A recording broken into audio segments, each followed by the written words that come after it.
Hey family, it's your boy Cosmic Harry. So today we are starting a long series. This series season 1 episode 1, 2, and 3 will launch today only in the gap of 3 to 4 hours.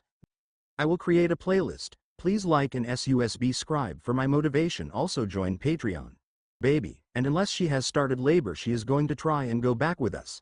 Hermione is also going on the train. Tammy Lewis, she and her husband Kyle replaced David and Kim Williamson, is going to ride the train for the first time, along with Sue. Most of the students are going back on the train as usual. Harry said, I do have to go to the office in the morning, but Bill has promised me a good Christmas vacation, and Fleur was there to make him keep his promise. Ginny, I really am doing my best to free up the next couple of weeks. We'll have a few things we have to do, but I really am trying to get as much time for us as I can. Ginny knew that Fleur was the one who had talked Harry into taking Ginny to the hotel after he came back from Romania. She was beginning to like her sister-in-law more all the time. Maybe she was a little hasty in calling her Flem when Fleur was first engaged to Bill. Although Ginny could never tell anyone else, she also remembered that Fleur had her own tragedy in her background. Ginny and Harry got up a little late, about 6:30 a.m., and about 7:30 they were at breakfast. There was no sight of Ron or Hermione. Neville had brought a little food up to the room for Hannah, who had been up and down most of the night. Neville told them that at 5 p.m. they were told that real labor had not yet started, although the baby had dropped and was in position. They were supposed to stay at Hogwarts if her labor pains got regular or real close together, but as of the morning they were still rather irregular, and Hannah was not sure if she was really in labor or not. By 8:15 Harry, Ginny, Neville and a very big, very pregnant Hannah were walking down to the train.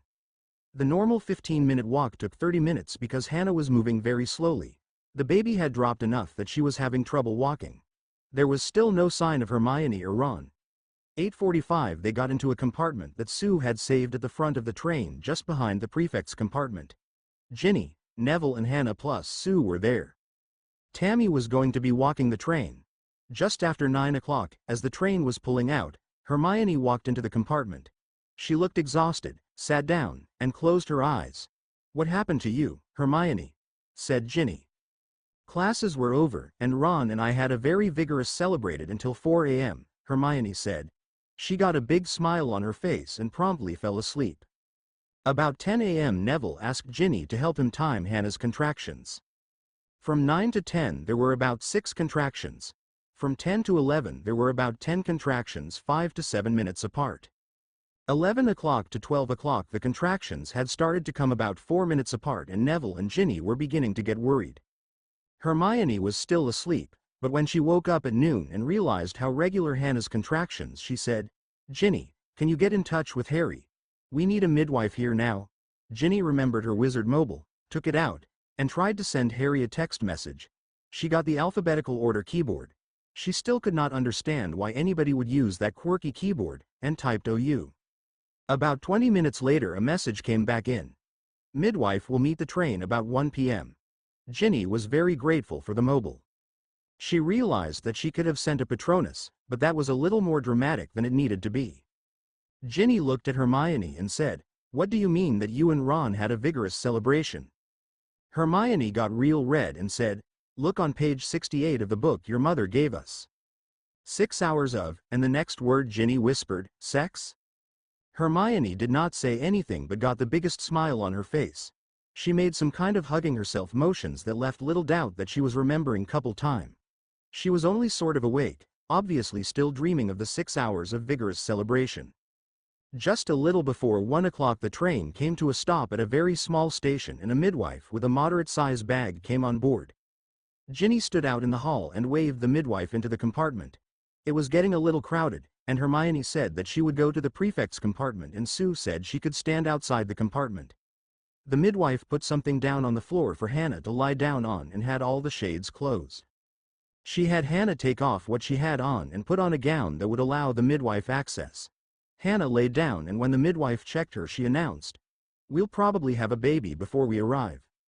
Hannah's contractions got harder and closer together, and about 2 p.m. her water broke. Neville sat with his back to the outside of the compartment with Hannah's head between his legs. Hannah was sort of half sitting half lying down, with her back against Neville, and was holding hands with him, squeezing Neville's hands as hard as she could. The midwife gave Hannah potions for pain and did a fair amount of wand work, announced that the baby was fine and everything was going well. Having a baby is hard work, Hannah, but we should be able to keep the pain to a minimum. Just push when we tell you to push. For the next half hour there were several hard contractions and the midwife kept saying, "We are making progress." Then she said, "I can see the baby's head. A few more contractions and we should have this baby out." She showed Ginny what was going on, and told Ginny she was going to put the baby in her hands just after it was born so she could clean out its airways and look it over. The midwife said, "Push again," and Hannah strained, sweat beading on her forehead. Neville wiped the sweat and kissed Hannah. He had been softly talking to Hannah all day, encouraging her. "A couple more big pushes and we should have it." Hannah strained again and Ginny could see the baby coming. "One more big push." Hannah strained one more time and the midwife was taking hold of a baby boy, putting him in Ginny's hands, using her wand and suctioning out blood and stuff from his head. Then there was a wah wah wah, and the baby opened his eyes, calmed down a little, and started making mouth movements like he was hungry. "Does he want to nurse?" asked Ginny. "Put him on Hannah's breast," said the midwife, and Ginny carefully put the baby on Hannah's breast. "Nursing will help the uterus shrink, and is really best for the baby and mother," said the midwife. Hannah said, "Neville, I'm feeding our baby, I'm nursing our baby, I love you." Neville, with tears in his eyes, said, "I love you, Hannah. You did a good job. That was very hard work and I am so proud of you." Hannah was exhausted, but said, "It was hard work, but we have a baby, our baby. Still want to name him Frank after your father?" "Yes," said Neville. "Welcome to the world, Frank Longbottom II." Ginny had thought that if she could not play professional Quidditch she might train as a healer. She was sure that even if she just became a mother after Quidditch she was going to learn as much as possible about healing. Assisting at a birth was astounding. She was so happy for Hannah and Neville. The midwife was saving the afterbirth and cleaning up. When little Frank was done nursing, the midwife put nappies on and wrapped him in a blanket. Neville and Hannah had fallen asleep, so the midwife gave baby Frank to Ginny. Tammy looked in the compartment and the midwife said, "You can tell people that Frank Longbottom was born just before 3 p.m., and that baby and mother and father are all doing fine." In no time the news had spread up and down the train. Harry left the train and walked back to the room, checked to make sure there was nothing left that they were going to need, and took the flow to Grimmauld Place, and from there to the Potter estate offices. It was 9:30, and Bill, Fleur, Gob and Braun were in Harry's office. Most of the business was routine, but towards noon John brought up house elves. "Harry, in addition to Creature you own about 40 house elves. 30 of them are attached to houses or properties that are going to be sold, and sold to wizards, and in cases like this the house elves usually go with the property. But 10 are orphan elves.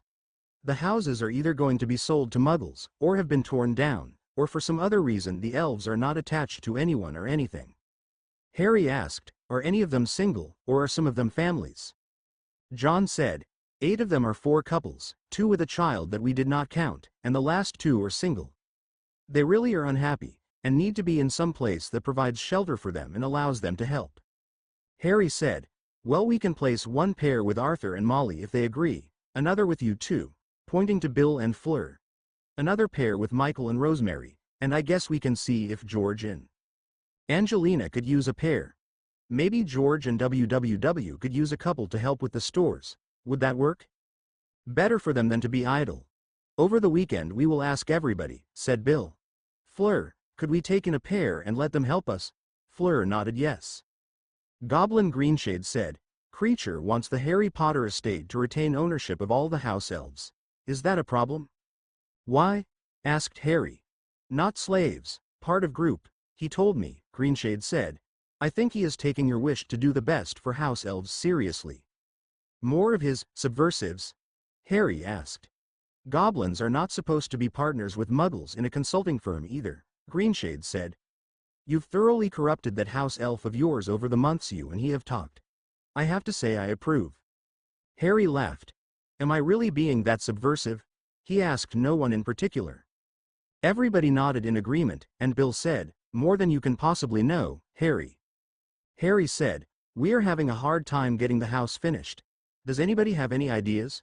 John said. Many clients in your position hire an interior designer to help with the interiors. We probably have a couple of people you could interview. Harry agreed to that.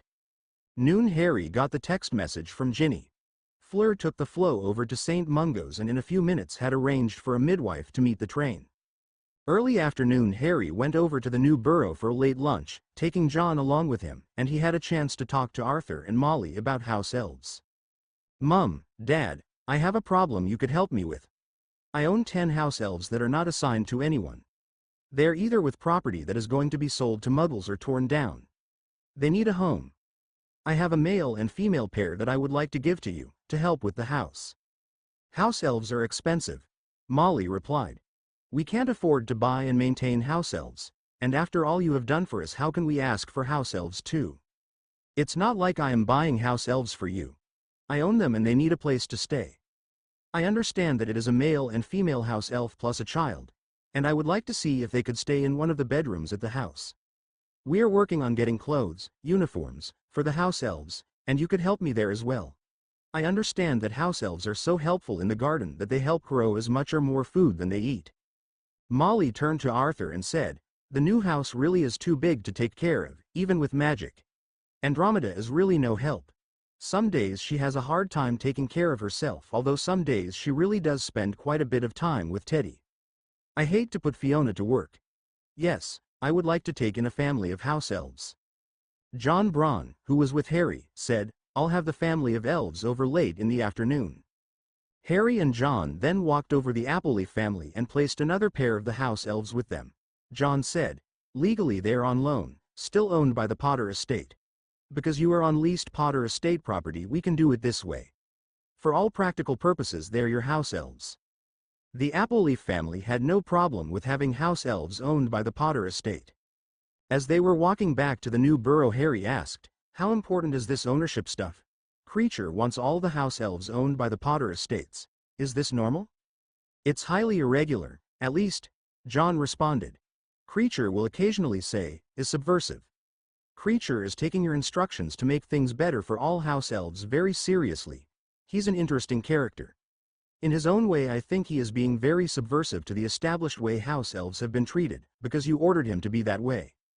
Harry told John, when he and I were together and free over the last month's Creature and I had quite a few discussions about what kind of things house elves could or should want to make their lives better, and about the good and bad parts of being bound to other people. House elves are very social beings, and a lone house elf is not a happy one. House elves, even if mostly self-directed like the Hogwarts house elves, need to belong to someone or something. It's the same in other parts of the world, John said. In North America there are groups of supposedly free house elves, but they are almost always groups, not single elves, and they are almost always tied in with either an institution or a family. John looked at Harry. Really, most humans are not all that different. Happy ones have ties to family and some institution or institutions, work, clubs, church, something. Really alone people are usually really unhappy people. At 4:30 Harry went over to the ministry to get a car that would take Ginny and him over to the new borough. Ron and Hermione were going to apparate to Diagon Alley and from there would probably end up back at the apartment over the Hogsmeade store. Neville and Hannah and baby Frank were going to take the same car and they were going to be dropped off at the Longbottom mansion first. Although when Harry got the car he had no idea that the baby had been born. Harry and his Auror escorts were waiting at the station, along with Ron, when the train pulled in. Students piled out of the cars and ran to meet their parents. There was no sign of Ginny or Hermione for about 15 minutes, and the area was beginning to clear, when Hermione came out of the first car, charmed a wheelchair and turned to the train. A tired Neville came out with an extremely tired Hannah, and led her over to the wheelchair. After Hannah was in the wheelchair, Ginny came out of the train and put baby Frank in Hannah's arms, then ran over to Harry, gave him a big hug and kiss, and said, Hannah had her baby on the train, and I watched, and held the baby after it was born. It was wonderful. Everybody congratulated Hannah and Neville, and then everyone went over to the car and the driver went first to the Longbottom home and then to the new borough. Harry and Ginny got to the new borough about 6:30 p.m. Molly was trying to fix dinner and talk to a female house elf at the same time. Both of them seemed a little frustrated, with Molly trying to figure out what to do with a house elf and the poor house elf trying to help but at the same time let Molly do what she wanted to do. John Braun was there, and he pulled Harry and Ginny aside and said, "Give your mother and Barry time to figure out how they are going to work together. This kind of awkwardness is normal for someone who had never had a house elf." Ginny ran up to her mother said, "Hannah had her baby, a boy they named Frank after Neville's father. I was there when she delivered the baby. The midwife gave me the baby just after he was born, and after she cleaned up the baby and he cried I put him on Hannah's breast and he nursed. Then Hannah and Neville fell asleep and I held the baby for the rest of the ride in the train. It was such a great experience. Hannah and Neville are home. We brought them home before we id, that's wonderful. I love babies. I hope they can come over here the next couple of weeks, or if they want we could visit them. Dinner is a little late in getting started because, oh, I forgot to introduce to the house elves Harry got us. Ginny, Harry, meet Barry. Branch, come here and bring Leaf please." A male house elf holding a very tiny baby appeared, not with a crack as was usual with house elves but after a minute or so, walking into the kitchen. "Barry, Branch, this is my daughter Ginny and her husband Harry Potter." Barry and Branch both bowed to Harry and Ginny, and Branch said, "Every house elf knows Harry Potter, friend of house elves and goblins. We are honored to serve in the house of the family of Harry Potter." John whispered to Harry, "You don't have any idea how much your burying Dobby has done. Your tears for him have unleashed a flood and we have no idea what it is going to wash away." Branch and Leaf left, quietly walking upstairs because Molly did not like all the cracks of the house elves appearing and disappearing. "I insisted they take a bedroom with a bath that was not shared," said Molly. "They are a family and they deserve some nice space for themselves. You have no idea how hard it was to have them accept a whole room for themselves. They came from a farm, and they are going to help me increase the size and variety of the garden next spring." After a typically delicious Molly Weasley meal, Harry and Ginny excused themselves and went up to what had become their room. "The only thing new this morning was the house elves," Harry said. "Otherwise it was just business, including a lot of things that I guess I need to know about and approve but nothing that I'm all that interested in. Ginny, do you want to work on the house this week?" Ginny answered, "Sort of. I'm not sure where to begin. I think I know what I want, but I don't want to spend most of the next couple of weeks working on the house either." Harry said, "John said that you can hire what they call an interior designer to help. Would that help?"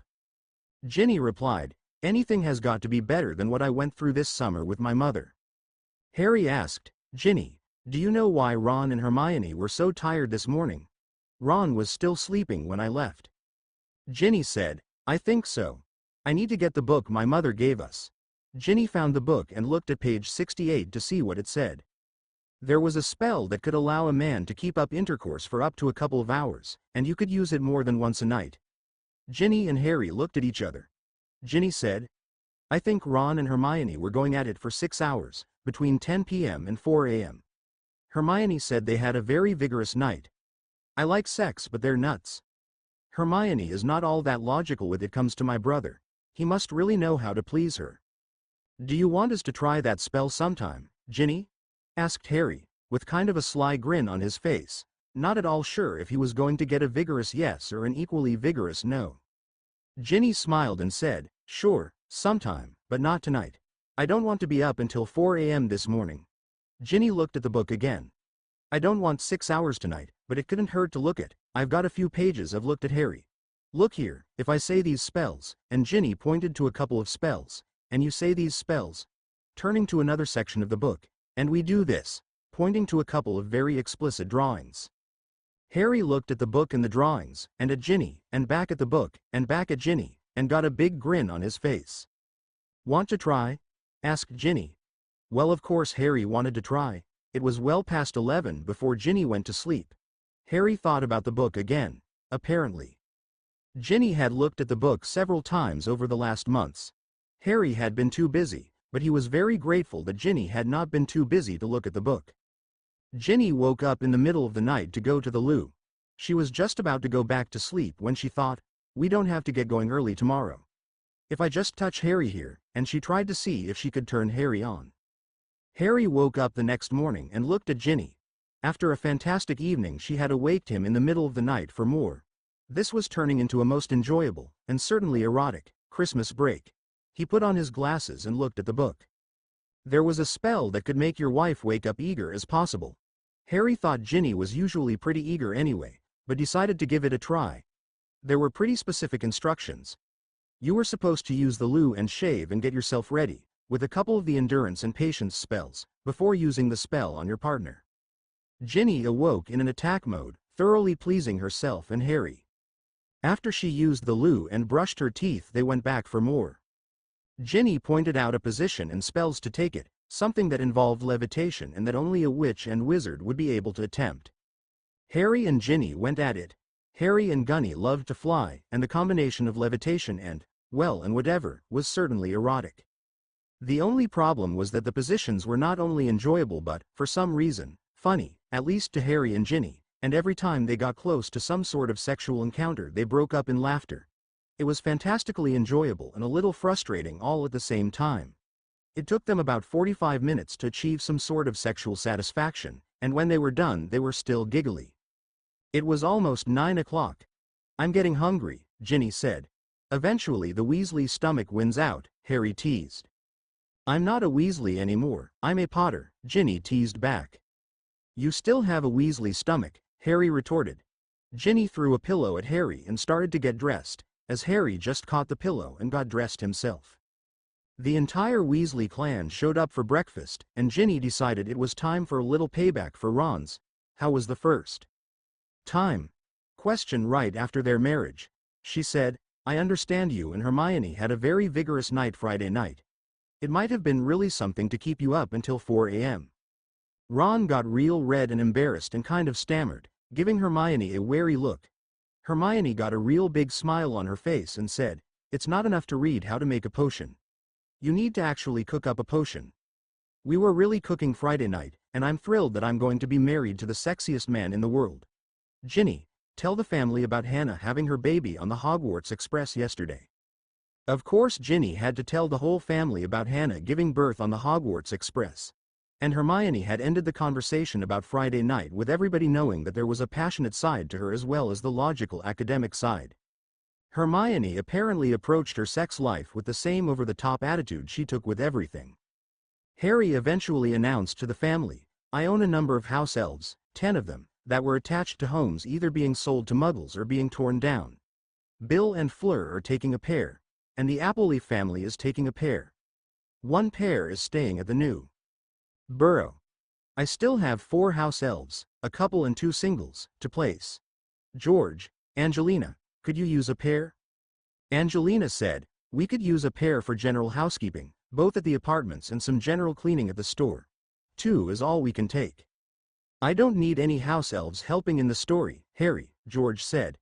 "House elves don't buy anything, and too many witches and wizards would not want to buy anything from a house elf." Sunday, just before Ron and Hermione left for the Hogsmeade store, Harry got Ron alone and asked, "Are you and Hermione always at it like you were the other night? 6 hours? Between Hermione needing to get the best grades anyone has ever gotten, and me in aura training and running the store, we hardly had time to DN, after getting formally engaged. McGonagall relented and I was allowed to spend the night, but only if we did it quietly. Not like we could do it that often. So sex was infrequent and kind of rushed. But of course Hermione has to be the best in everything, so when we both had time she wanted to get the book out and go through everything, not just reading about it but doing it. I said the spell for endurance and we did more things the first 2 hours than I believed were possible. I was getting a little sore but Hermione, well, it was in the book and we needed to try it, and if it seemed we did not have it right, do it again. Then she had me do the 2-hour endurance spell again, and finally at 2 a.m. she was like mostly through the book, but there were a lot of things we had not tried. Harry, you wouldn't believe all the ways you can do it. So even though I was sore inside and out at 2 o'clock we did the spells again. I don't think I've ever been so tired. Harry, I was exhausted. Bloody fantastic, it was. Wonderful. We've got a lot more practice to get good at some of those positions. Bloody fantastic. After everybody had left, Harry called, "Creature." Creature appeared with a crack. "We've found homes for all the house elf couples, but not for the 2 single house elves," Harry said. "They could stay at Grimmauld Place," Creature replied. "That sounds like a good idea," Harry said. Harry thought there was more to the story, but Creature did not volunteer anymore. Sunday evening at about 8, Harry and Ginny were sitting in the living room with Arthur and Molly, next to each other, leaning against each other. Harry looked at Ginny and motioned with his eyes and face upstairs. Ginny whispered, "And what would you have in mind, Mr. Potter?" "Oh, we're woefully short of practice in certain areas," Harry teased. "Maybe if the youngsters would leave we could make out in the living room," Molly said loud enough for Harry and Ginny to hear. They were sitting next to each other on a large overstuffed piece of furniture, and Molly put her arm around Arthur and kissed him. "Or we could retire to our bedroom," Arthur said, a lusty smirk on his face, before returning Molly's kiss with a lingering one of his own. "I'm not sure we could stay at it for as long as Ronald and Hermione," Molly said with a twinkle in her eye, after she finally came up for air. "It would be fun to try, though." Ginny was looking at her parents, somehow shocked. "It's funny, Arthur," said Molly, looking at Arthur with a look that was half lust and half Ginny smirk. "Older children know they are not products of a virgin birth, but most children are a little shocked to find out that their parents still enjoy it too." Then looking at Ginny and Harry, "Enjoy the little book I gave you? I know you were not sleeping all the time you were in your room last night and this morning." Ginny blushed almost as red as her hair. Harry didn't know whether to laugh or be terribly embarrassed himself. Molly got up and went over and gave Ginny a big Molly Weasley hug. "Enjoy yourselves, young lovers," she said, turning to Harry and hugging him too. "And never stop enjoying each other."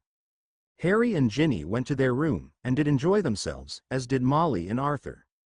Harry and Ginny ended up getting going quite late Monday, having put Molly's book to good use. As they were leaving their room, Ginny said, "This would be a good day to go Christmas shopping.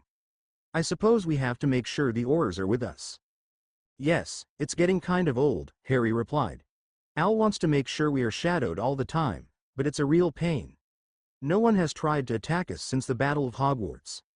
Harry conveniently forgot the attack in Romania, never having really told Ginny how serious it was. "Better humor Mr. Van Lente," Ginny acknowledged. "He's sort of your boss, isn't he?" "Sort of," Harry replied. "I'd better humor him." Well, after 8 o'clock they finally walked into the kitchen. "Enjoy yourselves?" Molly asked with a gleam in her eye. "There were a lot of things about being married I didn't know when I was a little girl," Ginny enthusiastically responded. "Really fun things." "I'm glad you are enjoying yourself," Molly replied. "What are you planning on doing today?" "We're going to go shopping at Diagon Alley," Ginny replied. "I have to call the Aurors," Harry said. Harry got on the Wizard Mobile, and there was some quiet conversation. Finally Harry said, "The Aurors want all 4 of them to be with us. They feel that there is a chance we will be mobbed at Diagon Alley. I think it's kind of stupid, but we'd better humor them." About 10 o'clock Harry and Ginny took the flow to Weasley's Wizarding Wheezes, and walked out of the office. The 4 Aurors were there to meet them. They were able to step outside without attracting too much attention. Harry and Ginny had not gotten more than a few feet down the road when people started to notice them. "Harry Potter," someone said. "Harry Potter is here," said someone else. "Harry and Ginny Potter," said someone else. An old witch went up to Harry and said, "Thank you for defeating Voldemort. His Death Eaters killed my grandson." "You're welcome," Harry said. "Please call him Tom Riddle. He was just a man, a very bad man and wizard, but just man." Another and then another and still another person wanted to thank Harry, and soon he was swamped, to the great discomfort of the Aurors. Finally Rita Skeeter appeared, along with what appeared to be a couple of other reporters. Rita shouted out, "Is it true you are the richest wizard in the world?" Harry turned to the Aurors and said, "I won't talk to her. Get her out of here." Rita angrily confronted Harry. "What kind of a dictator do you think you are, ordering an honest reporter away, keeping the public from knowing about you?" One of the other reporters said, "I'm from the American Magical Times. We want to hear about you as well. When are you going to talk to reporters?" "We came here to shop, not to talk to reporters," Harry said. "Get Cindy here," Ginny whispered to Harry. Harry said, "Expecto Patronus," and told his stag Patronus, "Get me Cindy Bass." A short time later Cindy and her photographer were there. "Cindy, could you get the name of these reporters? I want them to leave us alone, but you can come along, and give them a story after we are back home," Harry said. "Offer to take their questions, and then we will see if we want to answer them." Be kind to everyone but Rita Skeeter. Don't ever tell her anything. Cindy went to briefly talk to the other reporters, and then was back to walk through Diagon Alley with Harry and Ginny and the four oars. Harry and Ginny went into Flourish and Blots to see if they could find any books for presents. Ginny found some Quidditch books she was interested in, and Harry wrote down the titles. Ginny noted some books that Harry was interested in, but Harry wanted to see if his parents had any of them before they bought duplicate books. They found a few books for other members of the family. The Oars did a reasonably good job of keeping other people from bothering Harry and Ginny. The rest of the shopping went in a similar fashion. They stopped and looked in the window of Tabitha's terrific toys. Teddy's still too small for any of Tabitha's toys, said Ginny. Did you have any favorite toy from Tabitha's when you were growing up? Asked Harry. Actually, we didn't get many purchased presents, said Ginny. We were usually really poor. I did get a dollhouse one Christmas, the only person in the family who got a store-bought present. I still don't know how they afforded it, or who paid for it. I know all my brothers were really happy. What happened to the dollhouse? Asked Harry. It was in my room when the burrow was destroyed, said Ginny. I had kind of hoped I could pass it on to my daughter, if I had a daughter, if I got married. I could buy you another one, Harry said. Wouldn't be the same thing, said Ginny. Maybe if we have a daughter. They had lunch at the Lakey Cauldron, eating with Cindy and the photographer of the patrons, before going back to the new burrow in the early afternoon, with Cindy. Cindy had a list of questions that the other reporters had asked her to ask Harry and Ginny. Not including Rita. The day had started out with 2 other reporters, but before they left Diagon Alley Cindy had 9 reporters from, since some of them worked for more than one publication, over a dozen publications that wanted answers. They are going to publish something, even if only real bad guesses, Harry, said Cindy. Better that we try and give honest answers. I hate this publicity, like I'm all that special, but I guess we're going to have to put up with it, Harry replied. Are you the richest wizard in the world? Cindy asked. Harry reluctantly replied, no, but there is no question that with Tom Riddle's estate I'm really rich. We're trying to do a lot of good with the money. There are still a lot of things we don't know about how much money there is, and how much needs to be returned to ministries or other people. People want to know how you are using the money, Harry, Cindy said. Who knows what you are doing with it? Any story of your money helping someone else is a good story. Harry replied, Fleur Weasley, Bill's wife, probably knows more than anyone else about the charitable activities of the Harry Potter estate. She goes over some of that every other week or so. There is a Harry and Ginny Potter Foundation, but we try to be as quiet as we can be about what we do. I'd love to talk to her about it, Cindy said. Maybe if we have several stories about other people and how the trust is helping them, we can have attention diverted from your attention to the good the estate is doing. Excellent idea, Harry answered. After we are done I will give you a note so Fleur will feel free to talk to you, or I'll go over things with you and Fleur. Cindy looked at her notes. Is Ginny pregnant? Ginny said, no. Are you going to have children? Cindy asked.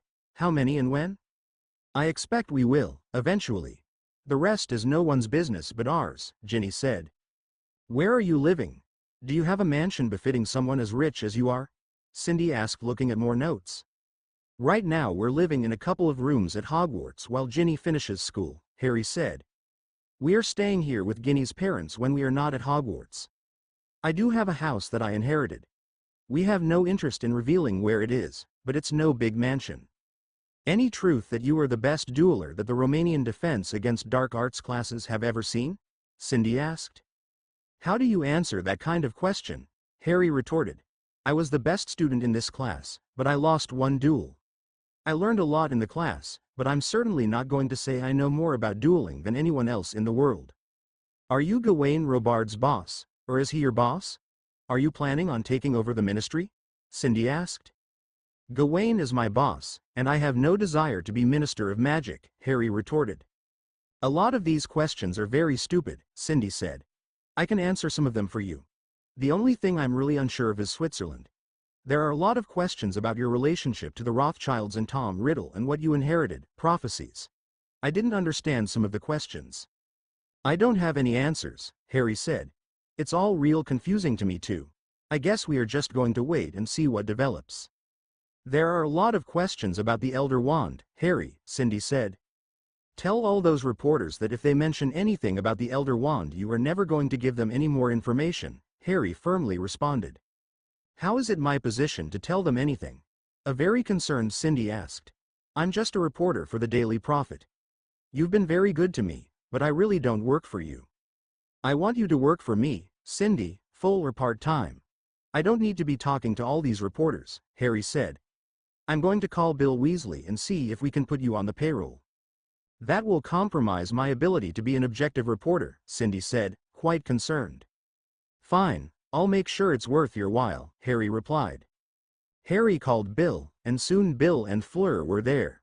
Harry described what he wanted, and after maybe 45 minutes of discussion they all agreed on what they were going to try and do. Fleur was going to be in charge of negotiating a contract with the Daily Prophet to allow Cindy to function as sort of a house reporter for the Potters, and the Harry Potter estate was going to pay part of her wages. Fleur was also going to give Cindy stories about all the good things the Harry Potter estates were doing. After a few more questions Cindy was finally done. Cindy promised Harry and Fleur that she would try to make sure they saw any articles written on any member of the Potter or Weasley family. Shortly after Cindy left, Jim Shook approached Harry and Ginny. There were a couple of shady characters sort of following you around. I'm glad we had all four of us when you were at Diagon Alley. We weren't in any danger, were we? Harry asked. Probably not, but I'm not sure, Harry, Ginny, Jim responded. Be careful. Later that afternoon Harry told Ginny, I'd like to go to the house at Godric's Hollow to see what is there. I suppose I ought to see if there are any books or other things there that I ought to bring back. Maybe there are notes in the textbooks or other things that I really ought to find and bring back. I know I want to find out how they made the Marauders map. I'd really like that, Ginny said. I don't feel like I know your parents at all. Maybe by seeing some of your parents' schoolwork or other notes and photographs I can get a feeling for them. I hardly feel I know them either, Harry said. Even Muggles have reasonably good pain medication for giving birth. This does not mean that it is not very hard work, but when we had our 4 children the only woman in the maternity ward screaming was one that expected birth to be agony. My wife does say that no man would go through it. I expect that the witches have even better ways of controlling the pain, but I would expect it would still be very hard work. Ch-24 The attack at Godric's Hollow almost happily ever after. All fixed and a little couple words mixed in. Ch-24 The attack at Godric's Hollow. As they were getting seated they could hear Al Van Lendy's booming voice say, I told you this was going to happen. What the hell did you think was going to happen? Thanks again to my Beta Poke Potterfan 93 for his work on this chapter. He is the reason the chapters are getting posted so quickly. Tuesday they went to Godric's Hollow to look for any information on how Harry's father had made the Marauders map and to collect personal papers and books. Kyle and Tammy Lewis went to the Hollow with Harry and Ginny, but stayed well out of sight and let Harry and Ginny go into the house alone. Harry and Ginny apparated to the area of the house. Harry stood back but Ginny went right up, and tried to open the gate. There seemed to be a barrier preventing her from getting in, but then her engagement ring began to glow, and the barrier seemed to melt away. There are wards around the house, but I could get past. It looks like since we are married you will not have any problem, Harry said. Hand in hand they walked through the gate and into the small house. They looked around the main floor, and found a little room that was obviously used as an office. It had 2 modest-sized desks side by side, and more books and papers than you could imagine could fit into the small room. When we get our house done all this will go into our library, Harry said. For now I'd like to see if I can find out how Dad and the Marauders made the Marauders map. Harry went to his father's desk, and Ginny went to Lily's. Eventually Ginny found a lot of notes and personal correspondence. There were also notes in most of Lily's textbooks, and Ginny decided that most of the papers in the desk and textbooks show Harry, and took them out to be shrunk and brought back to the new burrow. Harry found and shrunk a lot of material, and finally found a large portfolio that would not open. He tried several things, and nothing worked, and finally tried. I solemnly swear I am up to no good. The portfolio opened and inside was pages and pages of notes, and several early permutations of the Marauders map. There were also notes on how to make 2 potions, with what looked like his father's firm handwriting and what Harry thought may have been his mother's. Ginny, look at this, Harry said. Ginny, who had looked through a number of things Lily had written, took one look at the notes and said, That's your mother's handwriting. She helped with the Marauders map? an astonished Harry questioned. I haven't seen a lot, Harry, Ginny said, but I think that your mom and dad had a pretty complex relationship for the 7 years they spent at Hogwarts. Ginny had found a small box labeled, James and Lily, letters. In the small box was a huge collection of notes. Way more than could fit in the small box without magic. The addresses on the front gave away some of the relationship.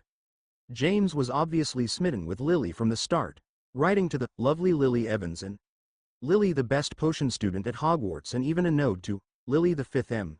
Would that be the 5th Marauder? Ginny asked. The impossible James Potter, one letter had on the front, James the Arrogant, said quite a number of them, to James Potter, in hopes. You are still in school after your last idiot stunt, said still another. Ginny had only read a couple of letters, but the one addressed to James after the idiot stunt could have been a howler. Ginny was surprised it was not written on red paper. It was obvious from that letter that Lily was furious, and at the same time really cared for James. It took about 2 hours for them to find what they were looking for, but eventually they had a small library of books and notes that they shrunk and took out with them. Harry and Ginny left the house, and saw Kyle and Tammy Lewis waiting for them. They seemed to be trying to stay a little discreet, staying close but not being too obvious. I'd like to go past the monument to my parents, Harry said. Ginny knew that most people considered it a monument to Harry Potter, or to Harry Potter and his parents. It was just so typical of Harry not to acknowledge that a monument may be to him. Harry and Ginny were almost to the monument on the square when they heard Kyle shout, "Shields up!" Back to back. Harry sprang to life, immediately putting up shields just in time to keep from being hit by several spells. Harry concentrated on keeping the shields up. He and Ginny pressed their backs against each other and Harry said, "We are going to turn around slowly. Try to see how many attackers there are. Are Kyle and Tammy okay?" They turned around 360 degrees with Harry concentrating on keeping the shields up and Ginny trying to see what she could. Kyle and Tammy were firing spells as they started, but before they turned halfway around everything got quiet. Kyle ran over to Harry and Ginny and almost yelled, the strain evident in his voice, "Everyone seems to have left. I think they were 6 or 8 of them, but as soon as they saw that there was someone other than you two, and that we were firing spells at them, they left. Not before Tammy caught a couple of bad curses, though. I need to take her to St. Mungo's right away, and I need you to come with me." They all hurried over to Tammy. Kyle picked her up and the 4 went to the hospital. Between the first shouting by Kyle until the time they got to the hospital, no more than 5 minutes had taken place. 5 minutes later Jim and Sue showed up at the hospital. Jim asked, "What in the world is going on? We got word that you two had been attacked." Harry briefly told them, "Tammy is hurt. There was an attack on us, Ginny and me, and as soon as they saw what was happening, Kyle and Tammy shouted to us and started to fire spells to protect us. The 6 or 8 wizards who were attacking us disappeared very quickly, but not before hitting Tammy.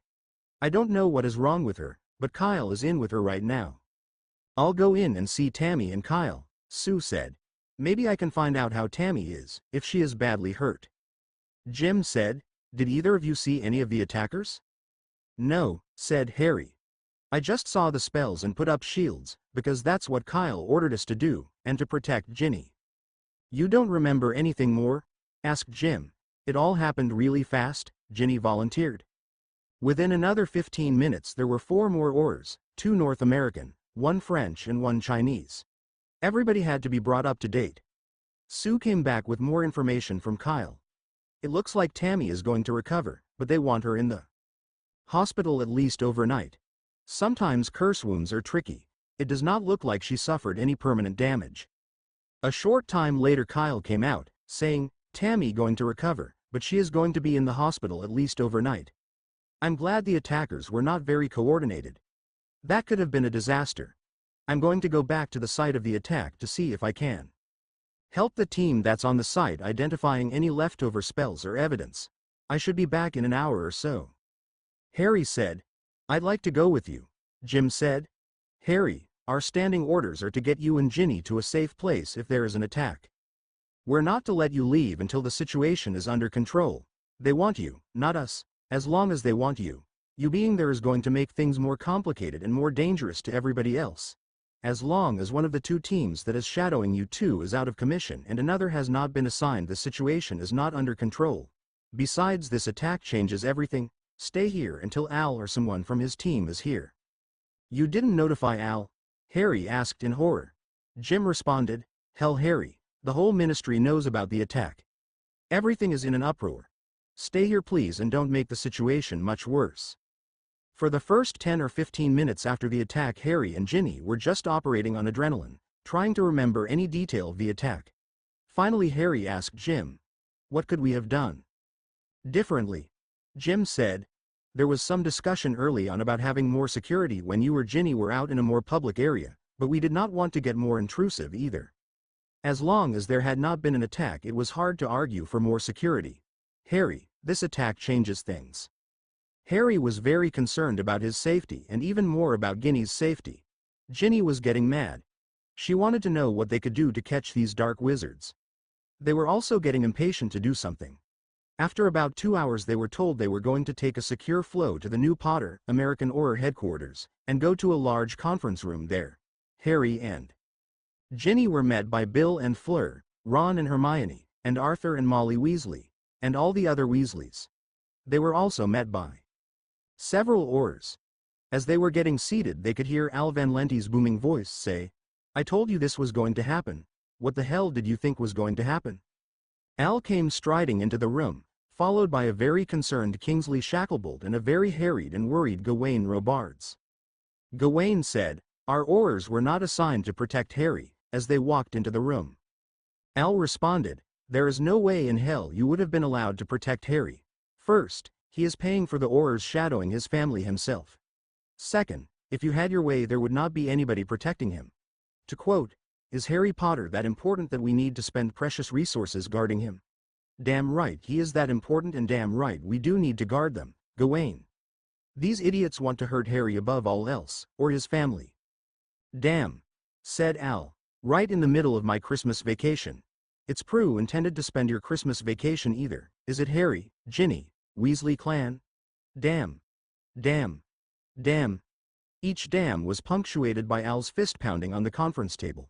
This is one of those failures I talked about. Way too close. Okay, what went wrong?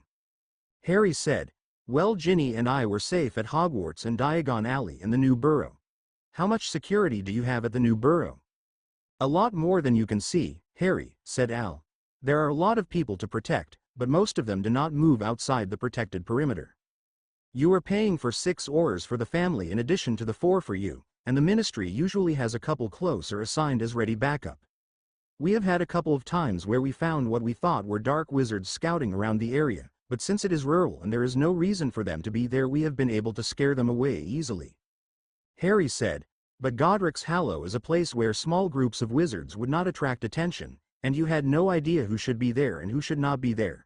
And once we went into my parents' house, the dark wizards had time to get back up, and we only had 2 Aurors protecting us. Al brightened up. I think we may be able to keep you and Ginny alive if you keep thinking like that. What we need to do is to assign extra protection when you or Ginny are going to be in a place that may be dangerous. Plenty of advance notice? Asked Harry. Yay, said Al, hell on spontaneity. We create safe environments, and when you are going to leave those environments you give us plenty of advance notice, and we respond with enough protection. How am I going to function as an Auror? Asked Harry. You never were going to be an ordinary Auror, Harry, said Al. You are always going to have several Aurors around you, and although we cannot protect you from all danger, you are too valuable to get killed for some stupid reason. Do you have any ideas on who attack us? Harry asked. Not really, Gawain said. Although I didn't agree at first, I believe you do need protection. The Death Eaters and their allies have every reason in the world to hate you, and there are rumors out there that they are determined to kill you in revenge for killing Riddle. The rest of the meeting was working out details on how the enhanced protection was going to work. Al announced that he was, as he said, pulling rank, and his family was going to spend Christmas in the United States, but that they would be back before the first of the year. Meanwhile, Harry and Ginny were not to go out of protected areas without arranging extra protection well in advance. Al wanted Ron and Hermione to have extra protection, and in fact, wanted any Weasley to get extra protection if they were going to spend any time in a dangerous area. The Weasley clan was frightened enough by the attack to agree. Harry, Hermione and all the Weasleys went back to the new burrow to talk about this new development. Until they could catch the dark wizards, they were all going to have to be more careful. Wednesday, December 23rd, Harry and Ginny spent the day helping Molly decorate the house for Christmas. Ron and Hermione were busy at WWW, and as part of his compensation Ron was getting a share in the ownership of WWW. Harry would probably have worked at WWW as well, but Al told him to lay low until he was back and they had a chance to re-evaluate security. Harry had his first chance to really look carefully at the new burrow since talking to Al and Dan Van Lente about magical and muggle space. The new burrow was built on the foundation of a muggle building, and because of this the rooms were all at least a minimum size. It was fully wired for electricity and the internet, and somehow that wiring adjusted when rooms changed in size. Molly really liked the look of wood, and there was beautiful wood wainscoting about 3 feet up on almost all the walls. Molly never realized that the antique wood finishes that she liked were more expensive than simpler-looking woodwork. Above that in the kitchen was a scene of the gardens and orchards, magically painted to look like a kind of ideal vision of the outside of the new burrow. The scene was painted to be able to give out light, and in the evening if you wanted good light in the kitchen you could make the scene a daylight scene. There were only a couple of wizard artists in the world who could paint a scene like this, and Harry never told Molly how much this scene cost. All of the walls could give out light.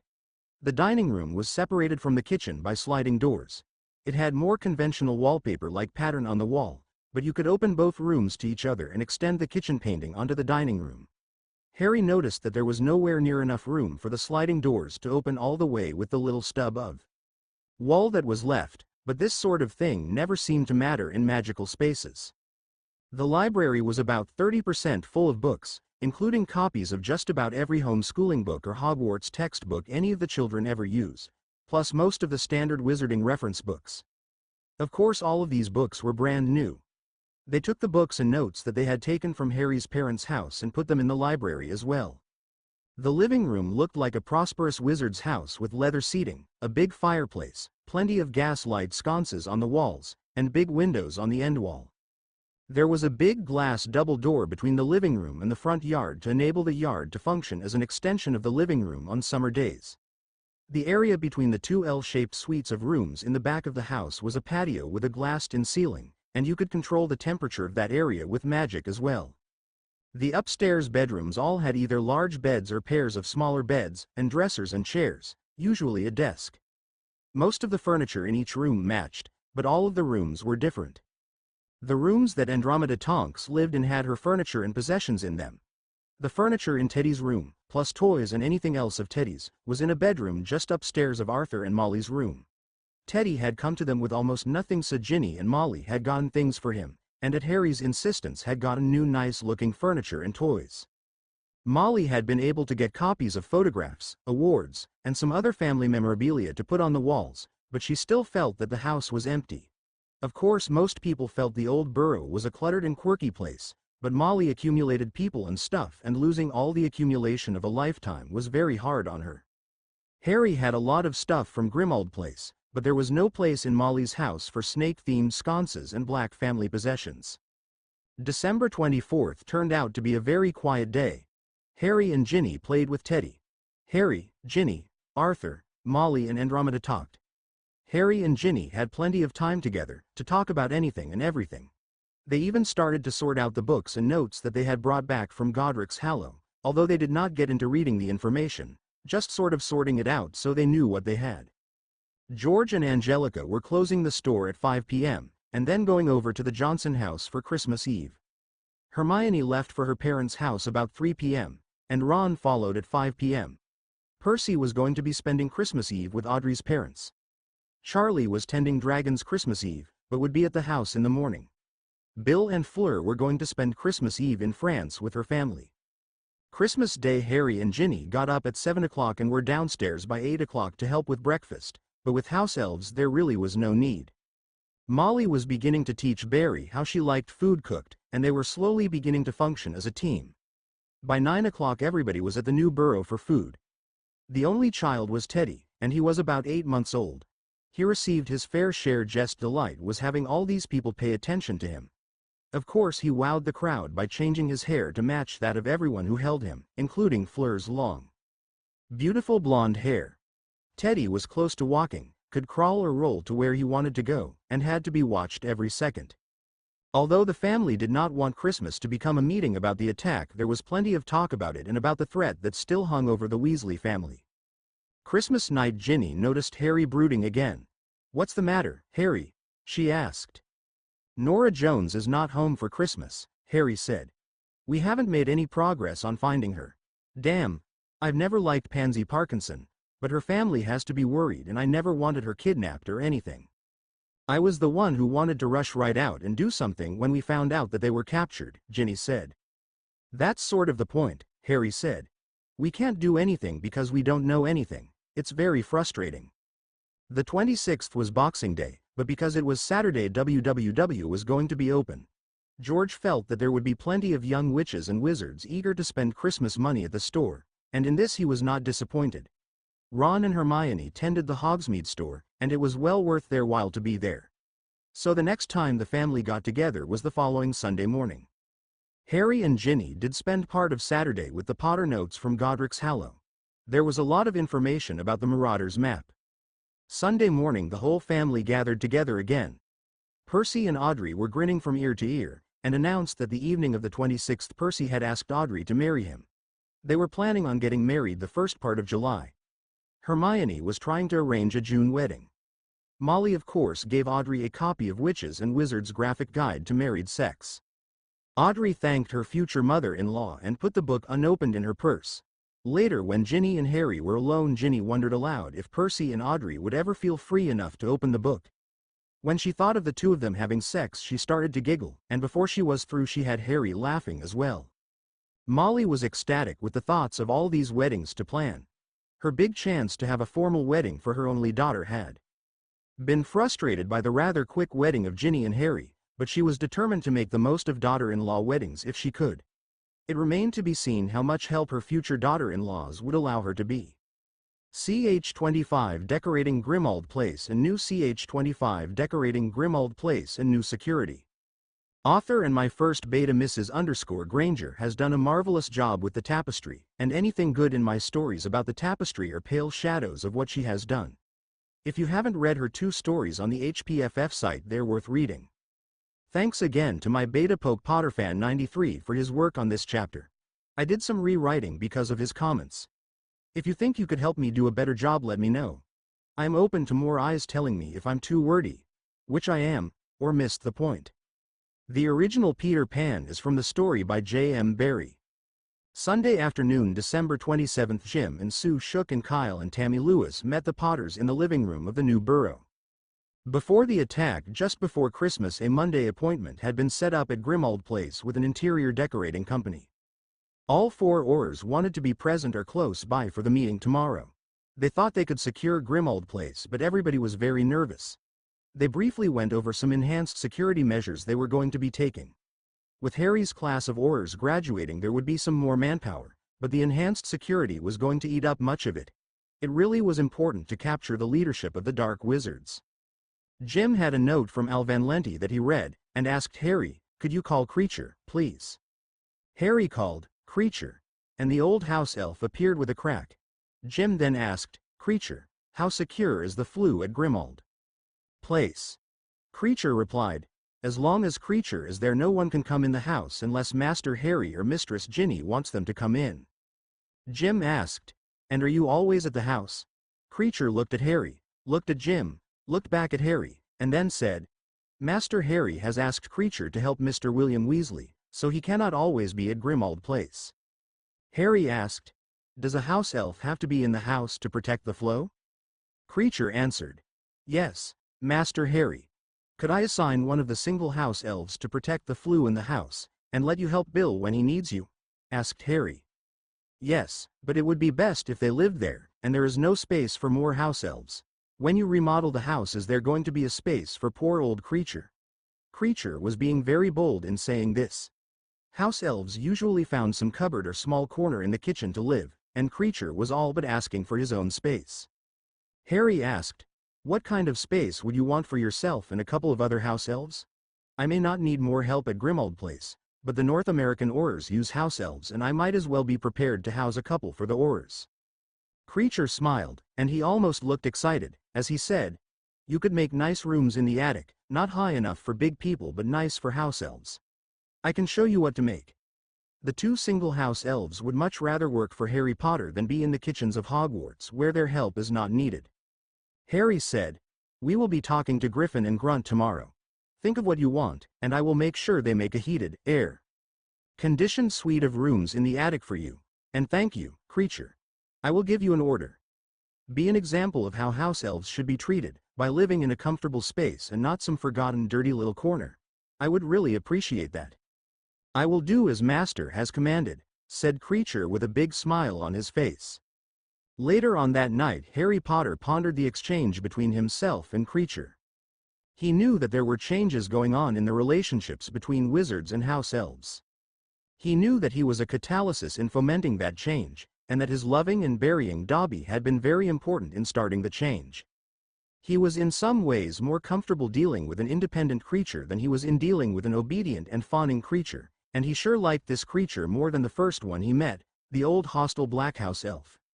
At the same time, he did not have any idea how many things the old house elf had been doing, and he was not at all sure if it was good to try and find out. He knew that he was going to have to talk to his brother-in-law Bill about creatures soon. Monday about 9 a.m. Harry, Ginny and the Aurors went over to Grimmauld Place and met with Mr. Grunt and a Jack K., the interior designer that John Braun had found. They spent about an hour looking at different styles of decorating, narrowing down what types of furniture and rooms they most liked. Harry and Ginny had never talked about what they liked in furniture and home decorating. Neither of them liked frilly furniture. Harry said, "This type of furniture and decorating remind me of Aunt Petunia." They didn't like ultra-modern either.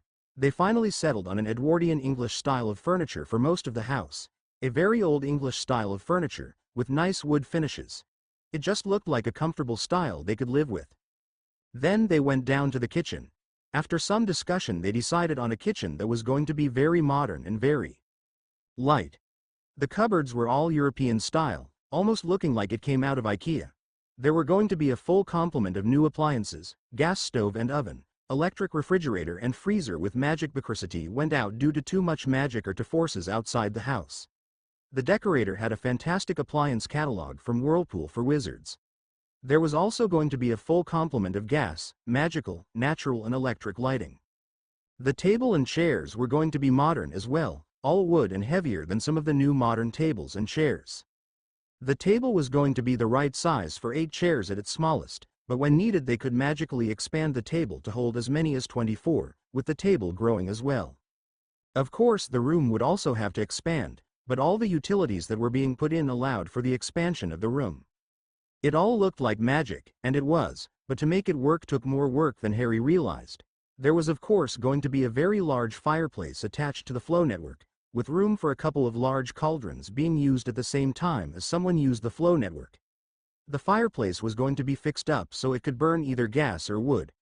Some potions only worked if they were made with a wood fire.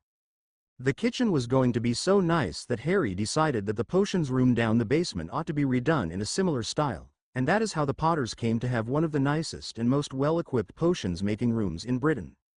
The 2 main floors, the one with the living and dining room and the one above it with the large drawing room, were going to be done in a much more classical style, leather overstuffed furniture, antique wood finishes. The dining room had a similar size table, which could grow from 8 to 24. With of course you duplicating chairs as you needed more seating. The living room was similar in style to the dining room, with overstuffed leather chairs and wood tables and chairs. The living room was also going to serve as a library, with plenty of bookshelves. And a large desk at one end. All the windows were at the ends of the room, and at the window overlooking the garden they put in a built-in window seat surrounded by bookshelves, an ideal place for children to sit and read, and large enough for an adult to sit with their feet on the window seat and a child on each side. The drawing room on the next level was more of a challenge. It had a large tapestry of the Black family, with certain members blasted off. The color was dark, and the whole thing was ugly. At the same time it was obviously a very old and valuable heirloom, and Harry did not want to just throw it away. As they were talking about it, Jack the decorator asked, Is there any way to change the color of this huge thing? Creature said, Master only has to touch the tapestry. Harry and the decorator changed the tapestry until everybody was satisfied with the color. Harry asked, Creature, can the names that have been blasted off be restored? Creature replied, and he took a ladder that was in the house from the previous construction and after some muttering and work restored the names. Harry looked at the tapestry again. He said to no one in particular, I wish the Potter family could be on there. Creature answered, That is no problem, Master. Give me a few minutes. Creature went up on the ladder and started moving some things around, and eventually the Potter family tree was on the tapestry. The decorator looked wide-eyed at what was being done. This is going to be hard to decorate around, but it is such a magnificent piece we need to keep it. Harry asked Creature, Could you put the Weasley family on it as well? Creature put the Weasley family on the tapestry. Mr. Grunt looked at his watch. I'm sure Creature could do more to the tapestry, but we have more work to do, he said. Jack the decorator had made a couple of sketches of ideas for the drawing room, but it was going to take more thought. He promised to have several ideas by the end of the week. They were going to put a small bathroom on all 3 of the lower floors, but the small bedroom that was part of the drawing room floor was going to be eliminated. The Aurors did not want anyone going out for lunch, so lunch was brought in before the group tackled the bedrooms. The next floor was going to hold the master bedroom, master bath, and a smaller bedroom that was going to be designed as a nursery. The master bedroom was going to have a walk-in closet, and rather modern painted furniture, with a spring theme that matched the apple blossom spring scent of Ginny's hair, but somehow looked like, Harry could never quite describe it, but Ginny's hair smelled or felt like apple blossoms as smelled at the old burrow, and not just apple blossoms. There was tartness to her shampoo, to any scent she wore, a little sharpness. The furniture in the room was just a little edgy as well. Harry was amazed as the decorator and Ginny talked about what she liked. Harry could do a lot of magic, but turning a feeling that was currently expressed as a scent and making it come alive, the style of bedding and the decorations on furniture and walls, was as much magic to him as anything he had ever seen. When they were done, the design of the bedroom looked like his and Ginny's bedroom, almost like he was walking into Ginny's mind. It was not frilly feminine and Harry was thrilled with it, but it was Ginny's dream room. Harry was very happy at how this house decorating project was turning out. The closest he had ever come to having a home was Hogwarts, or the Burrow. This was going to be home, their home. Neither Harry nor Ginny had any idea how luxurious a master bathroom could be. 2 sinks, a 2-person shower, a large 2-person tub, enough storage. It was going to be a room not only for the necessities but to enjoy as a couple. The other room was outfitted as a nursery. It was going to be Teddy's room when he came and visited, and Harry and Ginny knew that sometime it was going to hold their own children. It had its own bath, sink and loo, a special loo one that could shrink down to a child's size, and a tub that would be ideal for a small child to take a bath in. There was enough furniture from the Black family for the rest of the bedrooms.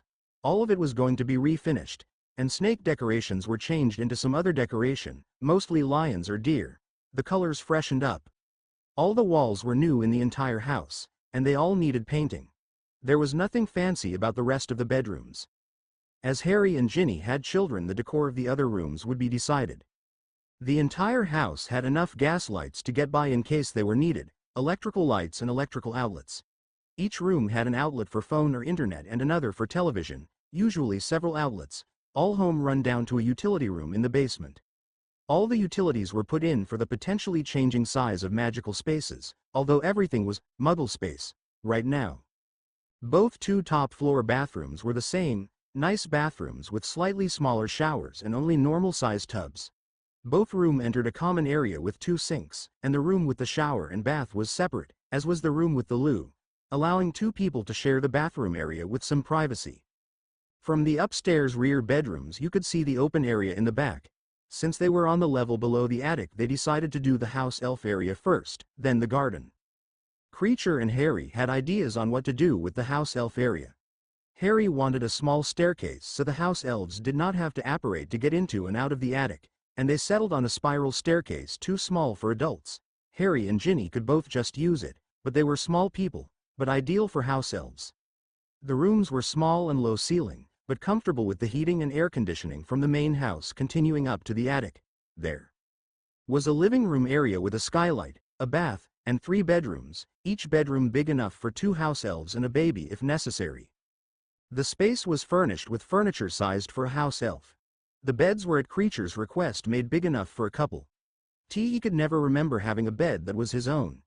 Even at Hogwarts, where the quarters were far better than for most house elves, the beds were large shared beds, not individual ones, with little space for privacy. The space was reasonably primitive by modern standards, but maybe the most luxurious house elf quarters in Britain. Creature was almost in tears by the time Harry, Jack and Mr. Grunt were done. He said, "Creature is doing what Master wants. Creature cannot thank Master enough. This is too much. This is too much." At the same time, he did not say no to do anything that was being proposed, and Harry and Ginny knew that if it really was too much, Creature would have said something. There was also a pull down stairs to the rest of the attic, for owls or storage. They finally went to the garden. Mr. Grunt said that if they wanted to put in a garage, this was the time to do it. "How can we get a car back here?" asked Harry. Mr. Grunt explained, "Since there are already garages at the end of the street, you put in a magic garage door in the same place as an existing garage door. When the magic door opens, you drive into your garage. We need about 10 feet of space in the backyard for a 25-foot-long garage. This kind of impossible magic use of space always delighted Harry. At the kitchen level there was a door to the garage, and there was a door from the garage to the outside. The top of the garage was made into an extension of the dining room, and from the dining room you could walk on to the top of the garage. The rest of the garden was at the kitchen level, and it included a play area for children and some sitting area for adults, plus nice plantings. That design, like the drawing room, was going to be done at the end of the week. Mr. Grunt was going to finish the house elves area first, so they would have a place to stay and so there could be a house elf protecting the house at all times. The rest would take time, but by spring the house would be finished and ready for Harry and Ginny to move in. Tuesday the 29th, Harry had to spend part of the morning reading some reports from Bill, and late in the morning he had to be at the office for a couple of hours. Ginny came along, and Bill was glad to include her. When it was close to lunchtime, Bill asked Harry and Ginny, "Why don't the two of you eat lunch with Fleur and me? There is a nice pub close to here, with booths that are private and with a muffliato spell can be totally secret and private. Fleur and I work too hard, and we work to try and get a little time together away from the office most days." Fleur was in an office right next door to Bill's, with a wall between the two that seemed to be able to appear and vanish like magic. Bill said something and a window opened onto the room next door. Fleur nodded and the wall vanished, and Bill and Fleur's desks were suddenly next to each other. "This is real handy when Fleur and I are working on things together," Bill said. Harry never lost his delight in some of the ways magic made things easier. After they sat down and ordered food at the restaurant, Fleur said, "Beale and Ari working too hard, work is necessary, but as to stop. Beale and I go back to my home after Christmas for vacation. Is necessary to Avenue Lettle vacation. I'm certainly not forcing you to work this hard, Bill, Fleur," Harry said. "No, Harry, you're not," Bill sighed.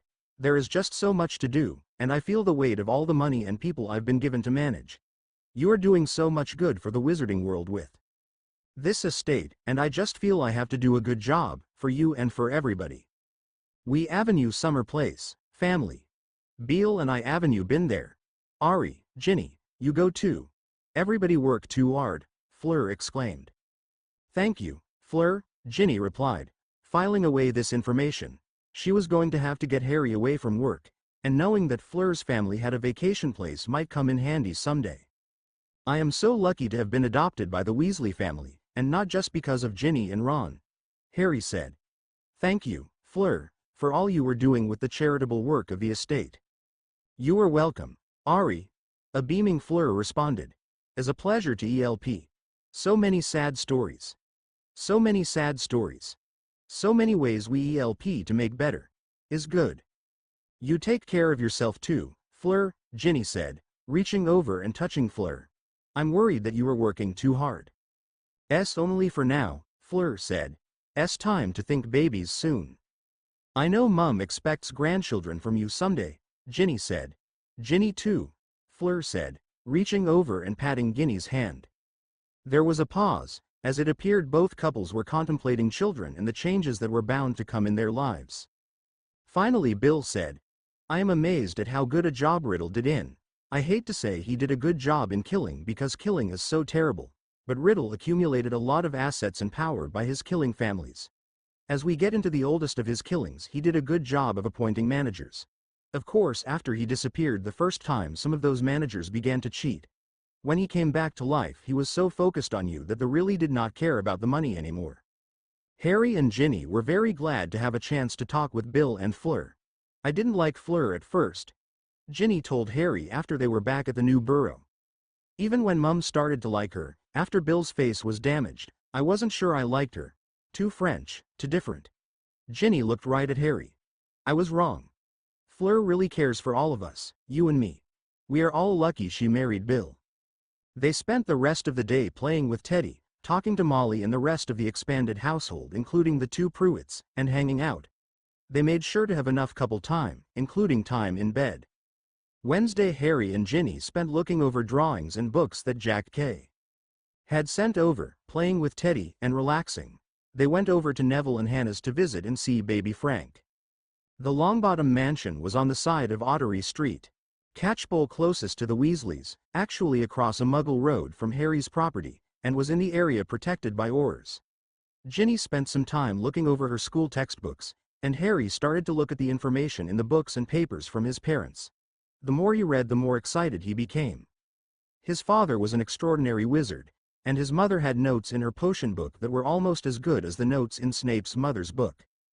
Harry could not wait to show Hermione. Harry spent all of his free time Thursday in the library going over the books and papers, and at least half of the time Ginny was in with Harry helping.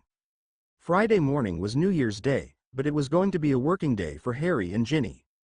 Harry and Ginny were at Grimmauld Place about 8:30 in the morning. Harry had asked Creature to help him with the tapestry. They found out that by shrinking the size of the names they could get a lot more people on it, and really show the connections between different wizard families. By doing a little more work, Creature was able to bring out small symbols that could show if a person was home, traveling, in danger. It was very much like Molly's clock in what it showed. They spent some time looking at it. Most of the married couples had golden threads connecting them, some thicker than others, some shone more than others. Occasionally there was no thread, or only a dark one. They asked Creature about those, but Creature said, "House elves not talk about that. Not good. Not good." Some of the names seemed to glow, and the strongest golden threads seemed to usually go between glowing names. Once in a while there was a golden-hued name and thread connected to a name that did not glow. Harry asked about that too, but Creature just shook his head. Harry asked about the rings. Creature added a very small symbol to the couples that wore the rings. Most of them had golden glows behind their names and strong golden threads, but not all. The magic helped, said Creature. Creature was asked if he could add house elf family trees to the tapestry. Creature was alarmed at this. Why does Master need to know? Because Harry loved Dobby, and loves you, and wants to see house elf families too, said Harry. Creature looked up at Harry for a long time after this remark, and just before Harry was going to say something, Creature put house elf names in small letters, showing who was mated to whom. Mates often did not live in the same household, which bothered Harry. Occasionally a house elf would have two mates, just like a human, and Creature said that was always because one of the mates died. Masters could not force house elves to mate.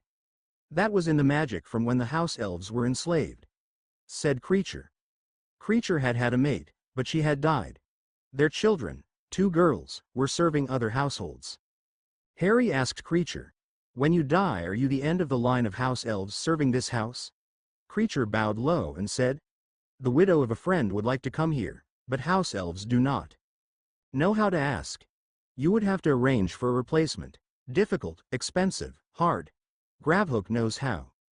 "What is your lady friend's name?" asked Harry. "Azalea," said Creature. Harry said, "I order you to give me instructions that will tell Gravhook all he needs to know to have your lady friend move in." Creature answered with a big smile, "I will obey the most noble Harry Potter, friend of house elves and goblins." Creature wrote out on a parchment all the information that Harry needed to give to Gravhook, and on another parchment what he had to give to the ministry too.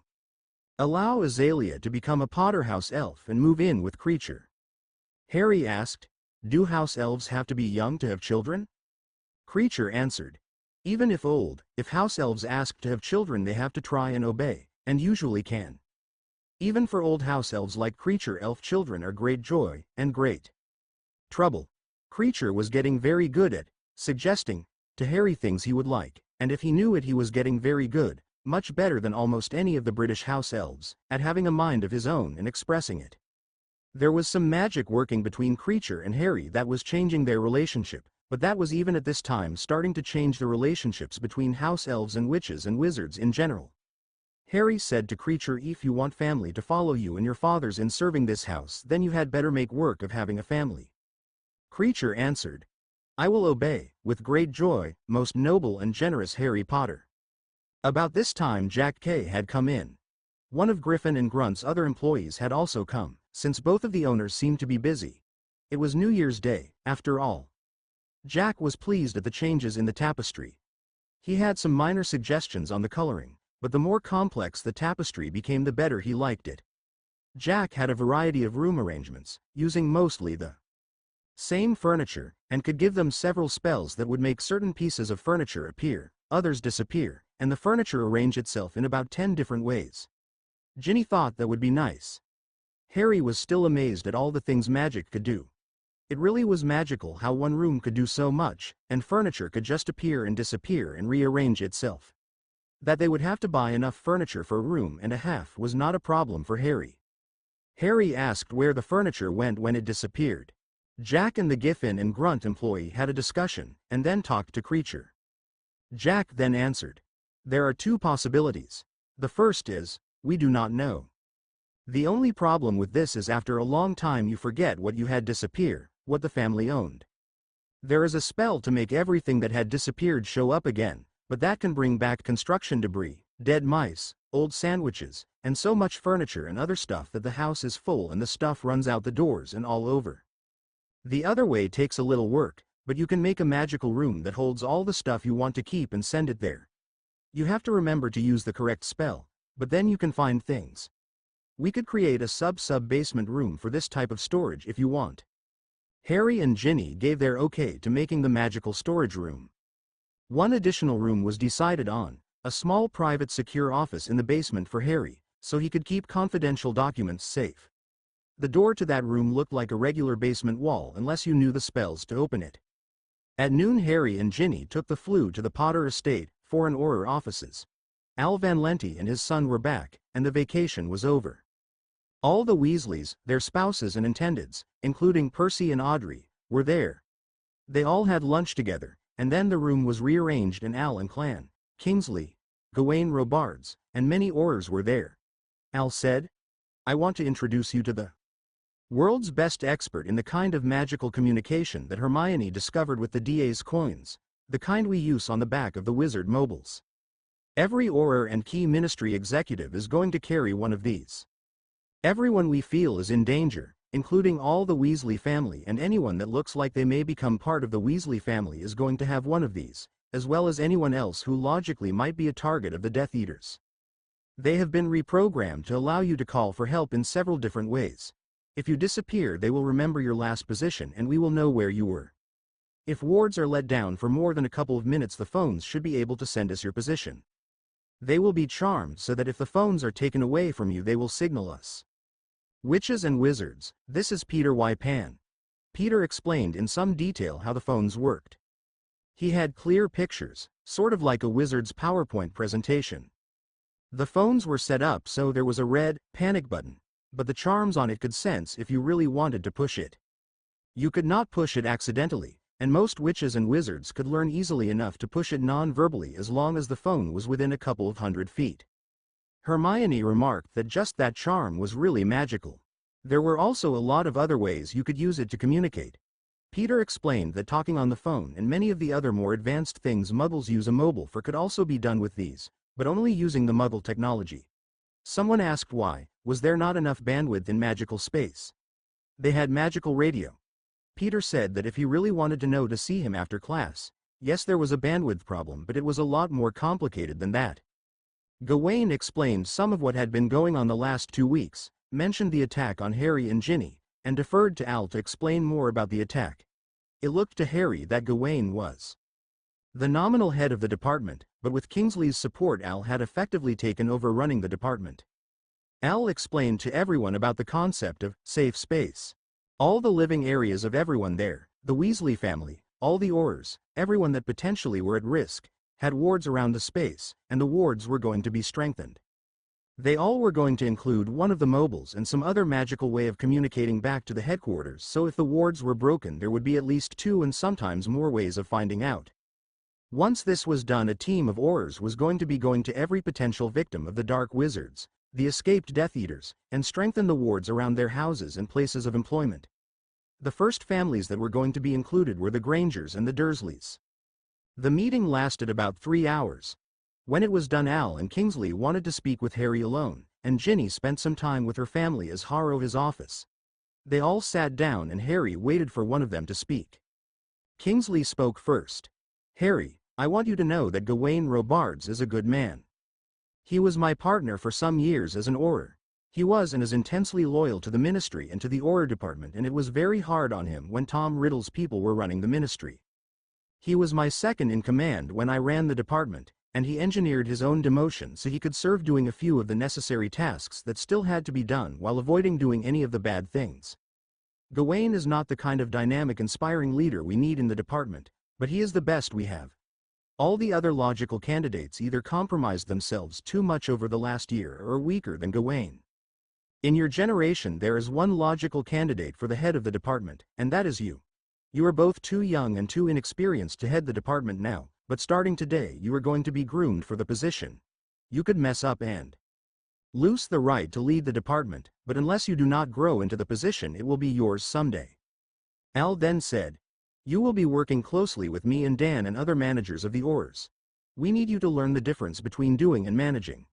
We also need you to learn how to find and promote good subordinates. Starting tomorrow morning you will be working with me or with someone I delegate to learn how to lead this department. We are not publicizing it, and as Kingsley said, you could still mess up, but it is an open secret that you are being groomed for the position." Harry said, "I'll do my best. Thank you for your confidence in me." As Harry was in his meeting, Ginny was waiting with her parents. Almost everybody else had gone on to whatever they were going to be doing. Molly was looking at the wizarding mobile in her hand, looking very worried and more than a little upset. "These things are thousands of galleons," Molly said. "How can anybody afford these?" "Actually, Molly," Arthur replied, "because they are being bought in bulk, and because Muggle electronics keep getting cheaper and cheaper, they only cost 200 galleons each. We have talked about the advantages and problems using them are going to cause the Department of Magical Law Enforcement. We think they will get to under 50 galleons and under 10 galleons a month, and at that price almost every witch and wizard is going to want one." "And you don't use a wand, but you push these little buttons?" Molly questioned. "And you can talk to Muggles and our people with this?" It was obvious to Arthur and Ginny that to Molly the mobile was as powerful and scary as magic was to Muggles. Friday night Ginny was in the kitchen with her mother. Harry was in the living room. He had been playing with Teddy, but after a while Teddy had gotten a little fussy. Harry recognized that Teddy was tired, held him with Teddy's head on Harry's shoulder. Harry patted Teddy on his back and softly talked to him, and Teddy fell asleep. It felt real good having Teddy sleeping on his shoulder, thought Harry. He looked over to where his father-in-law was sitting. Arthur was looking at Harry and Teddy, smiling. "Feel good?" Arthur asked. "Fantastic," said Harry. "I feel bad that Ginny and I cannot be his parents, but I don't want to take him away from Andromeda." Harry closed his eyes and said, "In some ways I feel like a teenager, and in other ways I feel so grown up. I'd like life to be more like this, holding Teddy, with a nice family, but I have so many things that need to be done, that people need me to do. Kingsley and Al Van Lente told me, that I am being groomed to take over the Auror department.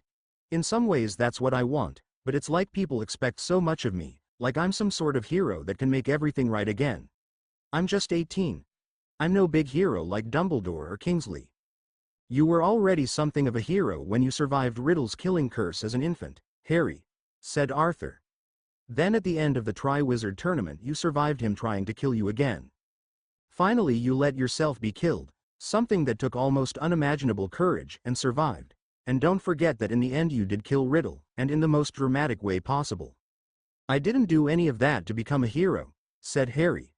I just wanted to do the right thing. I'm not sure I had much choice. Sure you've had choices, Harry, said Arthur. You said yourself that instead of going to Riddle you could have gotten Ginny and run away. And leave the rest of you to be killed? I couldn't do that, and I don't think Ginny could either, said Harry. You have enough money to retire, get out of England, go to where no one knows you. You could even go into hiding, said Arthur. I don't think you will, because as you said so many people are counting on you, but you could. I want to help make the world a better place for my children and my children's children. If I didn't try I'd be no better than Fudge, said Harry. I just cannot see running away and not trying. I knew what Kingsley and Al were going to say to you, said Arthur. You are in my department, after all. And I agree with them, that you are too young and inexperienced to lead the department right now, and that you are the right candidate to lead the department with Robards retires. By the way, Al is a little hard on Gawain. Al's impatient. Gawain has been through a lot of battles, and has always been on the side of the good people in the end. He also knows the rules, and the workings of the ministry. He's a good man, and you could learn a lot from Gawain. Ginny seems impatient too, said Harry. It's like she always wants not only what she has but more. I hope she gets to play Quidditch for the Harpies, but then she will have to put off becoming a mother. I think she wants to play Quidditch and be a mum and help me catch dark wizards, all at the same time. You can't do that, can you? Ginny will get a lot of what she wants, but not right away and not all at once, said Arthur. Just keep encouraging her to make a choice, and support her. She is a good person down deep, just as you said, a little impatient, wanting everything right away. I'm not sorry we got married early, said Harry. It's a lot easier not having to worry about finding a wife, and we really love each other. I don't have to worry about witches throwing themselves at me. That's nice. I really never wanted to have lots of girlfriends. You're a one-woman man, Harry, said Arthur, and that's good, until you have a daughter that is. Now I'm a two-woman man, with Molly and Ginny, except I've given Ginny to you, but I have all these other women in my life, my daughter-in-laws. No little children to look up to. Daddy, but it looks like grandchildren are coming soon. I've been told that grandchildren are even better than children. I need to correct that, Harry, Arthur said. I guess Teddy is something between another child and a grandchild. It would be nice if Andromeda was more stable, but Molly and I are going to have to be the stable people in his life. Ginny and me too, said Harry. I wish we could be his parents, not that I want to take him away from his grandmother. I hope he's happy here. We'll do our best, Harry, a somber Arthur said, and I know you will as well. Since they were going to leave for Hogwarts on Sunday, January 2, 1999, Saturday was spent getting ready. Harry was going back on the train since his first formal day back at work was going to be Monday, January 3rd. Saturday night, as they were getting ready for bed, Ginny asked Harry, "Does it seem strange to you going back on the train to Hogwarts?" "It's a little unusual," Harry replied, "but I think it will be nice. I kind of think of it as the last day of my vacation. I just spent part of Christmas break with an interior designer on the Harry Grimmauld place is really big." Ginny said, "It's not huge like, oh, sometimes it seems the Longbottom house goes on forever. It's not a mansion. But with all the furnin they're big, much bigger than the old borough. It's not as big as the new borough, but, and here I am going back to finish my last year at Hogwarts. Harry, I'm only 17 and we just are going to spend a lot of money on a house like I'm grown up and rich and I'm still a schoolgirl. It's just really strange." "Sorry you got married on your 17th birthday?" a grinning Harry kidded. "No," Ginny exclaimed. "You'd better make love to me tonight and tomorrow morning for that remark. I would be so crazy if we had waited, if you had tried to wait, Harry, that's awful. It is a little strange being Harry Potter, too," Harry reflected. "People treat me as a hero and like I know so much. I feel over my head all the time. I guess I've been lucky in having friends who knew what I didn't, and who helped me when I needed it." Harry looked at Ginny reflectively. "Having a loving wife to come home to helps, even if she is a horny broad." At this remark Ginny threw a pillow at Harry, finished taking off her clothes, and proceeded to show Harry just how horny a broad she was, to the great delight of both of them. Ch26 Sectum Sempra Cuts and House Elves. Ch26 Sectum Sempra Cuts and House Elves. Did it hurt? Asked Harry. Did it hurt? Screamed Ginny. You're damn right it hurt. It still hurts. And it didn't do a damn bit of good, did it? It was Sunday, January 2nd, 1999, and Harry was delighted they were going to be riding the Hogwarts Express one more time. They got to the station 45 minutes early, and they were going to be riding in the same compartment as Ginny had rode in when Hannah had her baby. In the compartment were Harry and Ginny, Ron and Hermione, Neville and Hannah with baby Frank. Kyle and Tammy Lewis were going to be on the train, and one of them was going to be in their train car and close to the compartment at all times. Word spread quickly that Harry Potter was on the train. Few of the students ever got up early enough to catch Harry and Ginny for breakfast.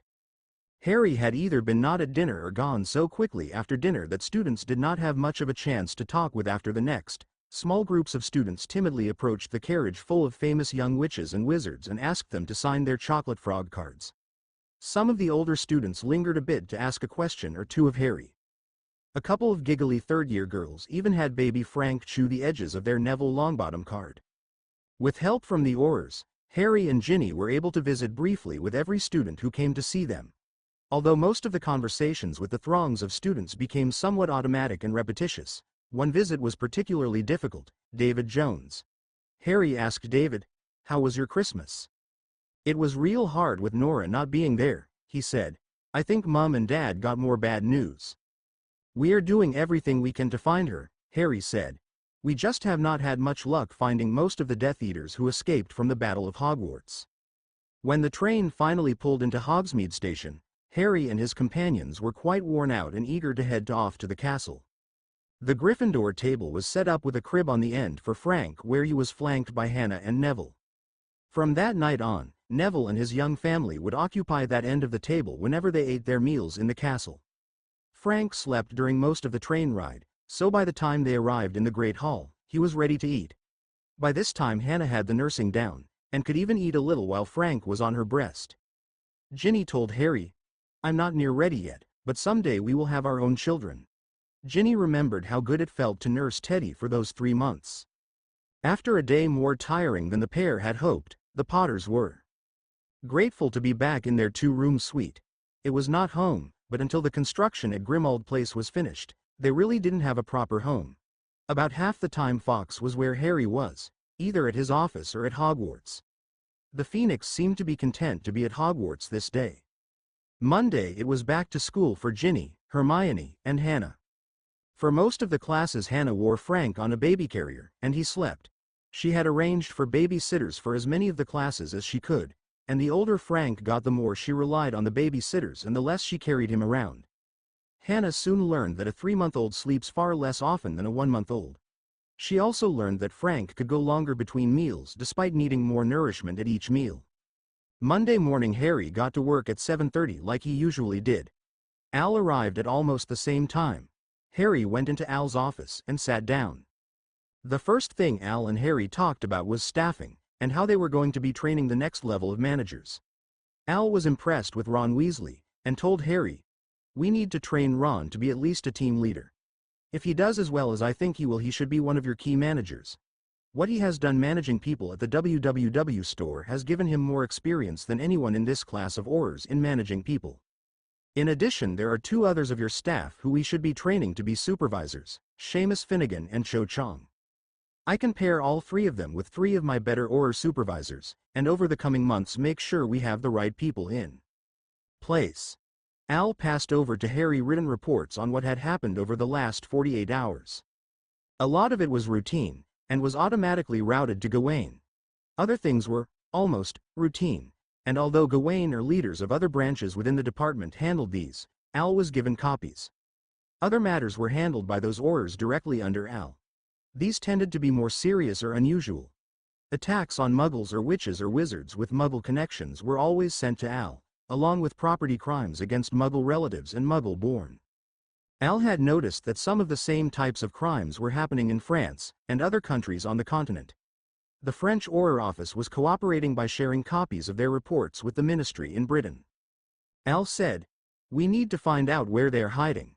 One key to finding that out is to figure out how they are getting to different places. We can do a reasonably good job of watching the flow network. We have some information on who is apparating where, but no real control. If someone uses a broom and disillusionment charms, they can be impossible to detect. There isn't any radar, muggle or magical, that can detect someone on a broom with disillusionment charms. They could even walk or take a car or train, although dark wizards do not usually like muggle transportation. Harry, has anyone ever shown you how this stuff works? Harry answered, no, I have been taught how to do things, but it's like all magic. No one ever tells you how it works. I didn't know anyone I knew, how anything worked. Al answered, we do not know how a lot of it works, but things like potions are partly chemistry and biology. The way witches and wizards are immune to so many muggle sicknesses has as much to do with the potions we take as it has to do with any natural immunity of our bodies, although there is some of that. Some of it has to do with what we season our food with. People talk about magic like there is no explaining it. The flow network is magical, but it has a structure you can see. Somebody has to make a portkey. Let me get someone show you how some of that is done. It will help you understand what we need to do to control magical transportation. Harry was introduced to Traven Mall, who graduated from Hogwarts just before Harry entered, a Ravenclaw who was fascinated by how magical transportation worked. He showed Harry how the flow network was controlled. All of the British networks were monitored from a single control room. On the control room wall was a giant map of the network. It looked, Harry thought, not UAP.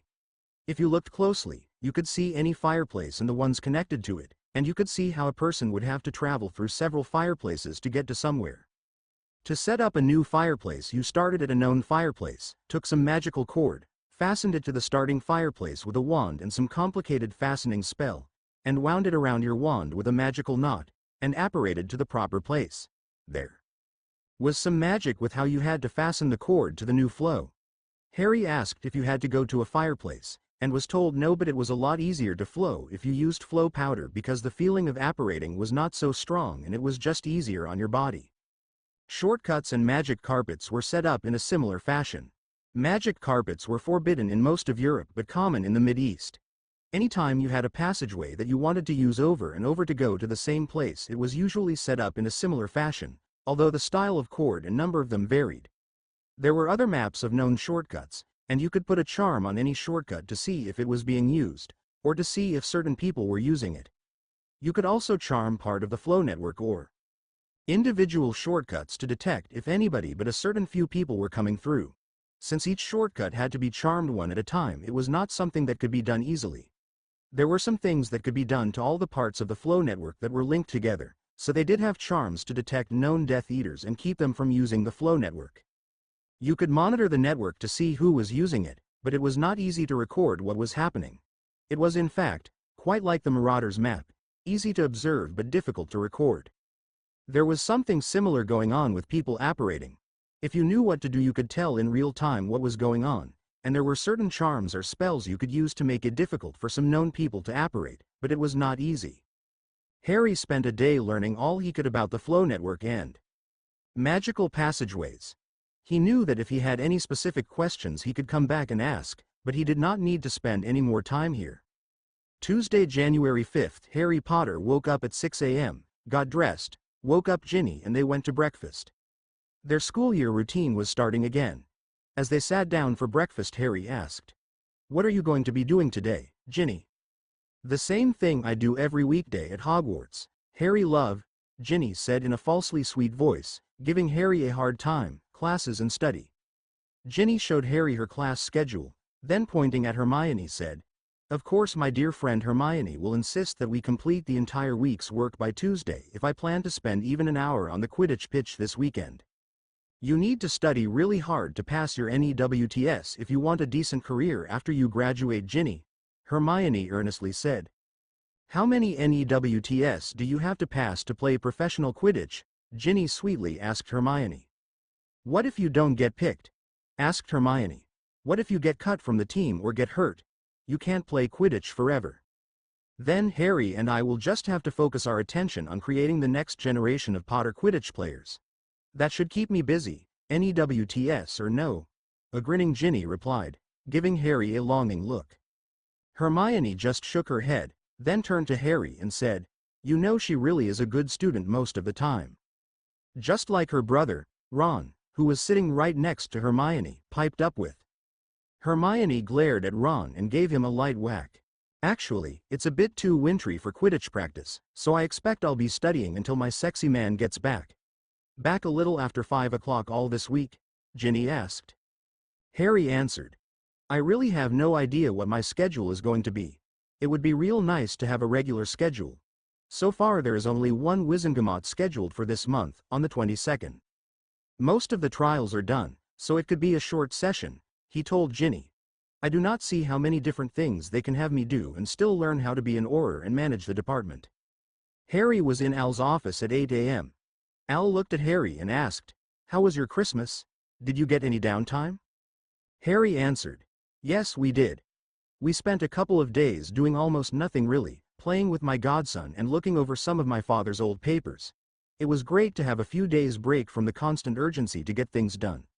I think Ginny and I really needed that." Al said, "Everyone needs some of that, and the higher pressure the job, the more of that you need. I'm going to introduce you our lead investigators, Potter. They've been following up on all incidents we believe to be linked to dark wizards or escaped Death Eaters. They will be working with you." Al led Harry to a small, rather plain-looking office. There were 3 simple desks, each complete with a chair, a small file cabinet and a couple of wall-mounted bookshelves. On the wall opposite the door, there was a map of Britain and northern France. Harry noticed several brightly colored dots on the map. Al strode along beside Harry and touched his wand to one of the dots over a town called Castleton, on the Isle of Man. The dot enlarged itself, revealing a report of an incident that took place there recently. "Brilliant," Harry remarked. "It certainly reduces office clutter," chimed an exotic-looking elderly witch whom Harry did not notice when he walked in. "Ah, Carmela, this is Mr. Harry Potter. Harry, Mrs. Carmela Bajashevsky, team lead," Al said. "Nice to meet you, Mrs. Buzzowski, was it?" said Harry, offering his hand. "Budzwski," the woman corrected. "My husband gave me a mouthful of a name, I'm afraid. Just call me Carmela, everyone." "Does." Harry studied the woman. Her curly hair was graying. Her features were distinctive. She had dark skin, although she was lighter than Angelina, but her face and eyes reminded him of a middle-aged version of Cho Chang. "Does your husband work here as well?" asked Harry. "Goodness no, he's a research scientist at the National Wizard Lab in San Francisco. He's currently trying to unlock the mysteries of magical spaces. It must be difficult being separated then," Harry offered. "Well, yes, but we each do our best to see each other whenever we can," Carmela explained. A younger witch and wizard entered the office. "Ah," said Al. "Potter, this is Igor Marcelletti and Marcel Laflamme Marcelletti, Carmela's partners."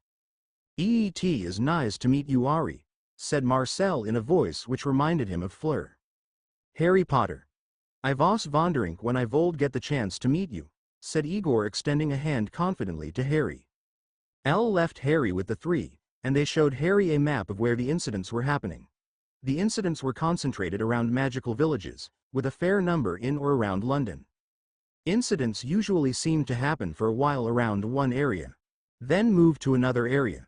From what little they could see, several witches or wizards would be involved. "What about the kidnapped girls?" Harry asked. "Are we working to find them?" "We're not sure if there are dark wizards in several locations or one location," Carmela said, "although we think they are in several locations. We are pretty sure both kidnapped girls are at the same location. There was no evidence of where their headquarters were, or how they were getting from place to place." Harry went out with both Carmela and the Marcellettis a couple of times each day, investigating incident scenes. They were not always crimes, sometimes just reports of suspicious activity. And although they found small traces of dark magic a couple of times, they really did not find anything significant. Harry was told that a lot of this type of investigation was just hard work, following up on lead after lead before you got a break in the case. "You are on call from now, old him. A lot of this suspicious activity happens after hours.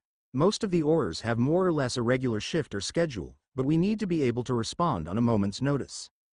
"How often do you expect me to be called out after hours?" asked Harry. "Probably a lot," Carmela ruefully admitted. Don't feel you have to be here at 8 every morning, and if nothing is going on, go home. Being on call is tough. Just because the intensive training was over did not mean that Harry was done with study. So Tuesday after dinner, Harry and Ginny were at the desks in their room when a Patronus appeared, ordering Harry to go to the ministry and then accompany Marcel to a place where alarms had gone off. Harry gave Ginny a quick kiss and rushed into the flow. "Who is it?" asked Harry as he appeared at the ministry. "No idea," Marcel said as she gave Harry the coordinates and they apparated to the spot. There were 4 other Aurors and 4 other ministry people surveying the scene. "We can tell there was someone magical here," said one, "by the magical traces, but we have no idea how many there were. As soon as a pair of us appeared, they just vanished." "Wizards have a way of doing that," Harry remarked. "The first persons on the scene put up anti-apparition wards," Marcel said. "They should not have been able to apparate out of here." "Could they get away any other way?" Harry asked. "They could walk through some hidden passage, I guess. I wish we had a way of knowing who we were dealing with," Marcel said. "I hate these wild goose chases." "You don't have any way of making a map or something of this place and seeing who is here?" asked Harry. "I've never heard of a map that would identify the people at the place," Marcel said. "That's pretty powerful magic." "My dad and his friends made a map like that of Hogwarts," Harry said. "It didn't make any difference where we were in England, it still showed every soul in Hogwarts, where they were. Would it be helpful to make maps like that?" "Helpful. To be able to know how many people were somewhere, and who they were, before trying to arrest someone. It would be right useful in avoiding ambushes as well, not to mention if you were trying to arrest one person not knowing there were 30 more of his comrades in the building," exclaimed Marcel, getting very excited. "I'll see if I can find out how my father and his friends made the map," Harry said. Tuesday night Harry got back before Ginny went to bed. Wednesday night there was a lot of activity at the locations that were tracked by the cell phones. In all cases wards were up when Aurors got to the locations, but when the Aurors tried to surround the location, whoever was in there had disappeared. Thursday Carmela said that Harry was going to have to be ready to go on a few night missions, plus be available on the weekend, but he should make sure to get enough sleep and not rush into work, or go home for a nap, if he had to be up all night. "Unless someone calls you, get into work late tomorrow," Carmela said. "You have been working all day and half the night." Thursday after work Harry told Ginny, "I'm on call for at least a while. Carmela did tell me not to come in early tomorrow." "That does me a lot of good," a disgusted Ginny said. "I have classes first thing Friday." "I'm not supposed to work all day and then half the night too," Harry said. "You're not supposed to, but you will," Ginny said disgustedly. "I'll work hard to try and spend a little extra time here," Harry pleaded. "I'll believe it when I see it," Ginny replied. Every other night the next week Harry was called away for some period. In most cases protective wards had disappeared when Aurors started to arrive, although there was one case where the wards did not disappear until after Harry had left. None of the locations were occupied, and although there was evidence of dark magic, it was not very specific. Most of the locations had some sort of room underground, but not all. Harry did go back to Hogwarts for a couple of lunches with Ginny, the first one in the dining hall where they were mobbed by students, the second one in their room. He also went into work late a couple of times, catching up on some sleep the first time and catching up on some couple time the second, because Ginny did not have to be at her first class until the middle of the morning. 2 weeks after Harry's first call out, Harry received another urgent call at 2 in the Lewis went out with Harry, and they arrived at a house that was surrounded by protective wards. When the wards came down they found a young couple with cuts all over their body. One of the other Aurors asked, "Have you ever seen cuts like this?" "Just once," said Harry, wincing. "This is a curse wound." "What sort of curse?" asked Kyle. "Sectum Sempra," said Harry solemnly. The couple was being rushed to St. Mungo's. Kyle and Harry immediately followed them to let the healers know what sort of wound they were dealing with. When Kyle and Harry arrived at St. Mungo's and located the couple, they were met by their healers who appeared stymied by the couple's seemingly unhealable wounds. "These are curse wounds. Without knowing what bloody curse caused them, anything we may treat them with to stop the bleeding may make things worse. Do either of you know what curse was involved?" "The name of the curse is Sectum Sempra," offered Harry. "I've seen it before?" "I've never heard of it," said one of the healers with a desperate look on her face. I don't suppose you've seen the counter curse? Harry remembered Snape curing Draco Malfoy. How could he forget? Harry used this dark curse against Draco without any idea what would happen. I may be able to find it. I need to go to Hogwarts and see if Professor Snape has the counter curse written down. I've seen him use the counter curse, but the incantation was complicated. Go! The healer exclaimed. We don't have much time. Harry flowed back to Grimmauld Place, and then to Ginny in his room at Hogwarts. You could only get to the Hogwarts room from two fireplaces, the one in Grimmauld Place and the one at the new Burrow. Harry was frantic. Ginny, wake up. I need to get to Snape's papers. We need to wake up Hermione right now. Ginny looked at Harry, threw the most basic of clothes on, and ran with him to Ron and Hermione's room. Harry explained to Hermione how Snape had cured Draco's wounds, and that there was a young couple bleeding to death at this moment from that curse. Hermione told Harry, I really have not spent much time looking through Snape's papers. I think I know where to start, but there is no telling how long it is going to take. Harry said, I'll get more help. While Ginny and Hermione went to Snape's old quarters to start looking through his papers, Harry ran to Minerva McGonagall's quarters and woke her up. I'm sorry to bother you, but we need to know the counter curse for Sectum Sempra that Snape used to heal Malfoy. We have a couple bleeding to death at St. Mungo's right now from what I think are those type of wounds, and the healers do not know what to do. I'll rouse as many of the teachers as I can to help, McGonagall said. Harry, you go back to tell the healers that we are working on it. Harry and his Auror Shadow Kyle got back to St. Mungo's about 2:30 a.m. We're working on finding the counter curses, Harry said. Harry alone was given protective clothing and sent to the room where they were working on the young couple, so he could tell the healers that he had a team of people trying to find the counter curse. Harry recognized the injured young couple. They had been a few years older than he and Ginny when they first went to Hogwarts. He would later learn that they were a pair of Ravenclaws from Percy's year. He had no idea what their names were or anything else except he recognized them. The girl was very pregnant, 8 months, Harry learned. Things were going very badly for her, and when Harry first came into the room he learned that the baby was dead. One of the witches looked at Harry with despair in her eyes and said, it was not enough to torture the poor child with the Cruciatus curse, just to make sure the poor child died in agony. There were sheets of parchment floating above each bed, showing blood pressure, heart rate, respiration, and a couple of other vital signs. Harry eventually learned that they were similar to the displays at the bedside of patients in intensive care units in Muggle hospitals. Witches and wizards did not need all the tubes and wires, and they could track one thing that no Muggle instrument could.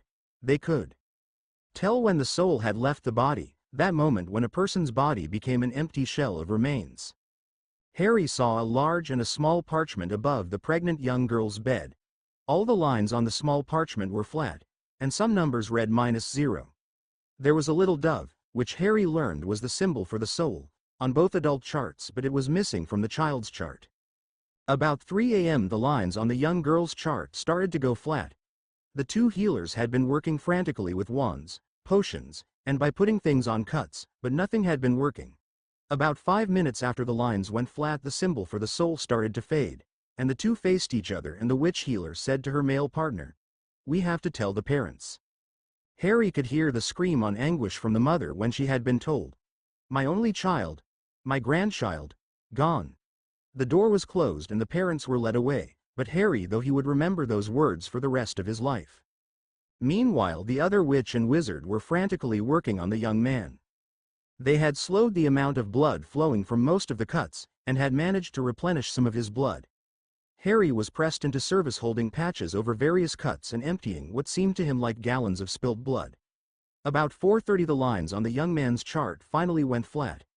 The witch and wizard looked at the young man for about 10 minutes, utter exhaustion and despair on their faces, before they slowly walked out of the room. Harry felt as beat and defeated as he had ever felt. He ended up standing at the far wall of the room, with his head against the wall, fighting back tears. He really did not want to walk out of the room and face anybody. About 3:30 someone, no one could remember who since Sue Shook and Tammy Lewis, the Aurors, and it seemed over half the Hogwarts staff were looking through Snape's papers, found the spells to fix Sectum Sempra cuts. They were maddeningly complex and subtle, And you were warned to practice on animals you could sacrifice before trying them on humans. If you did not do the spells just right, you could do more harm than good. It took until 3:45 to get practice set up. I'll make a few mice, Minerva said, and they tried to cut and heal the mice. The problem was that too many of the mice died before you could even start to heal them. Minerva made a few bigger animals, and that was a little better. They did notice that after Minerva transfigured something to an animal and they healed the cuts when the animal was transfigured back into its original object, the original object was obviously repaired, and not always nicely repaired. Dead non-healed animals transfigured back were just junk. Finally Ginny said, I can make just a couple of cuts, and heal them. She showed them the work she had done on a pig. There's only one way to see if it will work on humans. No. Are you mad? Hermione shrieked at her friend. Ginny ignored Hermione. She slowly directed her wand at her left forearm and muttered, Sectum Sempra. Pain seared across Ginny's face as her arm split open and began spurting crimson. Ginny! Hermione cried. Ginny's knees buckled momentarily as she was overcome with a wave pain. She steadied herself and began to force the incantations for the counter curse through gritted teeth. Remarkably, she was able to close the wound, though not as neatly as she would have hoped. This she realized would be one more scar for her to bear. I cannot believe you, Hermione said incredulously. It was the only way to know for sure, Ginny said. By 4:45, Ginny thought she was ready to try the spells on another human. She rushed back to her room, took the flow to Grimmauld Place and from there to St. Mungo's. As she rushed into St. Mungo's she asked for Harry Potter and they took her towards a room, put a white protective gown on her, and led her into the room. Ginny could not believe what she saw. On the right side of the room was a very naked, very pregnant woman, as white as could be, with congealed blood coming out of what seemed hundreds of wounds. There was a river of congealed blood coming out between her legs. On the left-hand side of the room was a naked young man with as many cuts. Slowly turning around was her Harry, looking as tired and defeated as she had ever seen him. We've lost them both, and the baby as well, Harry said. They were classmates, Ravenclaws from Percy's year. I think I know how to heal those cuts, said Ginny, but it's too late for them. Harry and Ginny held each other for a brief moment, then both took off the white gowns and slowly walked out of the room. By this time Hermione had also appeared, but as soon as she saw the look on Harry and Ginny's face she knew that they were too late. Harry tried to take Ginny's arm and lead her from the room. She winced and pulled her arm away. That's when Harry noticed her arm. Blimey! What happened to your arm? Harry asked. I had to test the healing spells on somebody, said Ginny, very quietly but with a fierce glare. Who else could I have practiced on? Did it hurt? Asked Harry. Did it hurt? Screamed Ginny. You're damn right it hurt. It still hurts, and it didn't do a damn bit of good, did it? It's going to leave another bloody scar, Harry. They're not going to defeat us. I am going to learn those healing spells until I can do them in my sleep. Ginny sat down, shaking. Slowly, she collected herself. Harry, I'm sorry. I guess I'm feeling a little vain. I want so badly to be as beautiful as I can be for you. I can't do that if I keep scarring myself, can I? She asked. Harry said, Ginny, you are the most beautiful girl in the world. You always will be, even when we are old and gray, both of us are all full of wrinkles, you will be the most beautiful girl in the world to me. I'll love you no matter what. My brave, brave, brave heroine. I love you because you were brave and tough enough to do this. Ginny did not cry, but you could tell that she was working hard to control herself. Harry could also tell that one way Ginny controlled the tears was by getting very mad and very determined. I don't love you just because you're pretty, Harry quietly told Ginny, although I do think you are the cutest girl at Hogwarts. I love you because you are brave and tough. You are so strong, so gutsy. Thank you for learning how to heal those awful cuts. Hermione entered the tragic scene moments later. Seeing the look upon her friends' faces, she knew they had been too late. She sat silently with them for several minutes. The healers approached Ginny and Hermione. Did you find the counter curse? Can you heal this type of wound? One of them asked. Yes, we learned the incantation and the method, but we still need to perfect it, Ginny said. Can you teach us? The healer asked. Hermione said, we can show you what we've learned. Perhaps you can improve upon the method once you've learned it. Once you do, I'd like to share it with Madame Pomfrey at Hogwarts, just in case it is ever needed there. Ginny sat with a look of concentration on her face. She was going over the counter curse and healing method in her head so as not to forget it. After a few minutes, the healers approached her and gave her a potion which they told her would lessen her chances of her wound scarring or becoming infected. It was almost 5 o'clock in the morning, but no one could sleep. Harry asked one of the Aurors. Was anybody else in the house? No one, he was told, except for a couple of house elves. Everybody knows you cannot get any in elves. Harry thought a little about this. He did not see why you could not get a lot of information out of house elves if you just asked, so he called for Creature. Creature, Harry said, we just lost a pregnant witch and her wizard husband to what we think were Death Eaters. There were house elves in the house, but none of the wizards think we can get any information from them. Creature asked where the house was. When told, he looked a little surprised, then worried. Master and Mistress needs to rest, Creature said. I will have more for you after you sleep.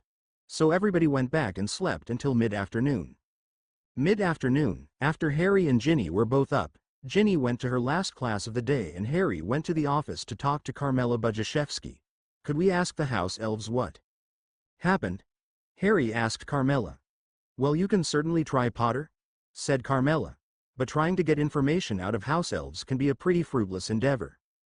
Harry called for Creature, who appeared almost immediately. Harry asked, should we go over and talk to the house elves? How should we best approach them? Creature looked at both Harry and Carmela and said, many of the houses where you found dark magic were or are owned by the Harry Potter estates, and were owned by Tom Riddle or one of his followers. Creature had a list of properties, and Carmela decided that they would have to place magical warning charms and wizard cell phones at any property that Harry owned or used to own. Creature also had a similar list for France and most of Western Europe. Carmela told Creature that she would try to get these guarded as well, especially any that had people living in them. Creature told Harry and Carmela that they were trying to get clauses in the legal paperwork, in any property that had been sold or that was going to be sold, starting with those that were inhabited by house elves, giving Harry and the Aurors permission to talk to the house elves. Meanwhile, Harry refunded the couple's money for the purchase of the house to their next of kin. This effectively returned ownership of the house elves to Harry. Creature told them he would come along for the first couple of these, but they needed a young house elf that can act as an assistant in these types of investigations. The house elf quarters at Grimmauld Place were finished and 2 single house elves were already living there. The old lady elf was very upset with Harry and Bill for tearing down her house even though it had been vacant for 50 years and had fallen into disrepair. Mabel, they learned her name, would soon become a loyal defender of the Potter house. In fact, a pair of workmen learned this the hard way when they came to install a carpet at Grimmauld Place and failed to produce their identification quickly enough. Creature said that Mabel had 2 daughters that were assigned to other households, but that one of them had a son who was not owned by anybody other than the Potter estates, and he wanted to help Harry. His name was Dobedo, Doby-Doo, and he was very young and very excited to be owned by Harry and to be given a chance to work with Harry. I call him if you like, said Creature, and when Harry agreed, young Dobedo appeared with a big smile on his face. Creature said, keep quiet and listen today. Do not even say yes or no, just nod your head when asked and keep quiet. Dobedo nodded his head yes and listened intently to everything said. Harry and the 2 elves went over to the house where the young couple lived, along with Jim Shook, Kyle Lewis, and Carmela. Al was very nervous when Harry was out on assignment without a lot of other Aurors around, and had conveyed that to the entire staff of Aurors. The 4 wizards stayed in the living room of the house while Creature and Dobedo went to talk to the house elves.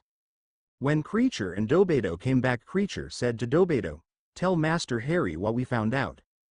Master Potter, Dobedo is so proud to be working for you and in such important job and thanks you so much, said Dobedo, the words rushing out, before Creature interrupted him with, Dobby, just tell Master Harry what he needs to know, slowly. The young house elf hung his head in shame, said, sorry, to Creature, and then turned to Harry and slowly said, the house elves said that black witches and wizards came in through a secret basement room. They know the room. There seems to be some secret passageway out of the room that they do not know about. Dobby looked at Creature, who said to Harry, any questions? Can we see this room? Asked Harry. Yes, said Creature, and he led them down to the basement to a small storage and potion-making room. He walked over to a wall, snapped his fingers and a doorway opened for the Aurors to enter. Before they went in, Jim Shook told Harry, "We have been told in situations like this one of us goes in before you, and one stays outside the room." He then went in, followed by Carmela and then Harry. Kyle stayed outside the room. Everyone had their wands drawn. Carmela and Harry could feel the presence of dark magic and could almost feel the presence of more space, but could not pinpoint where it was or how to get to it. Harry looked at Carmela and said, "Your husband is investigating magic space. Could he help find what more there is in this room?" Carmela looked like a light bulb had gone off in her head. "Yes, he and a couple of colleagues probably could. I'll ask him." The staff of Aurors, plus the house elves, spent a little more time going over the house before going back to the office. Creature asked if Harry would like to see the new house elf quarters at Grimmauld Place, and Harry enthusiastically agreed. The house elf quarters were just as they had been designed. It was a good thing that Harry was small because he could just stand up in the living quarters and had to kneel down to look into the bedrooms. There was carpet on the floor and cupboards to store personal possessions, and a clothes bar with uniforms. Mabel was a sour-looking old house elf wearing a Harry Potter dress as her uniform. It looked as severe and no-nonsense as she did. "I make sure nobody go through the flow or get in the house unless they have good reason to be here," Mabel said, and when Harry thanked her she gave him a suspicious and slightly disdainful look as if to say, "Masters do not thank house elves." Harry just laughed quietly to himself. Creature and Harry sat on the floor and spent about an hour talking to Dobedo about what he was going to be doing. Harry asked if Dobedo could protect himself and others, and Dobedo said he had talked to house elves that were in the Battle of Hogwarts and he was sure he could come up with a way of helping if he had to fight. Before they left, Creature opened the door to his quarters, which had been shut the entire time Harry was in the elf quarters, and a very shy female house elf peered out of the door. Creature introduced her to Harry Potter, and she shyly bowed down. Creature said Azaleas was working outside the house teaching other small house elf children, without pay, and that they were both glad she could help house elves get educated. There was no more night action until 2.5 weeks later, Tuesday, February 2nd, when they got an urgent call from the French. There had been an attack at another house, and 4 people were cut. Harry and Ginny, Ron and Hermione, along with Jim, Sue, Kyle, Tammy and Sydney went to the ministry, took the flow to France, and when there went to the French hospital. From there Ginny, Hermione and Sydney, plus Sue and Tammy, stayed at the hospital and the rest went to the house. Harry called for Dobedo as they arrived. There were 10 French Aurors there, and the 2 groups started to go over what they had found. Harry was nervous, and Kyle and Jim were also getting nervous. There were a lot of Aurors there, but the place felt evil. About 15 minutes after they arrived, about 20 dark wizards appeared suddenly and started to attack. Harry, Ron, Kyle and Jim all thought of their emergency cell phone buttons at the same time. Everyone to counter-attack. Harry heard a crack-whack, followed by another, and one dark wizard after another was downed by something other than a spell. 2 of the dark wizards were dead, 1 was wounded and captured, and 1 French Auror was dead. The Aurors had all been injured. 3 of the French Aurors were seriously wounded and were taken immediately to the French equivalent of St. Mungo's. Dobedo held a bloody meat cleaver in his hands. Apparently, the crack-whack sound Harry had heard was the sound of Dobedo apparating from spot to spot and thrashing the dark wizards with a meat cleaver. Before the fight was over, Dobedo attacked no less than 7 dark wizards. Dobedo, Harry had learned, was a formidable foe. With an emergency summons from Harry, Ron, Kyle and Jim, it seemed that Al had scrambled half the Aurors in Britain and a quarter of them in France. "I told you to have plenty of backup." "Harry," yelled Al, "why did you let him out with so few people?" as he looked at Jim and Kyle. Harry answered, "There were 10 French Aurors here, plus Jim, Kyle, Ron and Dobedo, my house elf assistant. Maybe I should say my house elf assassin, since he disabled 7 of the attackers himself. Somebody left without part of their leg." Al looked at the little house elf smiling proudly with his bloody cleaver and the remnant of someone's leg and said, "My God, I'm going to have nightmares about house elves with cleavers." Al shook his head, looking back and forth at the little house elf, the bloody leg, Harry, about 3 or 4 times shaking his head, before he said, "Harry, I think someone out there does not like you. I cannot ask for more protection, but keep your young house elf with you, and thank you for taking both Jim and Kyle with you." At this moment Sydney showed up and said, "We saved all 4 of them, the parents and both children. They will all have a few scars, but nothing major. The girls are working on the 2 oars who were cut." Sydney looked at the scene, and saw the evidence of a battle. When he saw Dobedo with the cleaver and the leg fragment, he looked at Al and Harry and said, "Good grief. Damn. I hope he is on our side." Harry said, "I asked Dobedo to come up with a good way to help in a battle if needed, and I think he did a fantastic job." Looking at Dobedo, he said, "Thank you, Dobedo. I'm sure you saved lives today, maybe even mine. You did an excellent job." Harry then put his fingers to his lips to indicate that Dobedo should stay quiet. He knew that if Dobie started to thank Harry, he would run at the mouth and spend precious time with over-the-top thanks and gratitude. Al said to the people around him, "I wish we could find a friendly reporter to get this in the papers. We need people to know about dark wizards coming in through basements and about the types of attacks." Harry said he knew of a friendly reporter and conjured up a Patronus to send to Cindy Base. She and a photographer were there within 5 minutes, before most of the others had left and before Dobedo disappeared for a brief time to put his cleaver away. As a result, the photographer got a picture of the house elf with his bloody cleaver and an unattached part of a leg and foot at his feet. As the photographer was taking photographs, Harry said to Cindy, "We need a good article on this attack and a previous one. We need the entire wizarding community to know dark wizards frequently come in through hidden rooms in basements, and we want everyone to be on the lookout for this type of wizard and attack." Cindy went around and got as complete story as she could about the current attack and the previous one. Al dismissed most of the British and other foreign oars, and someone from the French ministry dismissed most of the French oars. Carmela, who had also shown up, led a brief discussion of what had happened. Sydney interviewed the adult victims who were healed. They told him they knew where the cellar was and that they had managed to detect the presence of dark magic just before the attack. Cindy went to the cellar as well. Al and Harry told Cindy that there was a lot more to the story, and if she could wait a day they could fill her in and take her to the house where the young British couple were attacked. Harry finally headed to the French hospital to pick up Ginny and Hermione and go back to Hogwarts. Meanwhile, Ginny had healed one of the children, and then when the Aurors were brought in started tending a witch who had a lot of serious cuts. The staff at the hospital was very interested in how to heal the cuts, and Ginny spent about half an hour both healing the cuts and showing the French healers how to do it. She also gave them instructions on how to treat the healed areas so they did not leave big scars.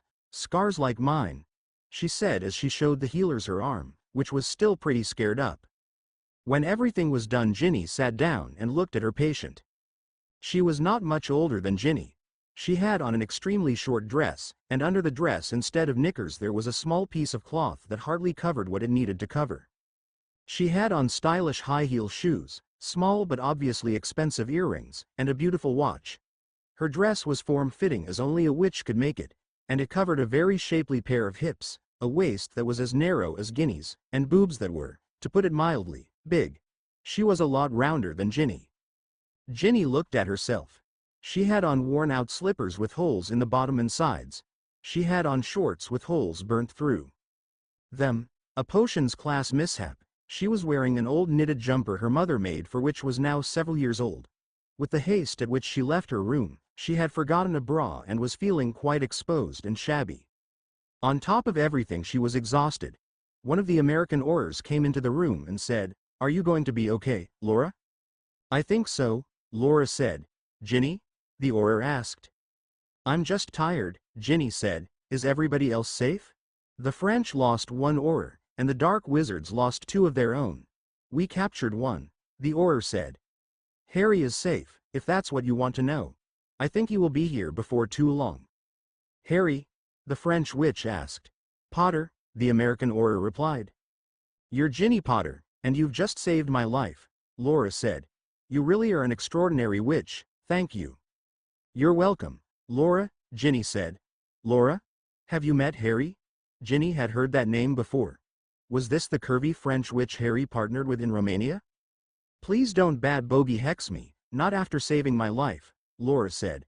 "I was Harry's partner in Romania. He is maybe the nicest person I've ever met, and his love for you was touching, very strong. I hope I can marry someone as good and faithful as Harry."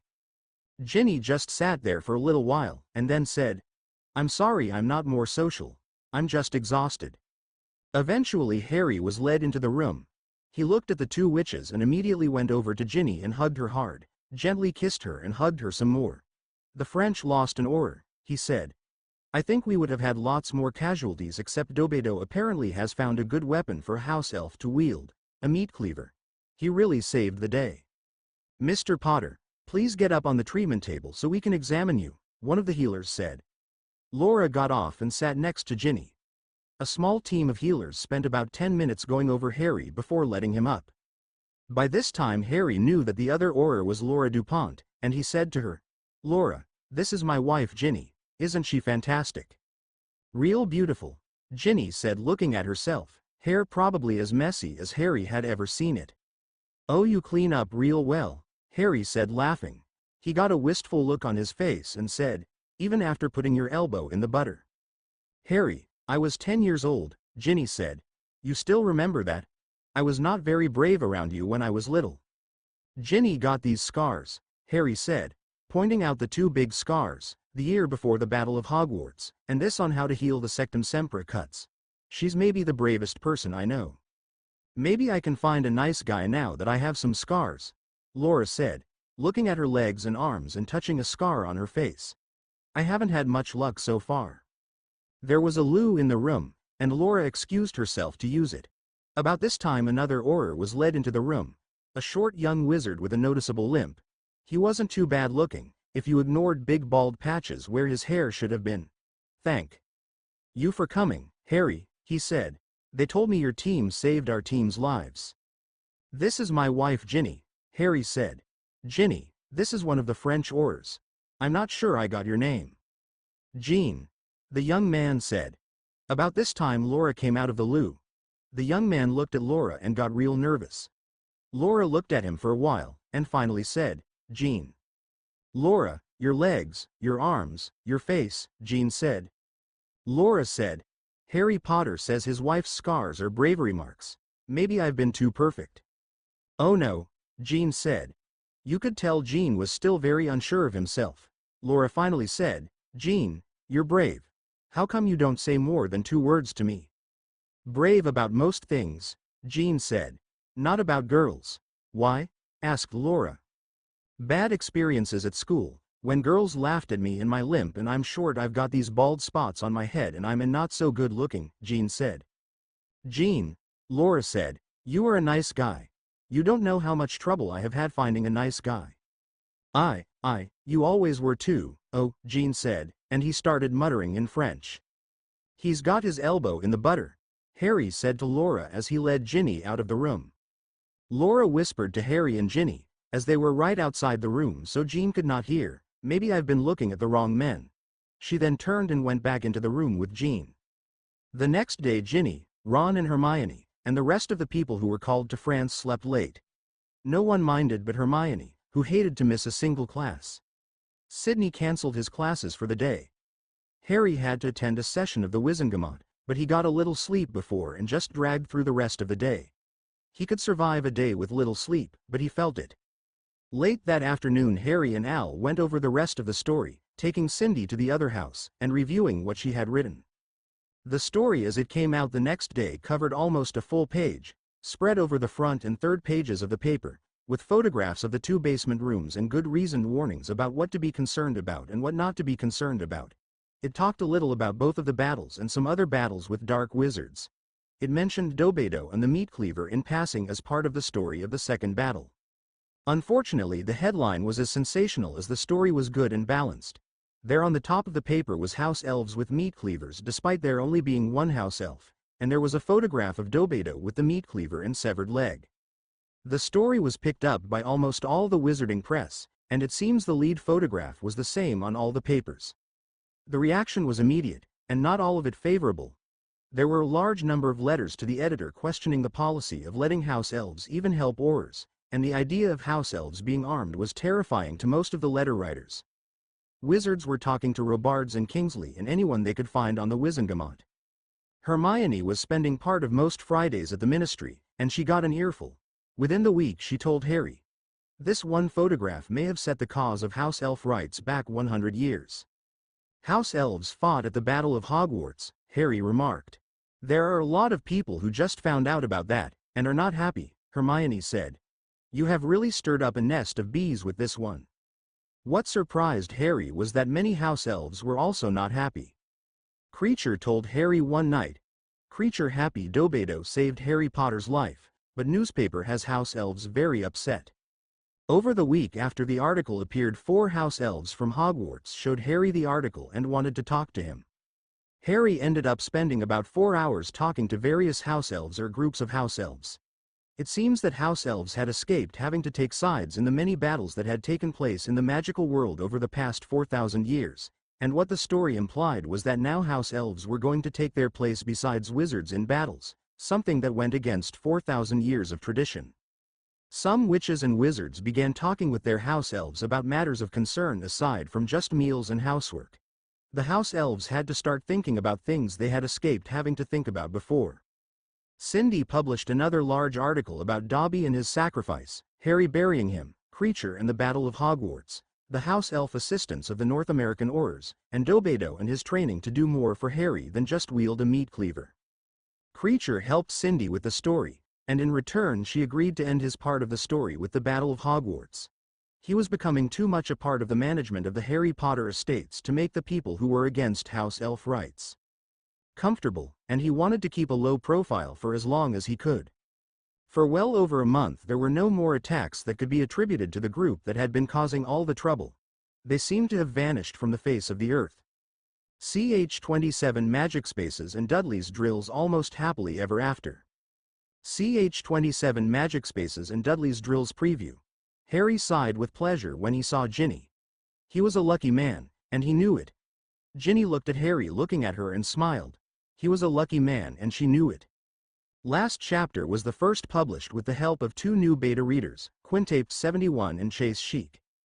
They have posed a major question about part of the chapter, and as a result I have had a much better way of approaching something that was always supposed to be a major part of this series of stories.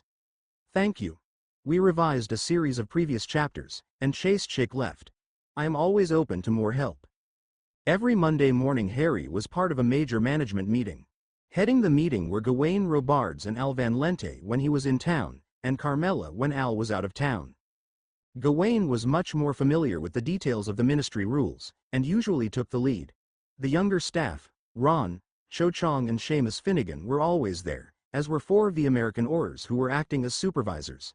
Ron was always asking questions, and was making more of an impression on Al all the time.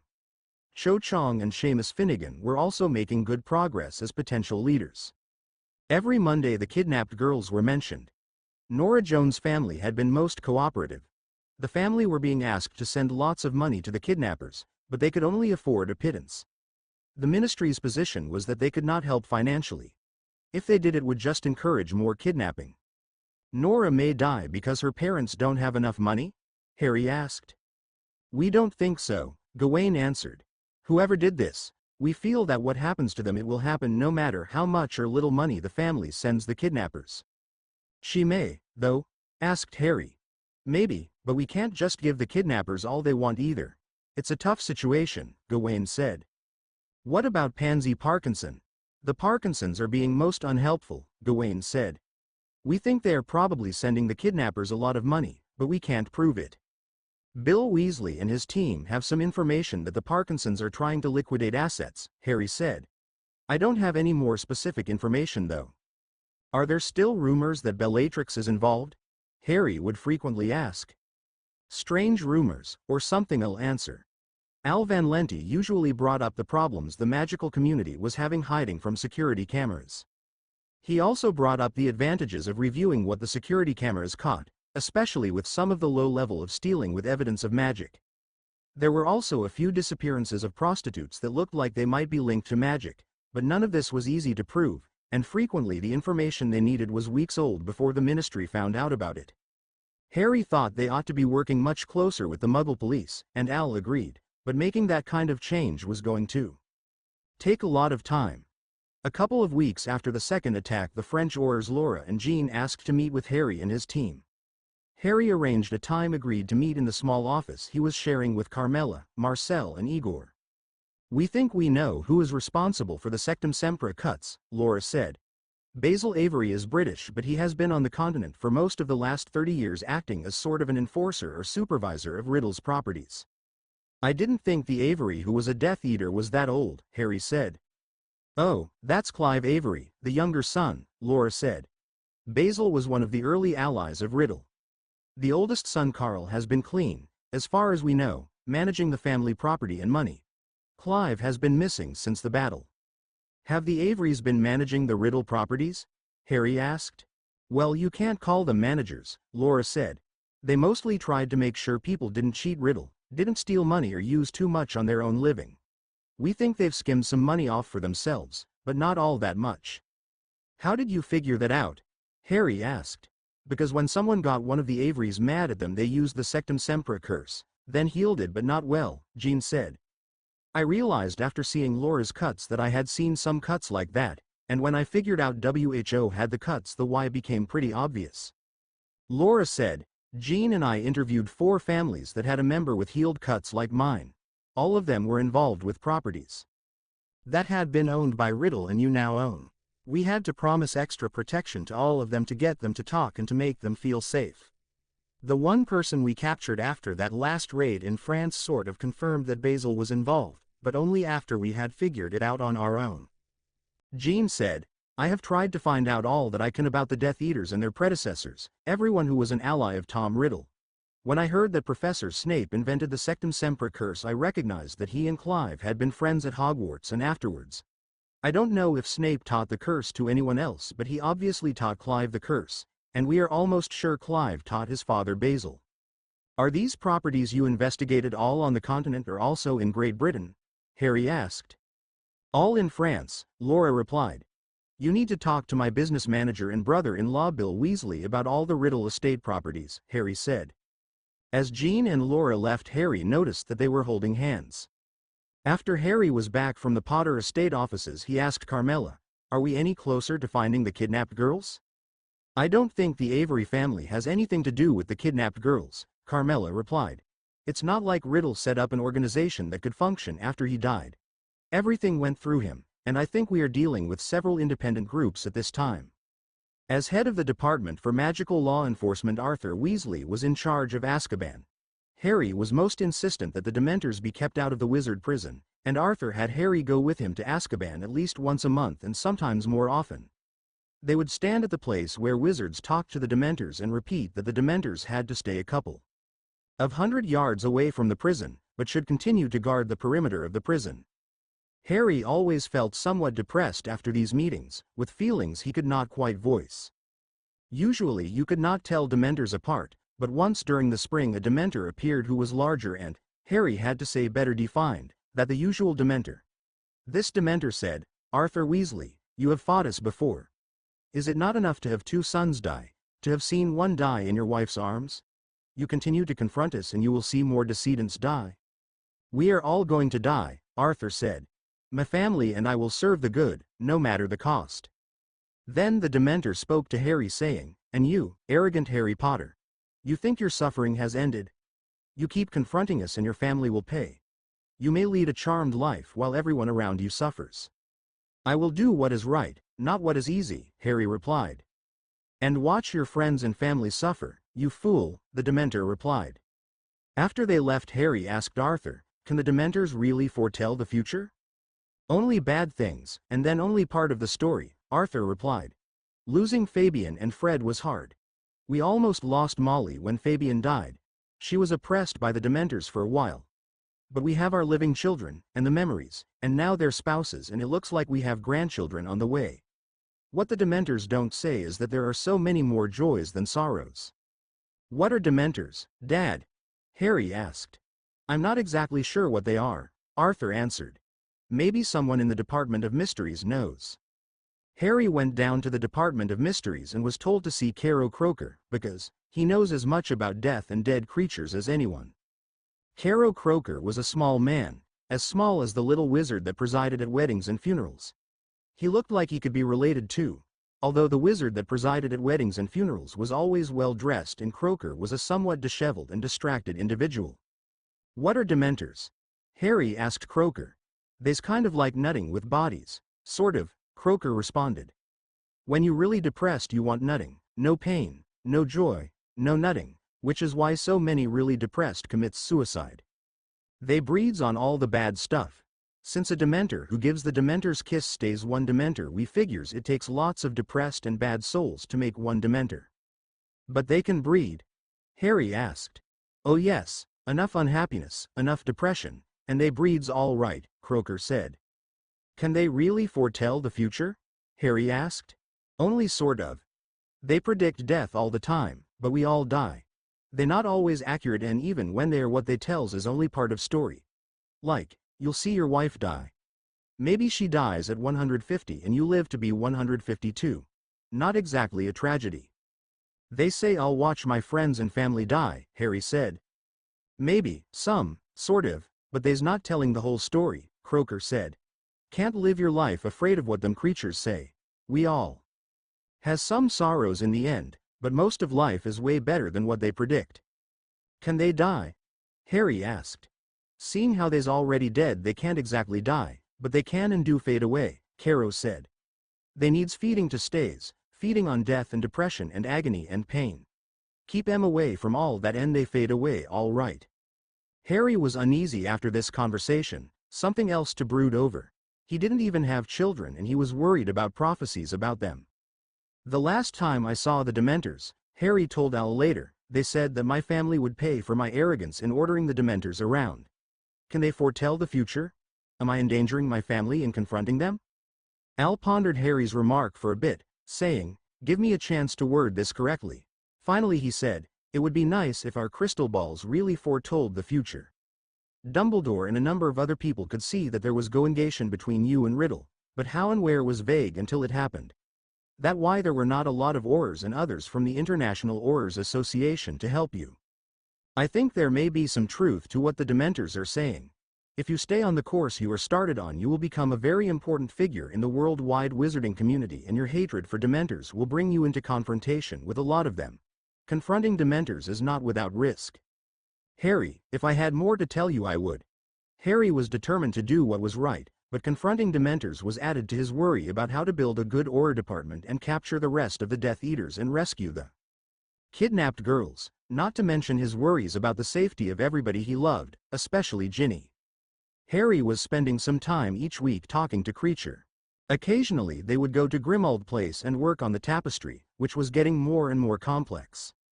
If you reduced the size of the names you could have quite a number of generations on it.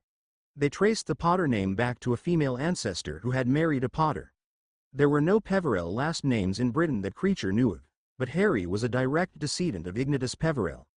Creature did say, "Elder Wand and Resurrection Stone yours by right," after pointing out Harry's heritage. Harry did not find this a particularly comforting thought. Meanwhile, Ginny and Hannah Longbottom were going to school. They were spending a lot of time together, because their class schedule was much lighter than Hermione's. They and the baby had lunch together almost every day.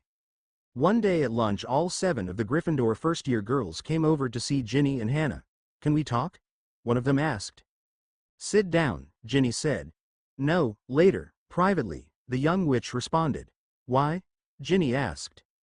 "We want to talk about girl things, privately," she said. Ginny looked at Hannah. "Friday noon all right?" Ginny asked. "We don't have any classes for a couple of hours, and neither do you." "Fine," one of the young girls said, and all the other girls nodded in affirmation. That Friday after lunch all 7 of the Gryffindor first-year girls and 3 of the second-year girls showed up. Ginny and Hannah brought all of them up to the sitting room that Harry and Ginny used. The sitting room expanded to hold all 12 females, and the same young witch said, "We want to know about growing up, like periods and sex and everything." Hannah and Ginny looked at each other and laughed. "Everything?" Ginny asked. "We'll start with periods. How many of you have had at least one period?" It turned out that all but 2 of the girls had been told about a woman's monthly period, although less than half had experienced their first one. One of the second-year girls had not, and was very worried until Ginny said, "I didn't have a period until the end of my second year." I was worried too that I wasn't growing up. Ginny and Hannah made sure all the girls had the special knickers a witch wore for her period, and knew the spells that would make it more comfortable and less messy. If you feel at all uncomfortable, go to the infirmary, Ginny urged the girls. About this time baby Frank Longbottom woke up. Hannah changed him, showing all the girls what a little boy looked like. It was the first time over half the girls had seen the bottom of a boy of any age. Hannah then opened her blouse and one side of her nursing bra and started to feed the baby. "Do you like being a girl?" another one of the young witches asked. "It seems like a lot of bother, with things leaking out of your bottom and top, and having babies." "I never thought much about it," Hannah said. "I really didn't think I had much choice in the matter." Ginny said, "I thought I wanted to be a boy when I was little, because I was the youngest and a girl, and it seemed to me that I couldn't do what the boys did. But now I've done lots of brave and dangerous things that most boys couldn't dream of doing, and I've sort of got it all." Another one of the young witches said, "Girls change, get big on top and big hips, some real big. Nothing like that happens to boys. Special boy parts. Boys just get bigger bodies." Ginny and Hannah looked at each other. "Boy parts change too," Ginny finally said. "They get bigger." Ginny's face got real red when she was saying this. "We can talk more about that when you are older." The conversation carried on in this vein for over an hour. One little witch sat in the corner not saying anything for the entire conversation. It was clear to Ginny that something was bothering her, and she pulled her aside as the girls were leaving and said, "You look worried. Would you like it if you and I had a private conversation?" The little witch nodded yes. Ginny looked at her schedule, and they agreed to talk the next Monday after lunch, just the two of them. When Monday rolled around, Ginny asked, "What is your name?" "Tammy," the witch said. "You were one of the girls that needed the special knickers," Ginny remarked. "Did your mom ever talk to you about becoming a grown-up witch?" "I live with my mom and her mother," the little girl said. "I've never known a man in my life. Mom says women should have babies without men and abort all the men babies." "Is that how you feel?" asked Ginny. "No, but it's just that you and Mr. Potter are sort of like the happy ending to the fairy tales I read as a child, with him winning the big battle and then getting married, and that's sort of what I want, I guess, but you are the only person I know who has ever had a happy ending." "Isn't Hannah and Neville, Mr. and Mrs. Longbottom, a happy ending?" "Sort of, I guess." "What happened after the battle? Did Mr. Potter grab you and kiss you and proclaim his undying love right after you won?"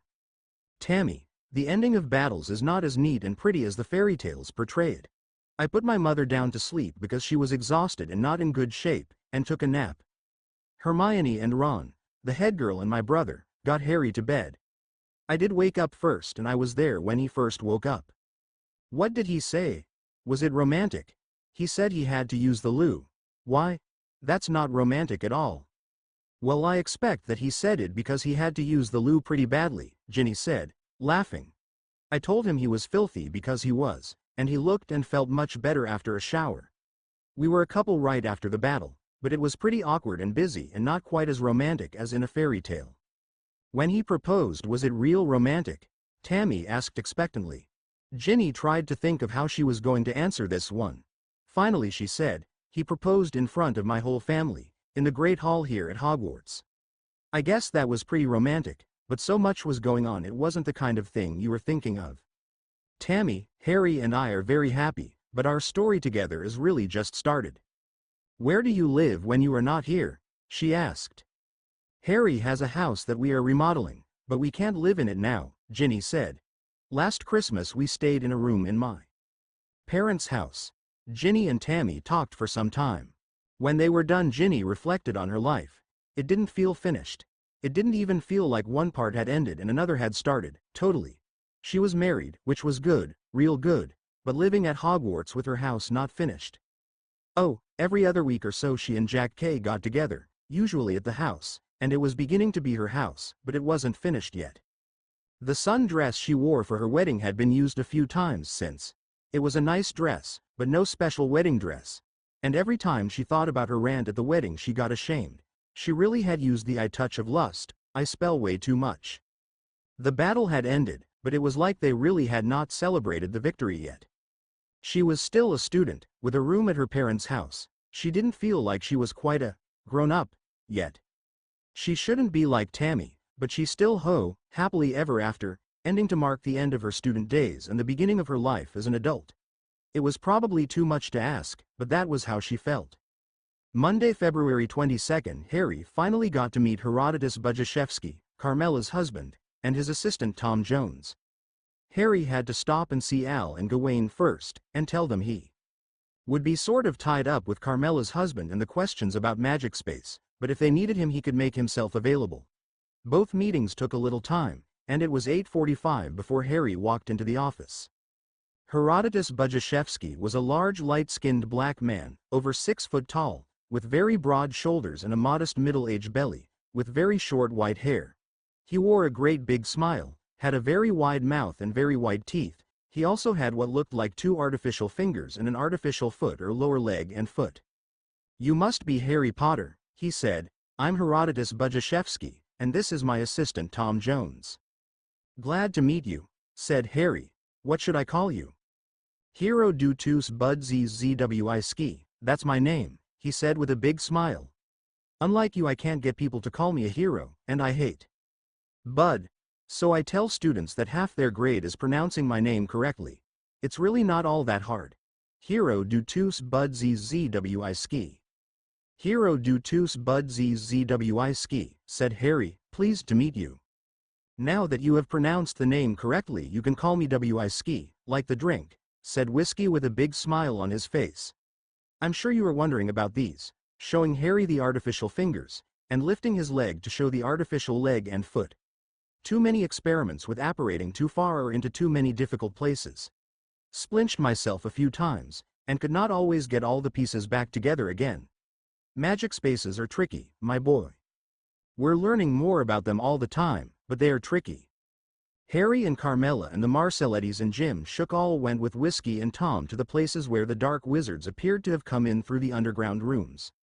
Whiskey and Tom could both feel the presence of something, and they were almost sure where it was. Getting to it was a problem. Whiskey said, "I wish we had a magic drill." Harry asked, "What's a magic drill?" Whiskey said, "If you take a normal drill and drill to where a magic space is, the drill goes right through it without ever going into it. The magic space just is not there in 3-dimensional space. But if you had a drill that was more than 3-dimensional, when it got to the magic space, it could not just go through it like it was not there. It would be forced to go into it."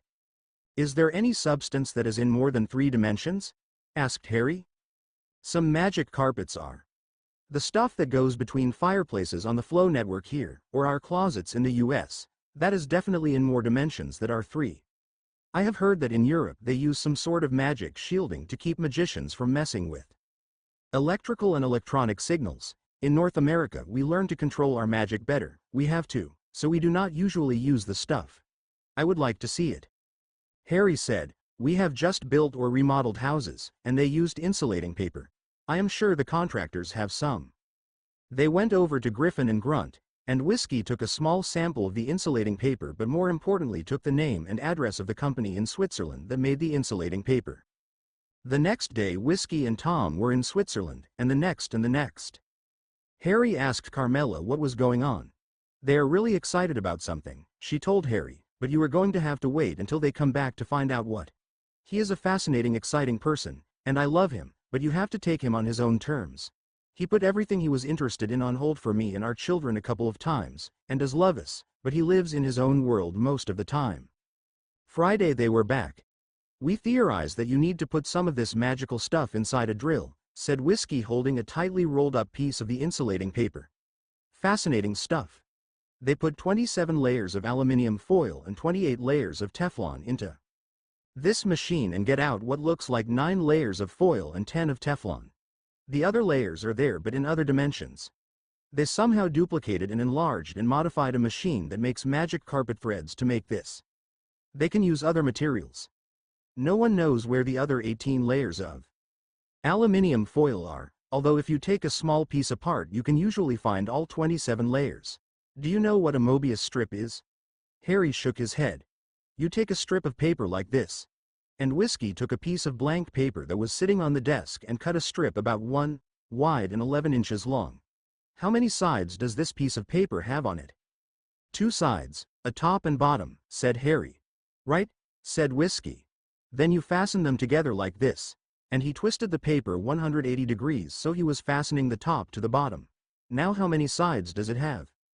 It looks like it still has 2 sides, said Harry. Ah, but looks are deceiving, Harry. Draw a line on top of the paper parallel to the sides, and keep drawing until you come back to the beginning, said Whiskey. Harry drew the line. He kept drawing, and the paper went around twice before he came back to the start. It was magic. The line was on both sides of the paper, yet he had never gone over the edge. Whiskey explained, that is a 2-dimensional object, the flat piece of paper, twisted into 3-dimensional space. The insulating paper looks like it is 3-dimensional material twisted in some higher dimensions of space. If I could just roll some of the insulating paper up real tight and stuff it inside a drill. We just need somebody who makes real special drills. Harry thought. Uncle Vernon made drills, but he had never paid any attention to what kind of drills. It seemed like a dull, stupid business, especially when compared to the magic world he was being introduced to. But Dudley seemed interested in the drill business. I may have somebody who could help, said Harry. The Potter estate offices had real working Muggle telephones connected to the worldwide phone network, so that Friday afternoon Harry went to the office and asked Bill if he could use the phone. Bill answered, "Sure, but why don't you just use your mobile?" "I can call Muggles on this?" Harry asked, looking at the little instrument in amazement. "Sure," Bill said. "Just don't make lots of calls while you are apparating all around. For security reasons I use the landline phones while I am in the office, but the mobile works, as long as there are not too many witches and wizards around or the space isn't protected by wards." Harry took out his mobile and called the Dursley home. Aunt Petunia answered, "Hello. Is Dudley there? Can I speak to him, please?" asked Harry. "Who is this?" a suspicious-sounding Aunt Petunia asked. "Harry Potter." "How are you, Aunt Petunia?" Harry replied, trying to be cheerful and upbeat. "I thought we were done with you and your kind," Aunt Petunia replied. "I'll try not to bother you, but I would like to talk to Dudley," Harry said. There was silence on the phone, and a short time later Harry heard Dudley's booming voice came over the line. "Harry Potter. How are you? I'd love to meet with you sometime. I was just going to ask you to meet with me and some other people," Harry said. "I have some questions about drills. I'll pay for a good dinner, and even cover your transportation." "Well, Dad knows more about drills than I do. Do you think he ought to come along?" Dudley asked. "Well, it has to do with drills and magic. I expect asking your dad to come along is a rather bad idea," Harry explained. "Fascinating," Dudley said. "I'm on." "When and where?" They agreed to meet that night, about 6:30. Harry gave Dudley the address of the Lakey Cauldron, saying, "If you can't find it, just call my MXXXX. Dudley answered, "My mobile is 4x4x. You are better off calling it." Very quietly Dudley said, "Mum acted like the phone was slimed or something. I don't think she wants to talk to you." Then a little louder Dudley said, "Is your wife, Ginny, coming? She sure is cute. I'd love to talk to her." "Sure." A beaming Harry replied, "I'd love to bring her along. See you tonight, Dudders." "See you tonight, Harry," Dudley said in closing. Harry took the flow network back to the rooms at Hogwarts. He told Ginny a little of what had happened, and said that he wanted her along, looking her best. Ginny was usually very ready to get dressed up and go out, and she was more than willing, putting on a bra that showed all her shape, a blouse that was just low cut enough to show some cleavage, and her scar, and a skirt that was tied around her nicely shaped hips and was charmed to sway as she walked. Harry sighed with pleasure when he saw Ginny. He was a lucky man, and he knew it. Ginny looked at Harry, looking at her, and smiled. He was a lucky man, and she knew it. Ginny ran her hands down over her breasts and down her front and said, "A little happily ever after?" "You're still my fairy tale princess, love," said Harry as they took the flow first to Grimmauld Place and then to the Leaky Cauldron. To their surprise, Hannah and Neville were both there, working, not visiting. "My uncle is sick, the help is balky and needs some direction, and I am the only one in the family left to run this place," said Hannah. "Too many good people died in the war. I don't mind running the place, in fact was planning on learning how after graduating. Now I may have to quit school, not because of Fred," she pointed to the baby playing in a playpen on the floor, entertaining customers, "but because of this." pointing around at the establishment. Ginny remarked to Harry, "I haven't seen much of Hannah the last week or two. Now I know why." By this time Carmela and Whiskey had arrived, and Harry introduced everybody, making sure to introduce Hero du tous Buds ZWI. Whiskey smiled in appreciation. Dudley had become just magical enough, or just used to magic enough, that he could find the Lakey cauldron, and he came in and there was another round of introductions. Dudley worked hard at Hero du tous Buds ZWI, which started Dudley off on the right foot with Whiskey. "You remember Ginny," Harry finished up with. "She's even cuter than I remember from the wedding," Dudley said to Harry, although he was looking at Ginny with a big grin on his face, and then, "I am very glad to meet you, Mrs. Potter," to Ginny, giving a slight bow and holding out his hand. Ginny shook Dudley's hand, and said, "Call me Ginny. When people call me Mrs. Potter I feel like an old lady. It's good to meet you, Dudley." Ginny looked at Dudley somewhat cautiously. This was the cousin who had given Harry so many problems when Harry was growing up, after all, and he was huge, 6'4" and about 250 pounds. The five left to go to a nice Italian restaurant that Harry knew that was just a block away, and the five sat down for dinner. "We don't make simple twist drills," Dudley explained. "There's no money in those. Offshore competition took that market away years ago. Most of ours are specialized. A lot of rock drills for underground mining. Specialized gun drills with lubricating channels in the middle. We work with a lot of carbide, CNC machining hard to work with materials. My dad can be an obnoxious man, but he knows his drills. I'm spending all my free time trying to learn as much as I can before he dies of a heart attack like his father and grandfather. They were all fat as pigs and unhappy uptight type of people from what I understand." "Do you work there now?" asked Harry. "I go to school during the day, then work a partial night shift most nights," said Dudley. "Hard on the social life and the hardest I've ever worked in my life, but I am really worried that Dad will die before I know enough. It was hard on the company when he was away. My uncles kept everything running well enough. Well, in some ways it ran better without my father yelling and fuming, but no one knows rock drills better. He spent a lot of time underground before he got too fat." "What do you know about the magical world?" Whiskey asked Dudley after they had ordered. "We, Mum and Dad and I, had to go into hiding last year, the year Harry was on the run," Dudley started out with. "I got to know a lot. I got to be good friends with some guys about my age, and they explained a lot." "Do you know about magical space?" asked Whiskey. "Like when you try to cram 25 people in a dining room that should only hold a dozen and the room just seems to grow?" asked Dudley. "You have the idea," Whiskey said.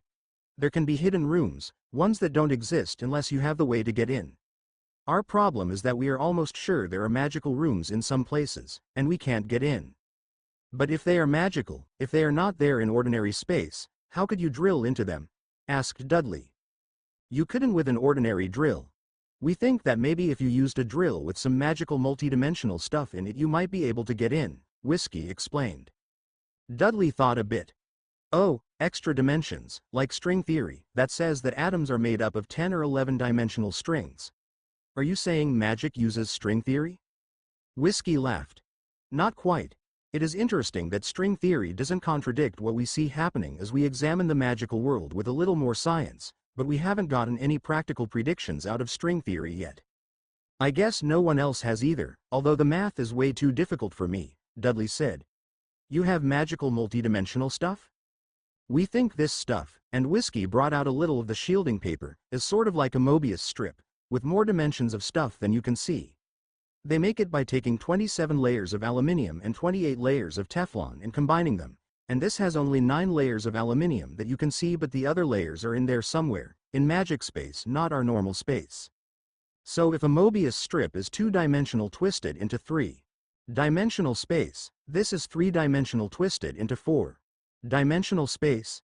asked Dudley, examining the shiny thin sheet of material. "We think so," Whiskey said, "except we are not sure if it is twisted into one more dimension or more than one dimension." "Wow. Could you draw it on a computer?" asked Dudley. "I'm learning computer-aided drafting, so I can program the mills that make our drills. I could send you a file that showed you what we wanted in 3D, Whiskey said. All we can show you is this paper in 3D, however. Even better, you send us a print of a couple of rock drills, and I will get someone to show what modifications I want. Mostly I want a drill within a drill, and this stuff wrapped around the inner drill so it has to go through the magical space too. I'll email you a catalog, Dudley said. Dad sends everybody printed catalogs, but this is a lot quicker. We're just getting into email, Whiskey said. Can you get it to me on a CD? Sure, Dudley said. We don't have solid models of all the drills yet, but I can get you some if you need it. We have a student back in California working on CAD. I know he can take IGES or step files, Whiskey said. Can you draw things in more dimensions, like draw the extra dimensions? A wide-eyed Dudley asked. I mean, you can draw a Mobius strip on a computer, and all sorts of other things. Could you mathematically model the other dimensions? Maybe in theory, Whiskey said. We figure that each extra dimension would take 2 orders of magnitude more computing power, and we don't have easy access to computers powerful enough yet. We don't have the mathematics worked out either. The other problem is that we are not sure we are dealing with only one extra dimension, or if our dimensions are the same as the ones in string theory or alongside them, or something. Conversation went on for about half an hour more, with Dudley and Whiskey sharing sketches. Only Whiskey and Dudley knew what they were talking about. As this conversation was going on, Ginny got confused, then turned to Harry and said, What are they talking about? Harry shrugged his shoulders. Carmela said to Harry and Ginny, Most of this is as much above my head as it is above yours, and I've been married to the man over 50 years. Dudley and Whiskey spend more time talking about just what Whiskey wanted made. Finally Dudley said, Harry, can I get paid for making these drills? Is there a way some non-magical company can contract to have these made? Harry said, I can arrange that. You are going to need to meet some people who will be the contact people. Is there a way you can be the sole contact person for this? We do not want your dad to know what is going on. Dudley answered, I can tell Dad that it is a contact made through the college. That is sort of the truth. If I was not going to college to learn to be an engineer and work in the drill factory, you would not have contacted me. And for my dad, money talks. If we have a R&D contract with a company paying real money, he will not have a problem with it. He will probably just be real proud that I have begun to earn my way. Harry said, I know that the Harry Potter estate's offices deal in Muggle money as much as in galleons, and I'm sure we can set something up. I'll talk to my brother-in-law Bill Sunday or Monday. Dudley wanted to leave a little before the others. I have a little homework to do and I don't want to risk missing the buses running for home. It's real good to see you again, Harry. I was so awful to you when we were growing up. I was worried that you would never want to see me again. Going into hiding, and seeing how nice your people are, and what an ass my dad is, really changed me. At least I hope it did. You're my only cousin, Harry said. It would be good to get to be friends. Dudley looked at Ginny and shyly grinned. Mrs. Potter, Ginny, I think you are the cutest girl I've ever seen. Gee, is Harry lucky. I think Harry's pretty lucky too, Ginny smirked, preening. Then she got more serious, saying, I am very glad to meet you again, Dudley. I was all prepared to hate you, and I think I may like you, if I can ever understand what you are talking about. Multidimensional magic, Dudley said, shaking his head. Do we really understand what we are talking about? Dudley asked Whiskey. Only sort of, Whiskey admitted. Good night, everybody, Dudley said as he walked out the door. Harry paid the bill, and he and Ginny got ready to leave. Have fun tonight, young lovers, said Whiskey. I know Carmela and I will, and he turned to Carmela, who was looking at him with love and maybe even a little lust in her eyes, and gave her a kiss. They have been married more than 50 years, they spend over half their time apart, and they are still deeply in love, whispered Harry as they took their leave of the older couple. Don't even think about being gone that much, said Ginny. It sure did not take Carmela's encouragement to get them to enjoy the rest of the evening together. CH28 Some progress. Monday after the normal management meeting, Harry had a meeting with Al and Gawain. With your permission, I have a couple of projects I am working on right now, that may occupy some of my time, Harry said. Gawain gave Harry a wary look and asked, What now, Potter? I've explained how we think there are magic rooms next to some of the basement rooms in the houses where there seem to be strange things going on, people appearing and disappearing. Well, we theorize that if we had a magical drill, a drill with multi-dimensional material in it, we could drill into the hidden space. We have found the magic material, we think, and now we just need to put it into drills and see what it is going to take to make it work. Have you been reading Muggle fantasy and scientific fiction, Potter? Asked Gawain. Sounds like a dumb idea to me. If you want to waste your time and Van Lente here agrees, I guess I don't have much to say about it. Al turned to Harry and said. Gawain said yes, but he is on record in being against it. As long as it does not take you away from everything else, spending a little time on this can't hurt. What else do you have? Harry brought out the Marauders map and showed it to Gawain and Al, and then said, I have notes from my mom and dad about how they made it, and I am trying to see if I can duplicate it, not just at Hogwarts but anywhere. How handy would it be to be able to make a map of a place before a raid, showing how many people were in a building, what it looked like on the inside, and who the people were? Merlin. Gawain said. You can do that, Harry admitted. Well, not yet.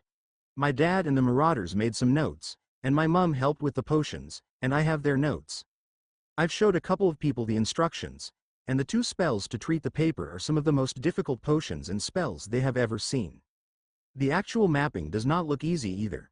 I'm almost sure it can be done, but it may take a while. Gawain looked at Al and they both nodded their heads. No reservations on my part, Gawain said, as long as it doesn't lead you to a one-way trip to Knockturn Alley. You need to work on this, Harry, Al agreed, and I think that you are probably the best person to figure this out. It would be fantastic to be able to go into a building to arrest people and not get surprised by how many there are or who they are. Monday afternoon, Harry was explaining to Bill what he wanted for the drill project, and Bill found another person in the company who knew about some of the more obscure properties they owned, and they found a company that was in the road salt business that owned a small underground mine. Officially the mine was closed, as it was just worked a little by magic, the road salt from the mine being used on mostly wizarding properties. It was a registered Muggle business, however, with enough sales to Muggle private companies to be making a profit, paying taxes, and had enough reserves to pay for quite a lot of experimenting with magic drills. Harry also found out that he and Bill were well known to the Muggle legal and taxing authorities. Although most of the property he inherited was hidden from the Muggle world, there were large amounts of property registered in the Muggle world, and keeping a low profile on how much he owned was not going to be easy. By Wednesday they knew they needed not only rock drills but a machine to do the drilling. The normal handheld drill, even a big one, could only go through so much rock, and they needed a big drill to hold the special drill bits that Whiskey wanted. By the next Monday, the 1st of March, Harry found that the salt company had purchased a used self-propelled rock drill and a small van to transport the drill to different locations. They were going to experiment first in the salt mine, and then if things worked go on to other locations, and finally go back to all the rooms where dark wizards seemed to come out of thin air. Monday they also had some of the insulating paper rolled up as tightly as the supplier could roll it, about 1 millimeter in diameter. They slipped this inside a hollow opening in a 3 millimeters diameter rock drill, and started to drill to the known location of a magic space, where the magic space was open on one side and they could see into it. The drill went right through the magic space without going into it. When they opened the drill to look at the magic paper, it was all shredded in very fine chunks. When they weighted the chunks, it was obvious they had all 21 layers. They tried again with a 0.5 millimeters rod in the center and 0.25 millimeters thickness of foil surrounding the center rod. Since this took Dudley making another special drill and Whiskey getting more of the insulating paper, and having the company that made the paper wrap it around the 0.5 millimeters rod, this experiment was not done until Friday. Still shredded paper and foil. Both Whiskey and Dudley said that you needed some middle of the drill.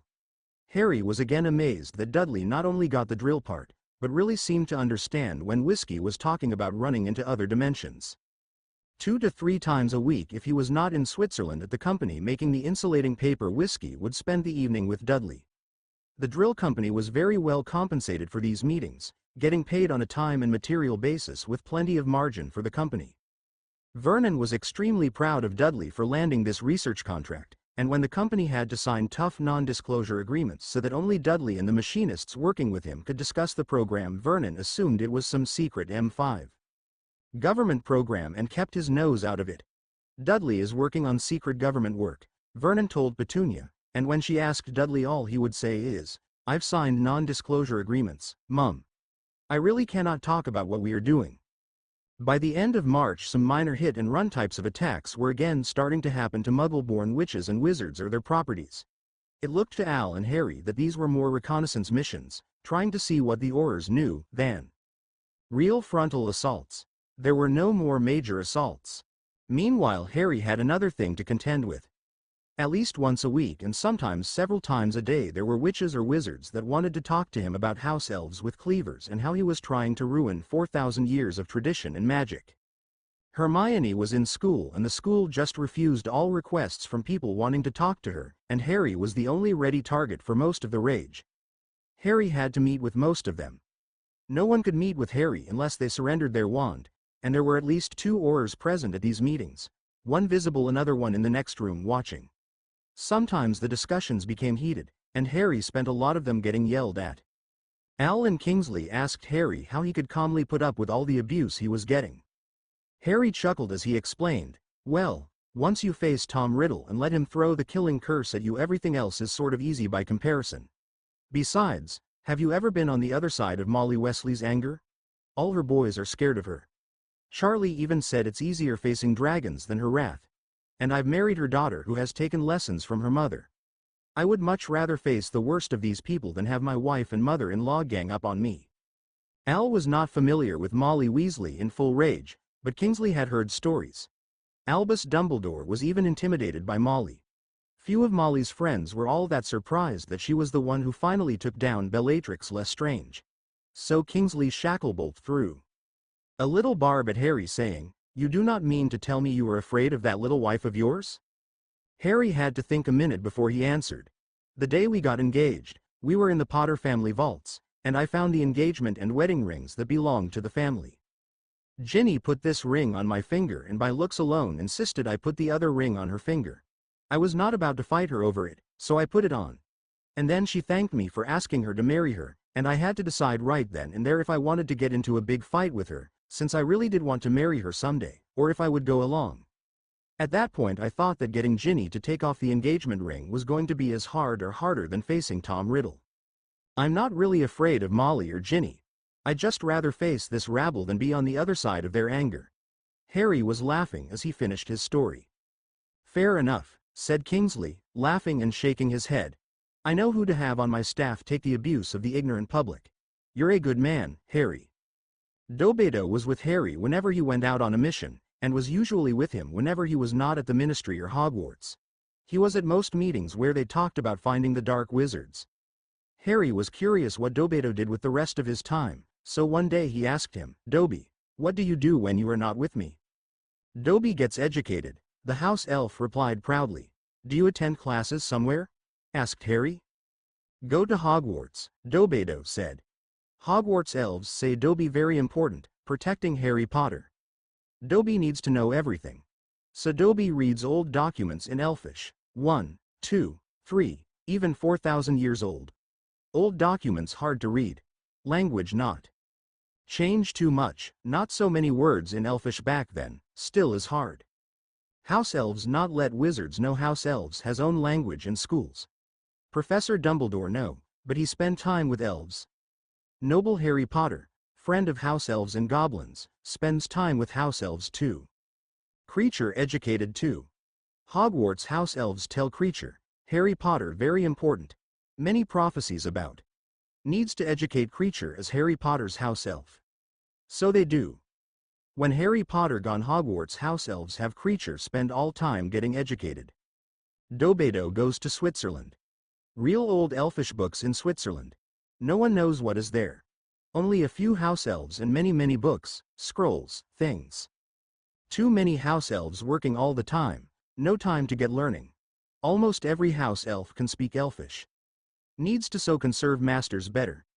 Needs language of house elves. Most can read Elfish, but hard to learn when working all time. Many house elves read but not write. Hard being house elf, but easy being Potter, Weasley house elf. Are there house elf schools in every country? Harry asked. Oh no, Dumbledore replied.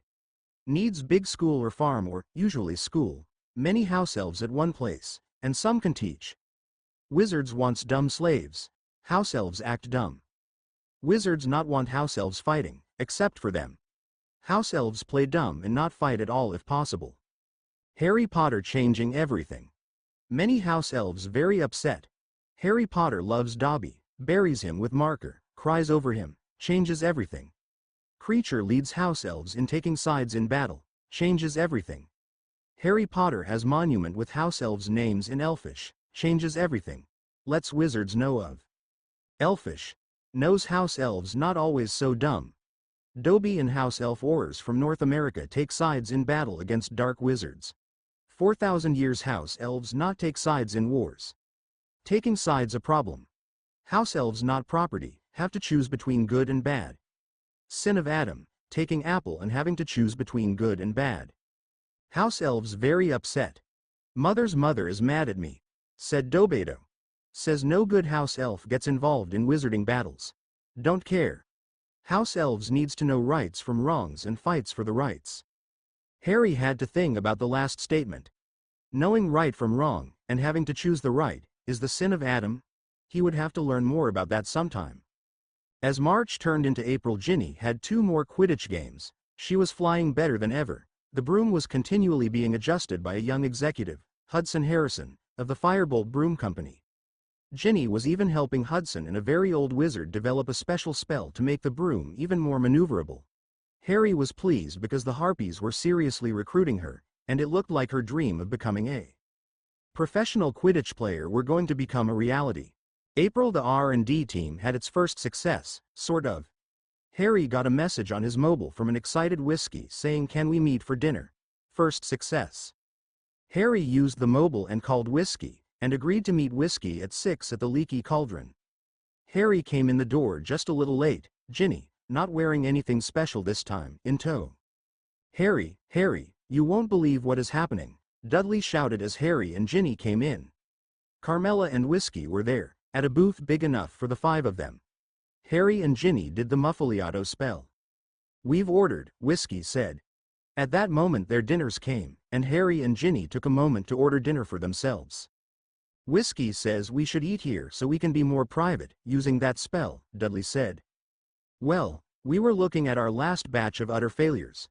We tried stainless steel, several different alloys, different ways of putting the material in, and nothing was working.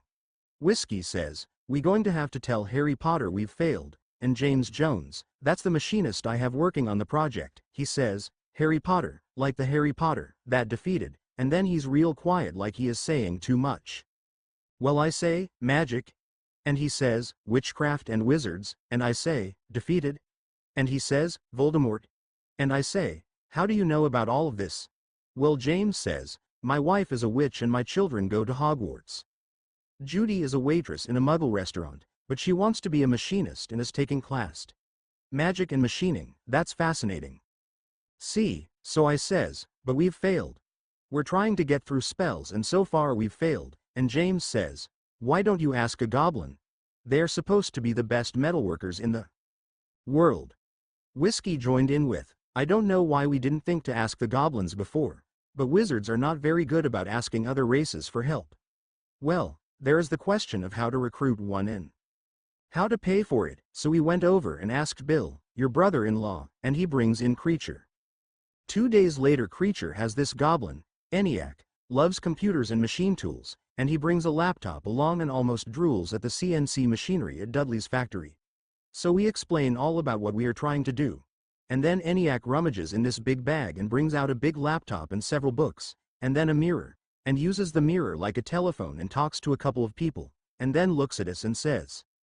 Whiskey looked at Dudley, who grinned and said, he says, can't drill through a spell, or punch, or grind, or poke. Must confuse the spell. So he draws out these strange patterns of putting material in the drills, a little here, a little more there, real strange. The center part off center. No pattern that I could see. We have 8 drills, and 6 of them get at least part way through the spell, leave chunks inside the magic room. ENIAC and Whiskey are sure they can make drills that will work. It may take a few more experiments, but now that we know we have to confuse the spell we are a long way there. Then we talk about other things, and I think I am going to have a goblin on the payroll. Needs Muggle money, ENIAC says. Your house elf, Creature, seemed to be smiling when he says, I arrange, and then he says, much subversives, while he is grinning at me. Harry laughed. How unusual is it to have a goblin working in a machine shop? A Muggle machine shop, unheard of, exclaimed Whiskey. Harry, Dudley says, "We are going to make impossible things. We've already made 5 new drills we had been trying to make but failing. A lot of machining and a little bit of magic, and we can get big bucks for this stuff. I just have to tell Dad that the way we did it is part of the highly secret project I'm working on, and if I reveal it to anyone but me and James Jones, we could be in real big trouble. Not only losing the contract, but I could end up in a place that would make the average British jail look like a country club." Whiskey piped in with, "Vernon knows that what was going on behind those curtains between Dudley and that G.D. Black sob is paying them good money. As near as I can tell, Vernon is frequently mad at most of the world. I hate to say it, but racial prejudice is only one of his failings. I feel sorry for Dudley for having to live with him." "That's Dad," Dudley admitted. "You always want to look up to your father. He knows his drills, but he's not a very nice person. I learned that last year. Having to go into hiding and learning what it meant to be hungry and scared, and to cooperate with other people, was the best thing that ever happened to me. But Dad learned nothing." Fred Weasley, the son of George and Angelina, was born April 1, 1999, on his father's birthday, to the delight of George. Of course, everybody was anxious to see Freddie, as he was called, on Sunday, April 4. George and Angelina were the last to arrive Sunday morning, getting to the family breakfast just a little before 9. Messy nappy, and when he was clean and dry, Freddie seemed to think he needed feeding right now, Angelina explained. George, who was carrying Freddie in the bag with baby necessities, remarked, "For such a little tyke, he sure comes with a lot of baggage." Hermione promptly remarked that, "You can shrink the baby bag. Can't shrink the wiggly one," George said, pointing to Freddie. Everybody needed to see Freddie, and he was passed around. After a nap, Freddie woke up crying. Angelina scooped up the little tyke and quickly changed his nappies, and then started to nurse him. "Are you still working at the store?" asked Molly. "Sure," Angelina said. "He has a crib behind the counter." "How do you feed him?" asked Audrey. "How do you think I feed him?" Angelina replied a little tersely. "The same way I'm feeding him now. Sometimes I stay behind the counter. But sometimes I go up to the landing where I can see the whole first floor and make sure no one is stealing or damaging anything." Angelina continued to work at WWW, and when Fred needed to be fed, stayed in the store keeping track of the customers while she nursed Fred.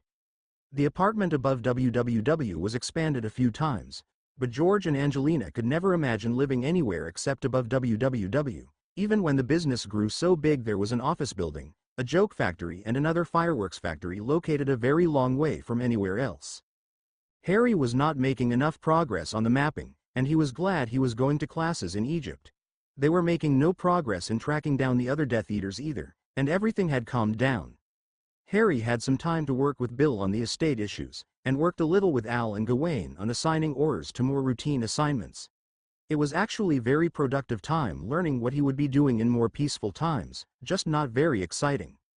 Sunday evening, April 4, Harry left for 2 weeks in Egypt, trying to learn more about Muggle and magic space.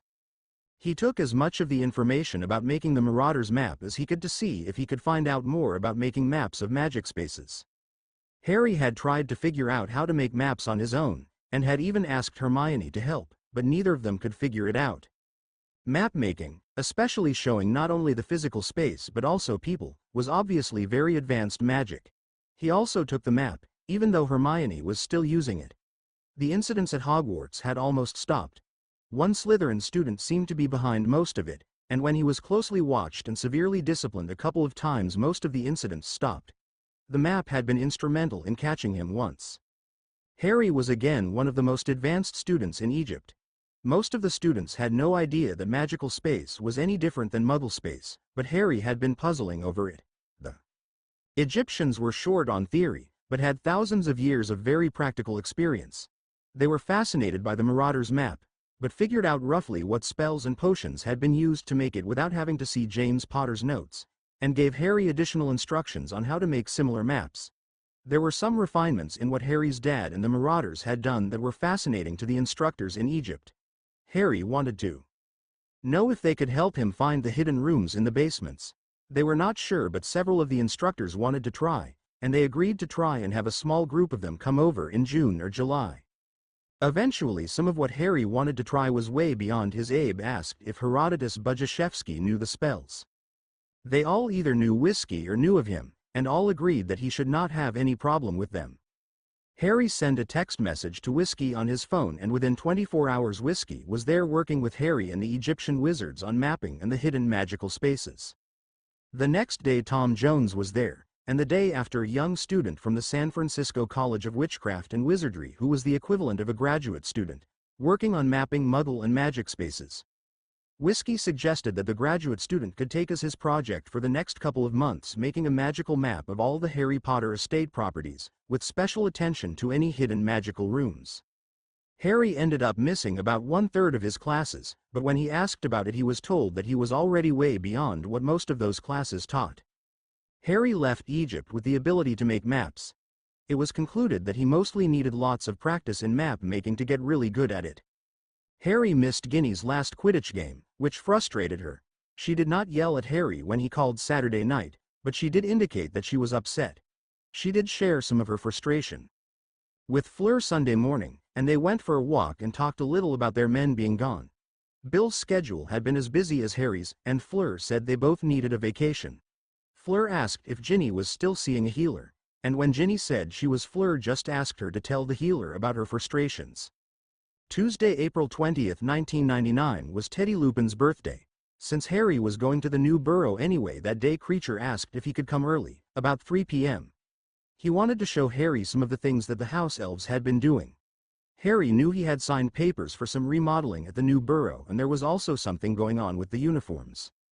Harry and Creature apparated to the proper place at the new burrow, outside the wards but in a place where someone was always watching because of the security. As they walked to the house, Creature pointed out a row of dormers on the roof. They then went up to the new house elf quarters above the main house. Creature explained that the house elves at the new burrow never felt comfortable in the bedroom Molly had them in. It was too big and nothing was sized properly for a house elf.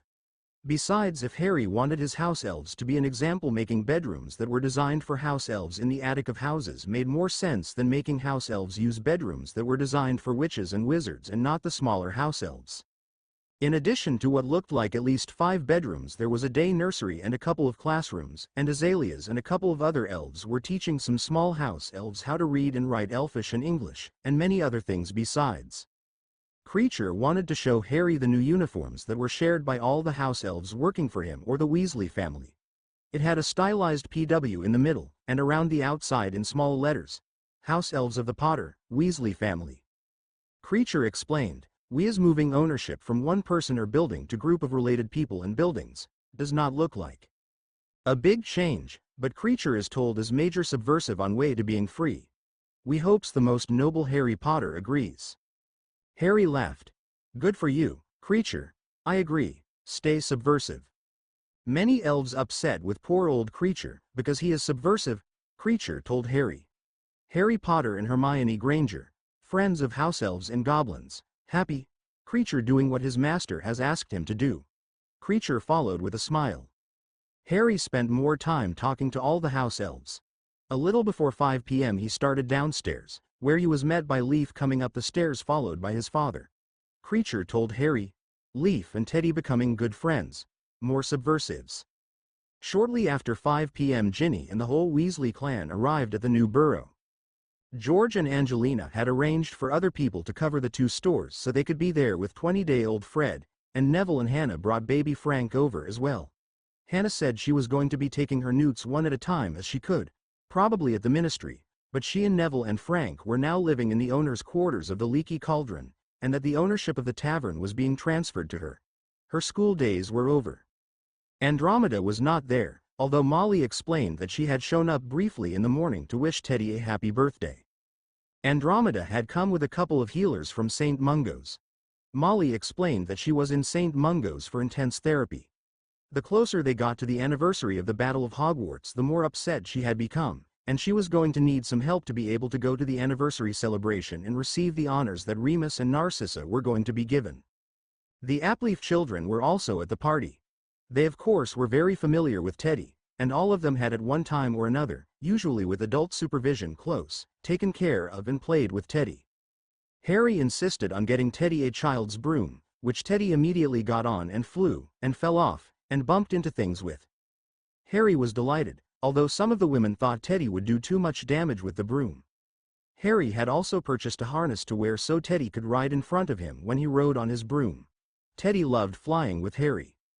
Teddy was saying G-Ma for Molly and sometimes for Andromeda, although Molly was the primary caregiver. Harry identified himself as Daddy Harry, and Ginny as Mummy Ginny. But Harry had become Da Hare, and Ginny, Ma Jin, and for several months that is what Teddy called them. When Harry and Ginny got back to their room at Hogwarts, they noticed information on their desks about the anniversary of the Battle of Hogwarts in a week and a half. Students had to start Friday getting ready, and the anniversary was Saturday and Sunday. Ginny looked at the calendar and at Harry and said, "I knew Teddy was young, but look. He was only 2 weeks old when I started to take care of him. He knew the love of a mother and father for a week and a half."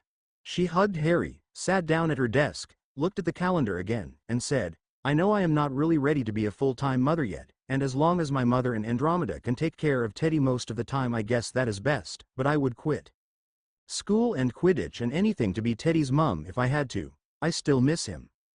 Harry answered, "I miss him too, Ginny. We are just going to have to work hard to include him in our lives." CH29 The first anniversary of the battle. CH29 The first anniversary of the Battle of Hogwarts. The 1-year anniversary of the Battle of Hogwarts was rapidly approaching.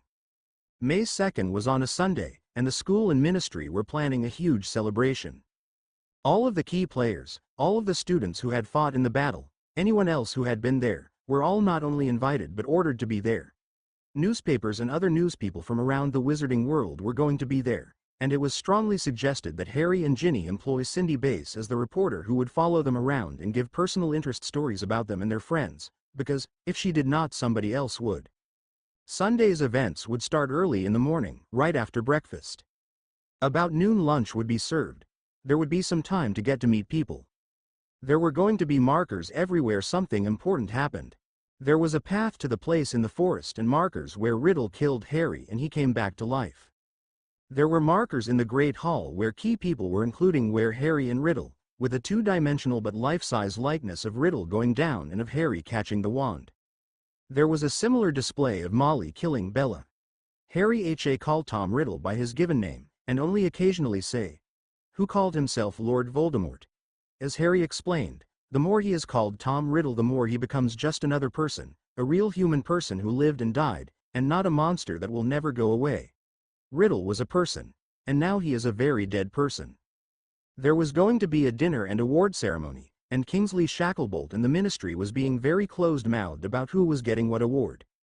Everyone assumed that Harry would get the Order of Merlin, but what other awards were going to be given out was not known. Harry and Hermione were not allowed at the Wizengamot session where awards were voted on, although they did a lot of politicking to get awards for certain beings. The day was going to end with a grand ball, and again all the principal people who took part in the battle were expected to attend. The married or engaged ones did not have much choice. Harry and Ginny had been told, as had Ron and Hermione, that dancing at balls like this was not optional, and since they were as close to royalty as the British wizarding world had, they needed to learn how to dance. So from January on, if possible, once a week they were given dancing lessons, and in between time they had dancing homework. Neville and Hannah were excellent dancers, and right next door to Harry and Ginny until Hannah had to leave to take over the Lakey Cauldron, so they helped, and by May Ron and Hermione were at least passable dancers, and Harry and Ginny were reasonably good and beginning to really enjoy dancing together. Kingsley Shacklebolt and Al Van Lente were very concerned about security. All the guests, all the press, even ministry staff were going to have to come in via the Hogsmeade entrance, and they were going to have to pass through inspection. Many wands were going to be put in special containers that would give an alarm if opened. Aurors were everywhere, and Harry and Ginny were shadowed by both the Auror couples that normally guarded them and a very visible Dobedo at all times.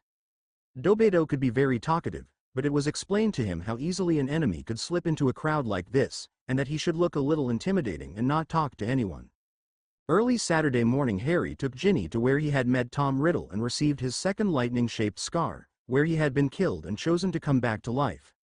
Harry had inherited an amazing mental toughness, and despite trauma that would have crushed many people was able to move on. He had been asked about walking into the forest to face death a few times, and people were amazed that he did it and could talk so calmly about it. Harry did point out that it was not so easy to talk calmly about it for the first few days after the battle, but said he really had gotten over the trauma.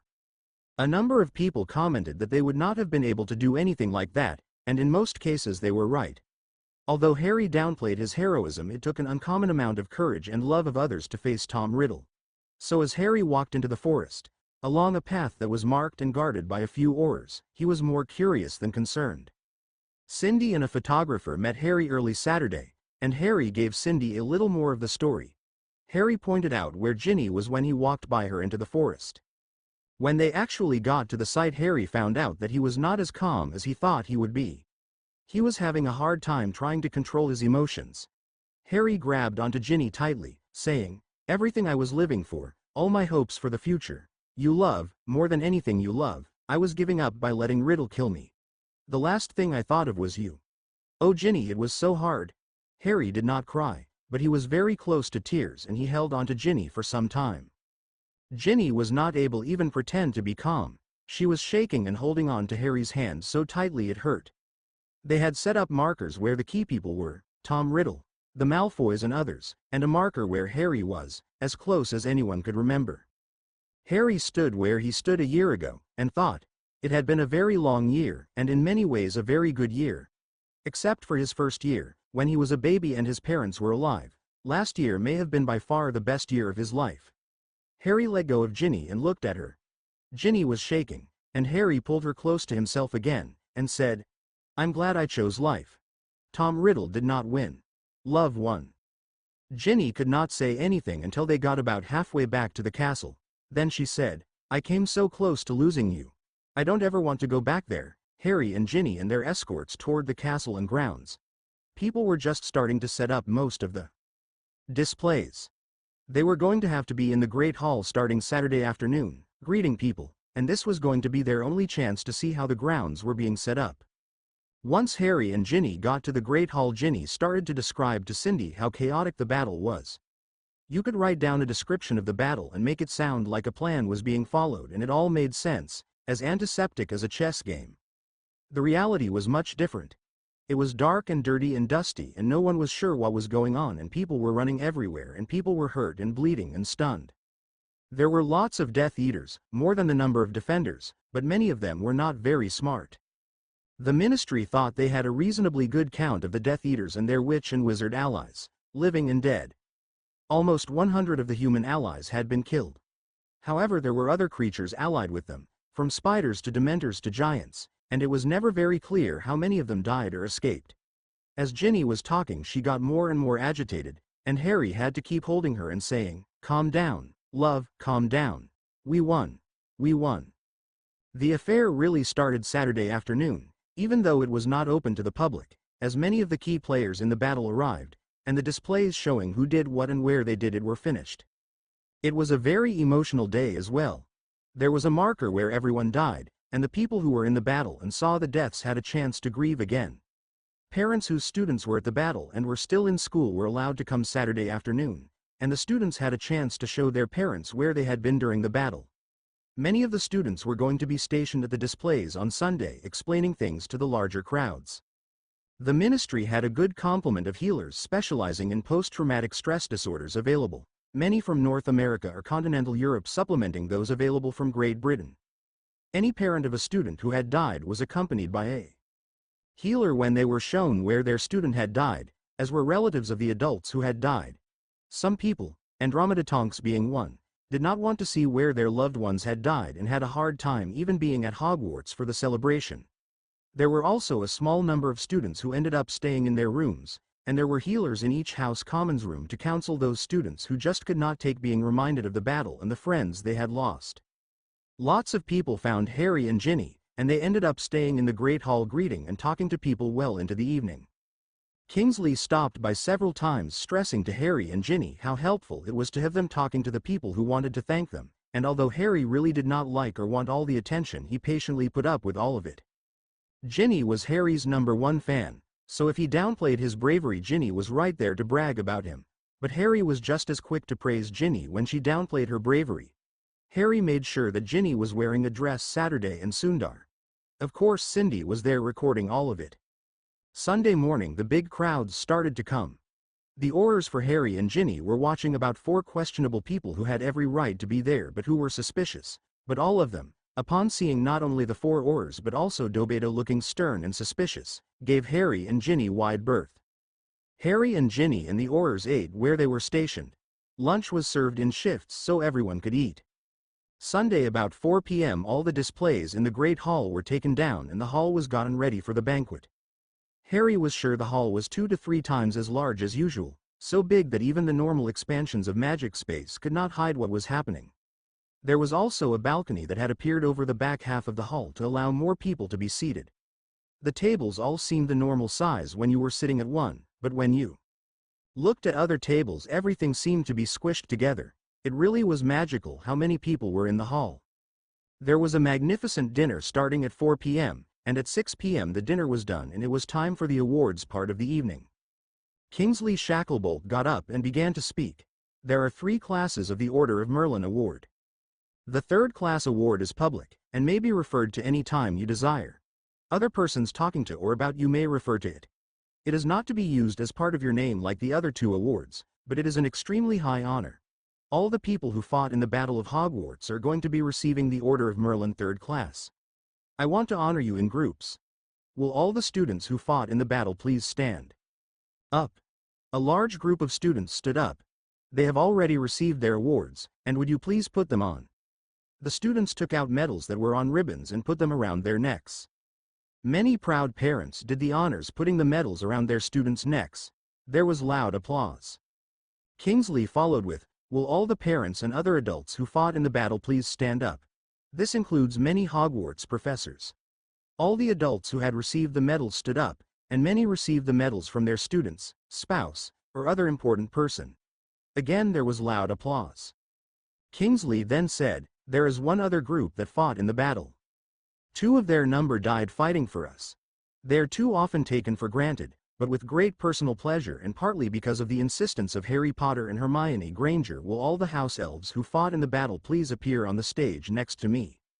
The house elves all walked out on the stage, smartly dressed in the new Hogwarts uniforms that were being rented for them.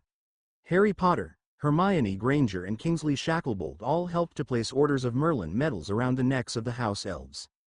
After all the house elves were awarded medals they started to file out, but not before most of the crowd applauded, and some of the crowd tried to applaud especially loudly to make up for the ones who just sat on their hands. Kingsley then said, everyone who died will receive the Order of Merlin 2nd class, and it is ordered that they will all be honored on their personal tomb and on any record of the battle. Will you please read the names of those who died, so their personal representative can come up and receive the medal on their behalf? Please hold your applause until the end to better honor those who gave their all so we could lead a better life. It was hard not to cry as the 50 groups of people came on stage, and there was hardly a dry eye in the place when this part of the ceremony was done. Molly and Arthur Weasley accompanied Andromeda Tonks as she got the medals for Nymphadora Tonks Lupin and Remus Lupin, with Harry and Ginny following carrying Teddy. Kingsley announced them by saying, Andromeda Tonks will receive the award for both her only child, Nymphadora Tonks Lupin, and Nymphadora's husband Remus Lupin. The Potters are bringing up their surviving child Teddy Lupin to be honored as well. Andromeda Tonks was holding her emotions in check until she heard her daughter name, standing on the stage waiting to cross and receive the medals, but when she heard the names read she turned to hug Molly and burst into tears, and Molly and Arthur had to help her walk across the stage. This was not an uncommon reaction. Many parent or child was in tears as they received the medals and awards, and the procession of so many people who had lost loved ones was heartbreaking. Of course Arthur and Molly had to walk across the stage again to pick up the medal for Fred, this time accompanied by George and Angelica with Angelina carrying baby Fred. The medals for Colin Creevey and the 2 Dippets were given out at the same time, so the Dippet girls could stay with the Creevey family.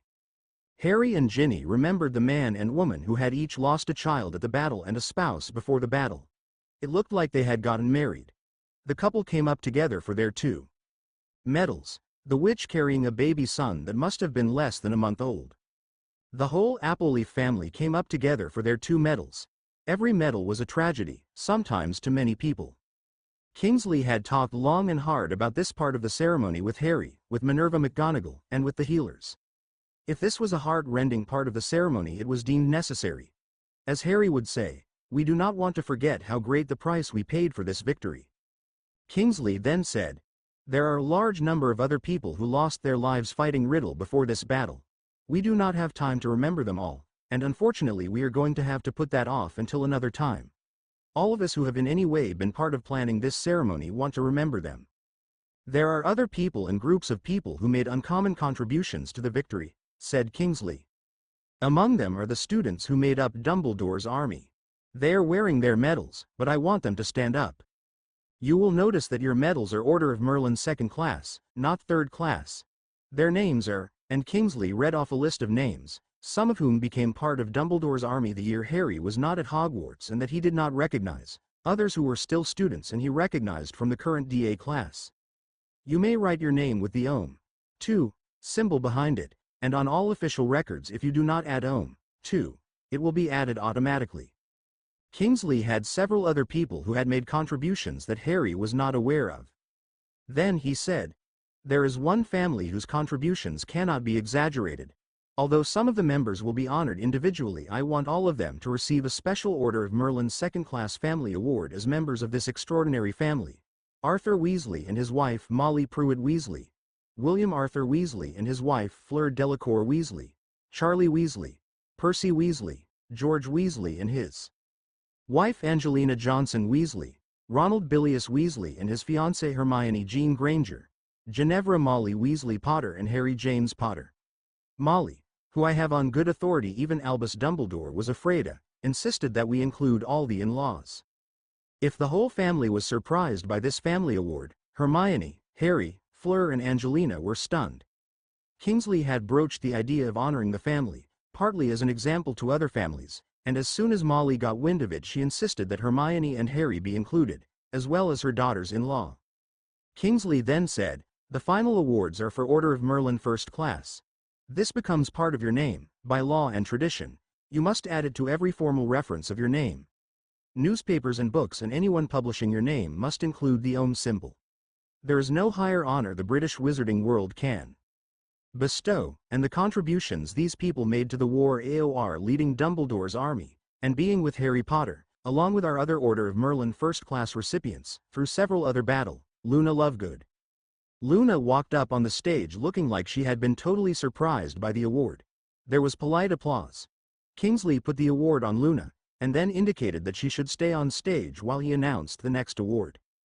For leading Dumbledore's army, being wounded in battle, and making major contributions to the downfall of Tom Riddle, Neville Longbottom, a true hero with hero ors as parents, a true Gryffindor to whom the sword of Gryffindor came to at a critical point in the battle. "Thank you, Neville." Neville came up on stage to thunderous applause, and his grandmother just beamed. Hannah and baby Frank accompanied Neville, and Hannah put the medal on Neville. Kingsley then looked at Ginny. For leading Dumbledore's army, even though she received visible scars from doing so, and making major contributions to the downfall of Tom Riddle in other battles, Ginevra Molly Weasley Potter. Ginny has continued to contribute to the downfall of the remaining Death Eaters, suffering grievous cuts as she learned to heal curse wounds just this spring. Ginny and Harry walked across the stage, and Kingsley said, "I might also add that you have dashed the hopes of half the eligible witches in Britain by capturing the heart of Harry Potter." At this Ginny had what could only be described as a victory smile and gave Harry a quick kiss, before Harry put the medal on Ginny and gave her a proper kiss and hug. Kingsley continued, "There are a couple of other people who have to be honored for outstanding contributions to the war effort. At Harry's insistence we have to honor the house elf who gave his life so Harry could live, Dobby. Excepting for Dobby is Harry's house elf Creature." At this Creature came across the stage and took the medal. Kingsley then said, "Don't leave, Creature, we are not through with you yet. For leading the house elves who fought at the Battle of Hogwarts, and for uncommon assistance to the good of the wizarding world before and since in ways only he and Harry and a select group know about, we are awarding an Order of Merlin 1st class to Creature. Creature, when you write your name you have to put OM after the name. Thank you for all you are doing." The house elves from Hogwarts had appeared back on the stage. Creature was looking around, stunned, as first the house elves and a few of the wizards, including of course the Potters and Weasleys, and finally most of the assembled group, loudly applauded. Harry got down on his knees and hugged the old house elf, and Creature broke out in tears. "Master is so kind. Master is so kind," said Creature as he returned the hug. Creature looked at the medal on his chest, and then at Harry. "Really, really big subservices," Creature said, and shaking his head repeated, "Order of Merlin for house elves, really, really big subservices." Kingsley then said, "Ron, Hermione, come up here please." "Harry, Ginny, stay right there." When the two friends had come up, Kingsley said, "There are two people who were at Harry Potter's side through all of the last 8 years, whose contribution to the defeat of Tom Riddle cannot be exaggerated. First, to Ronald Bilious Weasley. From Harry's first year at Hogwarts to the actual battle, his list of accomplishments are too numerous to mention. He was one of the two people who helped Harry complete the tasks that Dumbledore gave Harry. Having heard only some of the story, and some of it is confidential and cannot be told, we are giving Ron the Order of Merlin First Class with special recognition. Hermione, will you please put the award on Ron?" Hermione put the award around Ron's neck and gave him a kiss. Kingsley continued, "Next to Hermione Jean Granger, the smartest witch of her generation and maybe the smartest witch we have in the world today, who is also brave and loyal and who was the other person to accompany Harry as he accomplished his tasks, the Order of Merlin with special recognition. Ron, will you please put the award on Hermione?" Ron put the award on Hermione and gave her a kiss. Grinning from ear to ear, Kingsley looked at the couple as they walked off the stage hand in hand. "Oh, and congratulations on finding each other in all this. I will see you at your wedding this summer." This caused another small round of applause and some catcalls. "Finally we come to Harry Potter," said Kingsley. "I am sure you knew that you would be getting some sort of recognition." Harry nodded yes, dreading what was coming. Ginny beamed. Kingsley looked at his notes. "We have gone over all you have done in the last 8 years, and we are just stunned.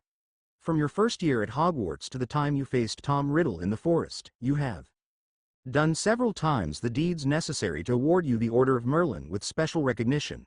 Ginny, will you take this medal? Please," and he gave the award to Ginny.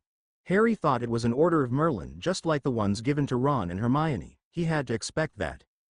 Next we have to recognize that Harry had a piece of Tom Riddle in him as the battle raged on, and Harry recognized that the only way Tom would be defeated would be if Tom killed that part of himself that was in Harry. I have gone over this part of the story several times with several prominent witches and wizards. Harry walked into the forest and let Tom Riddle kill him to save our wizarding community. It is impossible to imagine how much courage that took. By special magic Harry was able to survive, but several prominent magicians I have consulted have confirmed that Harry did actually die in the process, and he has a second scar, this one over his heart, as evidence.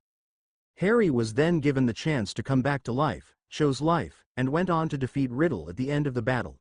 For courage and self-sacrifice beyond measure, we are giving Harry another Order of Merlin with special recognition. Ginny, take this one as well. Ginny took the second one, with a smile that was getting bigger and bigger. Harry was sort of expecting an Order of Merlin, but this was too much. Kingsley continued, "These deeds are well known. What is less well known is that the Ministry was almost totally broke at the end of the war. It is only because Harry was able to inherit estates that Tom Riddle stole, and generously gave the Ministry most of the proceeds, that we were able to survive. He has surrendered to the Ministry far more than we think he owes, and by setting up a charitable foundation has also contributed to the rebuilding of our world in ways that few people can imagine. He has wanted the millions of galleons he has contributed, yes, millions and even tens of millions, to go unnoticed and unrecognized. We cannot just ignore such overwhelming generosity. There was great support in the Ministry and in the Wizengamot for awarding Harry another Order of Merlin with special recognition for his work since the Battle of Hogwarts. Ginny, here is a third award. Now you can put them on Harry." Ginny put the medals around Harry's neck, where they sat along with the Weasley family medal. She gave him a big passionate kiss and said, "My hero, my knight." Harry breathed a sigh of relief. 3 Orders of Merlin was ridiculous, but maybe they were done with him. "Harry, we are not done with you yet.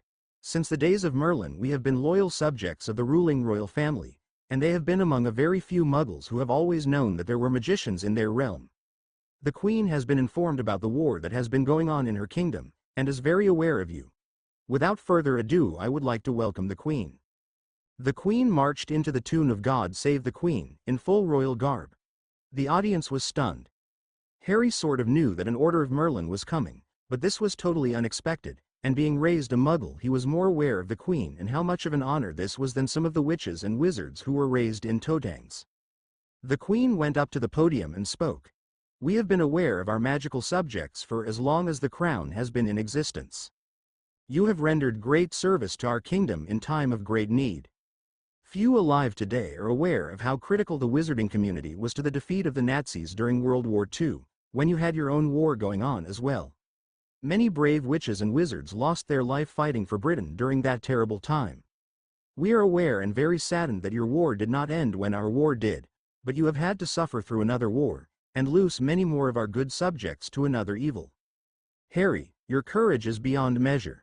I cannot honor you with any magical gift. I am giving you the Victoria Cross.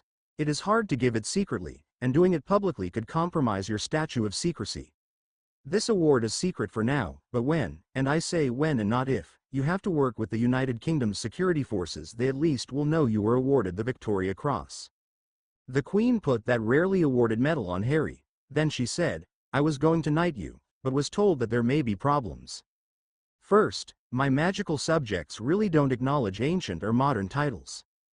The second reason I cannot knight you is that you are a descendant of the heirs of Merlin, the Peverell family that inherited items from Merlin. Ignatius Peverell changed his name to Potter to remain anonymous, but the family is noble, whether you call yourselves Peverell or Potter, and you are the heir of record. You are also heir to the Black family titles. The Crown and your ministry share records that show your ancestry. Harry, you are rightfully Sir Harry Potter Black or Sir Harry Peverell Black. And if you ever need to claim those titles publicly you are entitled to claim them, and not only in the magical world. I would like to speak to you privately, please, Sir Harry. Harry, the Queen, Kingsley and one of the Queen's attendants went off to the side. The Queen turned to Harry and said, Your Minister Shacklebolt has kept me informed about developments in your world, and all that you have done. The subject of nobility is difficult because some of the magical people would like to hide from our authority, and not help the country either by military service or by paying taxes. Some of your people have been knighted and honored for contributing to the Crown and as a result have become unpopular with their own people. Some have played both sides, to their own benefit, not helping either magical or non-magical people any more than necessary, and sometimes being traitors to both. I want you to investigate all these families and report to your Minister Shacklebolt and to the Crown what you have discovered. The list had 13 families on it, and at the top of the list was the Malfoy family. Harry promised he would try and find out all he could about these 13 families. After the Queen left, Kingsley announced, This is the end of the awards ceremony. For all of you coming to the ball it is going to start in an hour. If you have been awarded an Order of Merlin at this ball at least you are ordered to wear it, and yes Sir Harry, you are going to have to wear all 4 medals. House elves will be serving as usual, and good house elves you too must wear your medals and if thanked Minerva has ordered you to accept the thanks gratefully, say, You're welcome, and not in any way say you do not deserve it, because you do.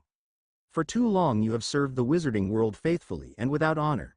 It is time to at least honor you for your service. Harry and Ron went to Harry's room.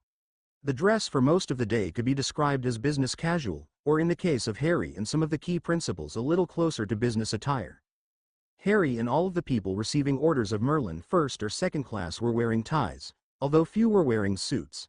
Most of the women were wearing dresses or pantsuits. For the ball Harry and Ron had the latest style of dress robe. The top looked like formal Muggle men's wear, black outer coat, white shirt with subtle ruffles, white bow tie. Harry had rented both dress robes, so Ron would not have to be ashamed that he could not afford a better robe.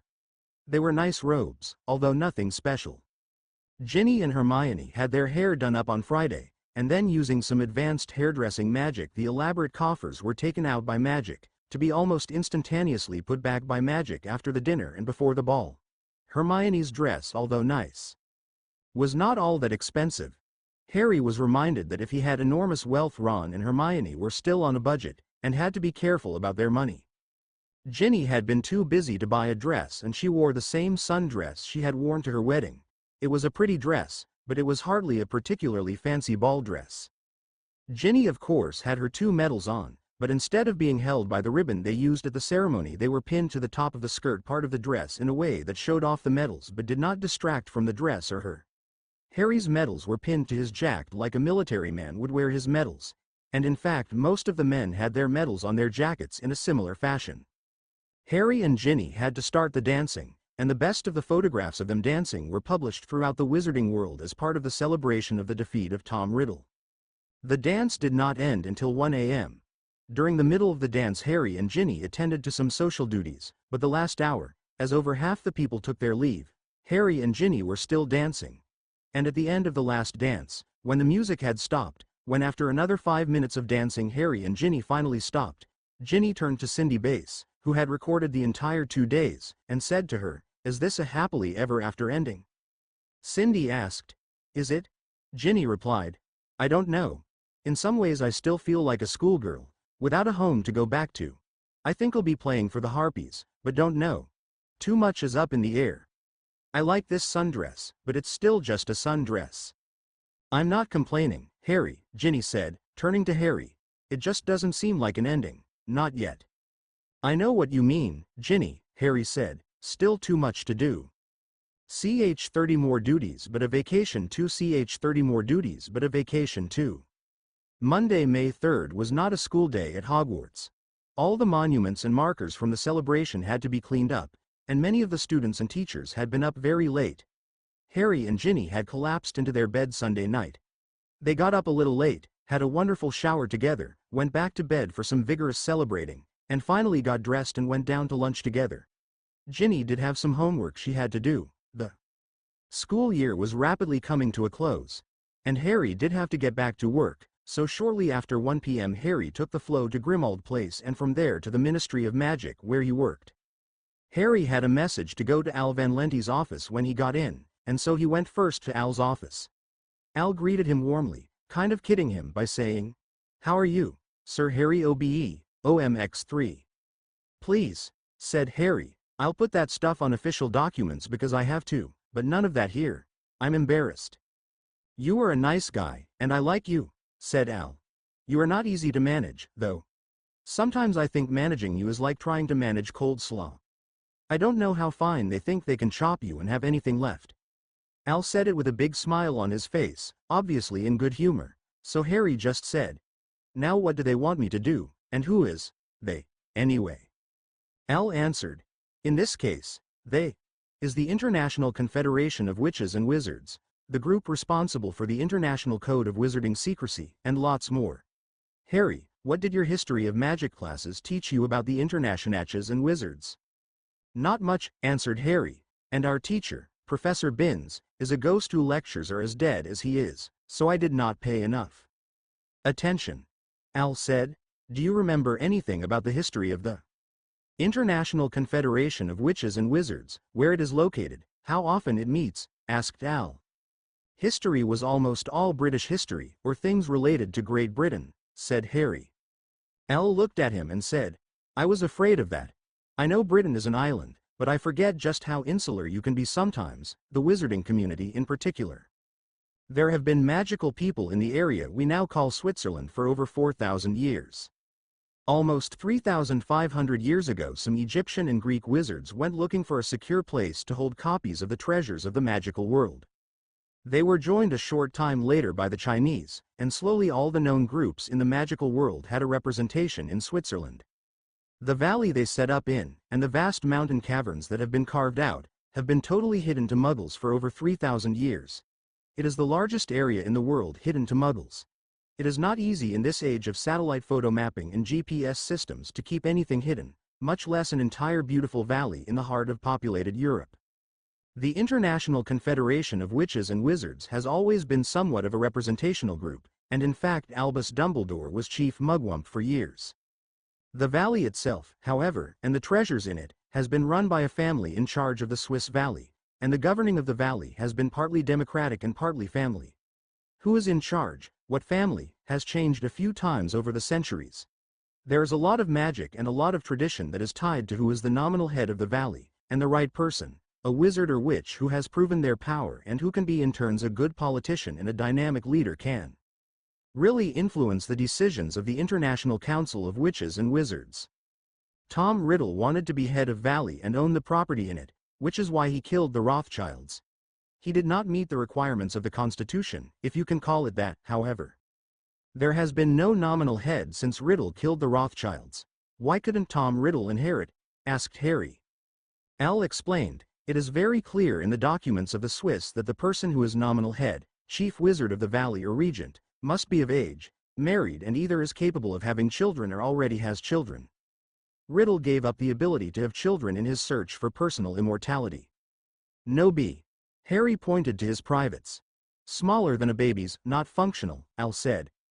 I doubt you and Ginny would be as happy as you seem to be with each other if you were not, shall we say, sexually compatible, and able to make a baby when the time comes.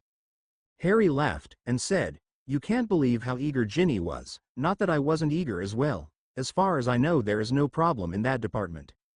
Al said, the next meeting of the International Confederation of Wizards is the end of June and the first part of July, and I understand that the Swiss want to examine you next week and get a start on the estate problems. They want you in Switzerland starting Thursday morning for a couple of days. And I have to do this, said Harry, less of a question than a statement. Al replied, if you want changes for the better, for wizard-muggle relations, for house elves, for muggle-born, you are going to want to do this and are going to need to do this. The trouble is, said Harry, I need to do too many things. I thought that after I killed Riddle I would have a chance to rest. Well, I really thought I would be dead, but if I lived I thought I could rest, at least have a little time. It's been a year.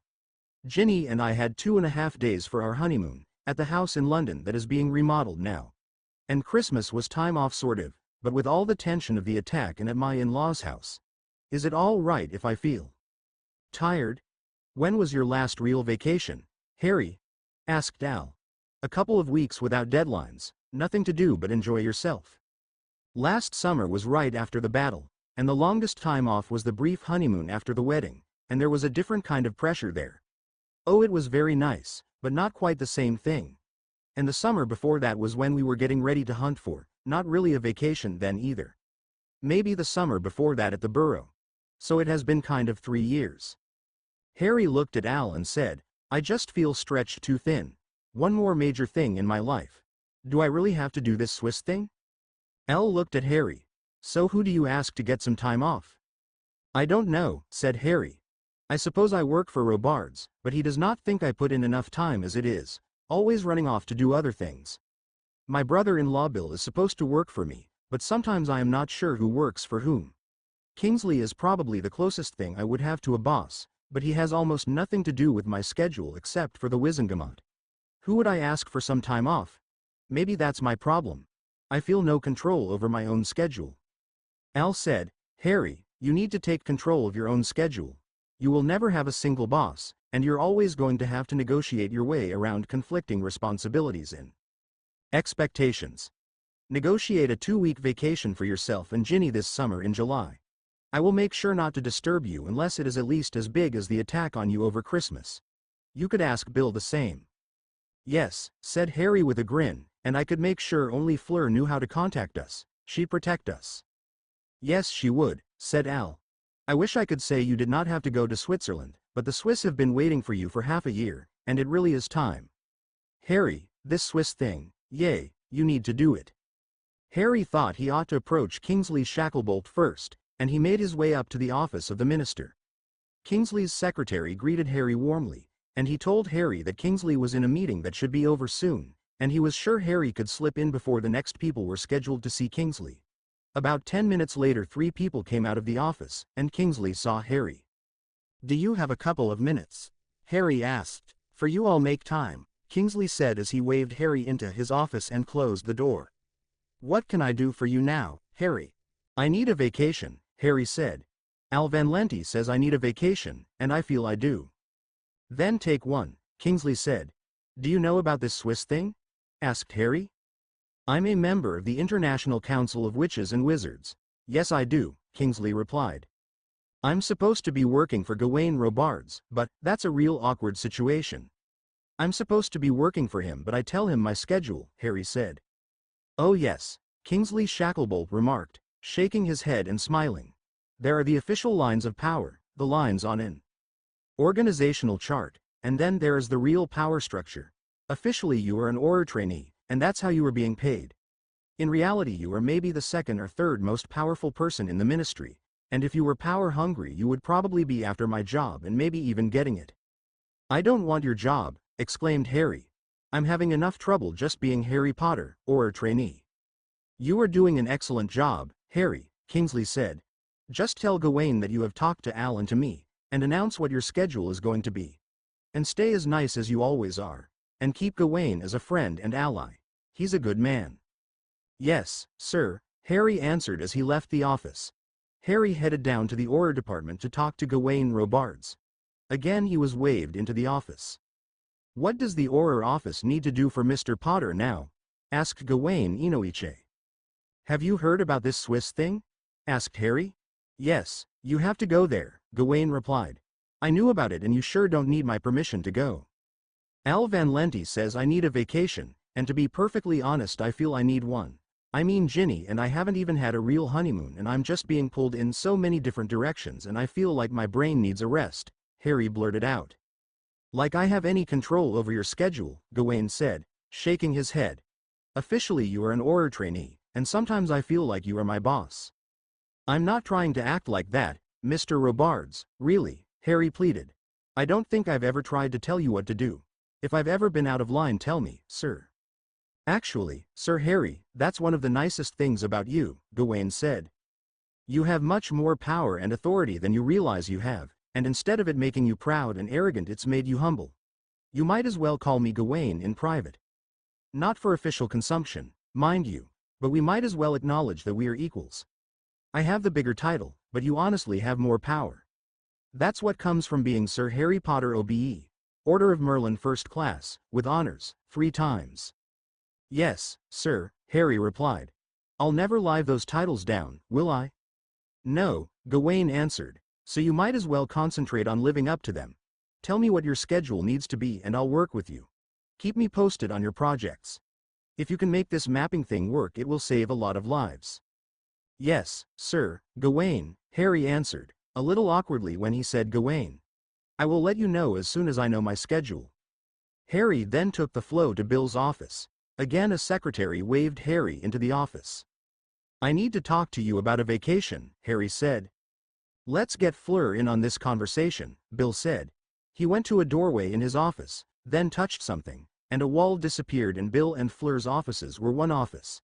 There was a nice seating group in the combined offices, and Bill and Fleur came out from behind their desks and sat down with Harry. Al Van Lente says I need a vacation, Harry explained. I sure could use a couple of weeks away with just GINNY and me, no responsibilities. We're looking at July. The best Fleur and I have been able to do is a couple of long weekends, Bill said. We've made a promise to each other that we are going to take at least 2 full week-long vacations, 2 weekends and the whole week in between, away from the office. I make sure no calls, no owls, no nothings, Fleur added. Bill has been working too hard. In a small voice she added, me too. Bill jumped in with, Michael Appleleaf says we ought to have a policy that every other year everybody has to have at least 1 2-week vacation without showing their face in the office. That way you made sure someone else could do their job, and Michael said most frauds showed up after 2 weeks. I think the vacation policy is a great idea. I am going to make sure that every staff member is going to be on vacation for at least a week during their first year and at least 2 weeks following that. Fleur and I are going to take more time off over Christmas, in addition to the 2-week-long vacations. Harry said, I've talked to Kingsley and Al Van Lente, and I think I'll try to get GINNY and me away for a solid 2 weeks in July. I think the Harpies want new team members there the last week in July, Bill said. Is GINNY on the team? Harry asked. Not formally, Bill admitted, but that is just because we are still negotiating a contract. You are negotiating a contract for GINNY? Asked Harry. No, I've got an agent doing that, someone who knows what they are doing, Bill explained, and he called the agent. The sports agent took the flow over and was in Bill's office within a couple of minutes. The agent explained, GINNY may be unknown as a player, although I have heard that she is very good. She is, however, the wife of the famous Sir Harry Potter OBE, Order of Merlin with honors ×3, and an Order of Merlin honoree in her own right. and she is flying the premier firebolt broom. She is going to be a publicity boon for the Harpies even if she only plays occasionally. The issue is not about salary. The standard beginner's salary is going to be fine. That's not where the big money is anyway. The issue is royalties, payment if her name is going to be on something, her ability to appear in ads and reap more of the benefit than if an unknown was going to be endorsing the same product but their only claim to fame was the Harpies. She is going to be on the team? Harry asked again. The agent explained again, the issue is not whether Ginny is going to be playing for the Harpies, but what will the contract say? And the first part of July is fine for a vacation, but by the last week you are too close to the opening of the summer training camp. Monday night Harry got back to Hogwarts in time for dinner. Harry walked into the dining hall and found Ginny and Hermione sitting together, with a seat next to Ginny open for Harry to sit. "Congratulations on becoming a Harpy," Harry said. "We have not signed a contract yet," Ginny fiercely retorted. "All I want to do is play, but Bill says I need to be patient and get a good contract." Harry took Ginny's hand in his, kissed the ring finger, and said, "My Ginny Potter is the model of long-suffering patience. Not an urgent bone in her body." As Harry was saying this he was looking hard at the rings on Ginny's finger. "Ginny, long-suffering?" exclaimed Hermione. "You're both making fun of me," Ginny scowled. "Of course," Hermione replied. "Everybody knows you are going to be a Harpy, quit worrying about it." Ginny took a deep breath. "It's hard waiting. The whole matter of the Harpies came up because I'm going to schedule a 2-week vacation for us this summer, and we have to be back for the start of the Harpies' summer training camp," Harry rushed to say. Ginny looked at Harry. 2 weeks, away from here, away from Britain so no one can find us and get us back for a couple of weeks," Harry quietly said. "I can't," Ginny started, but when she finished with, "Wait," Harry and Hermione both joined in saying, "Wait." Ginny looked at Harry cautiously. "What's the catch? What do they want you to do now?" Harry replied, "No catch. We can leave Monday, July 5th, right after we get back from Switzerland." Ginny gave Harry a quizzical look. "What are we going to be doing in Switzerland?" "Are you going to the International Council of Witches and Wizards?" Hermione asked. "The valley in Switzerland that holds it is the largest concentration of witches and wizards in the world. The family that owns the valley is frequently the most powerful in the wizarding community. No one has claimed the valley since Riddle killed the last owners, though. I wonder who is going to inherit it."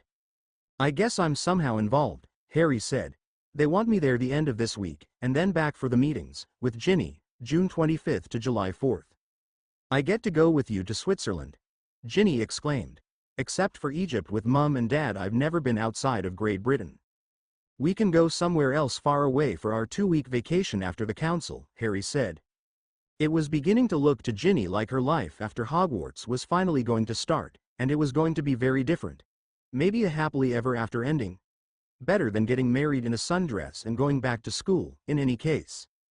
CH31 The Swiss Valley of the ICWW CH31 The Swiss Valley of the ICWW.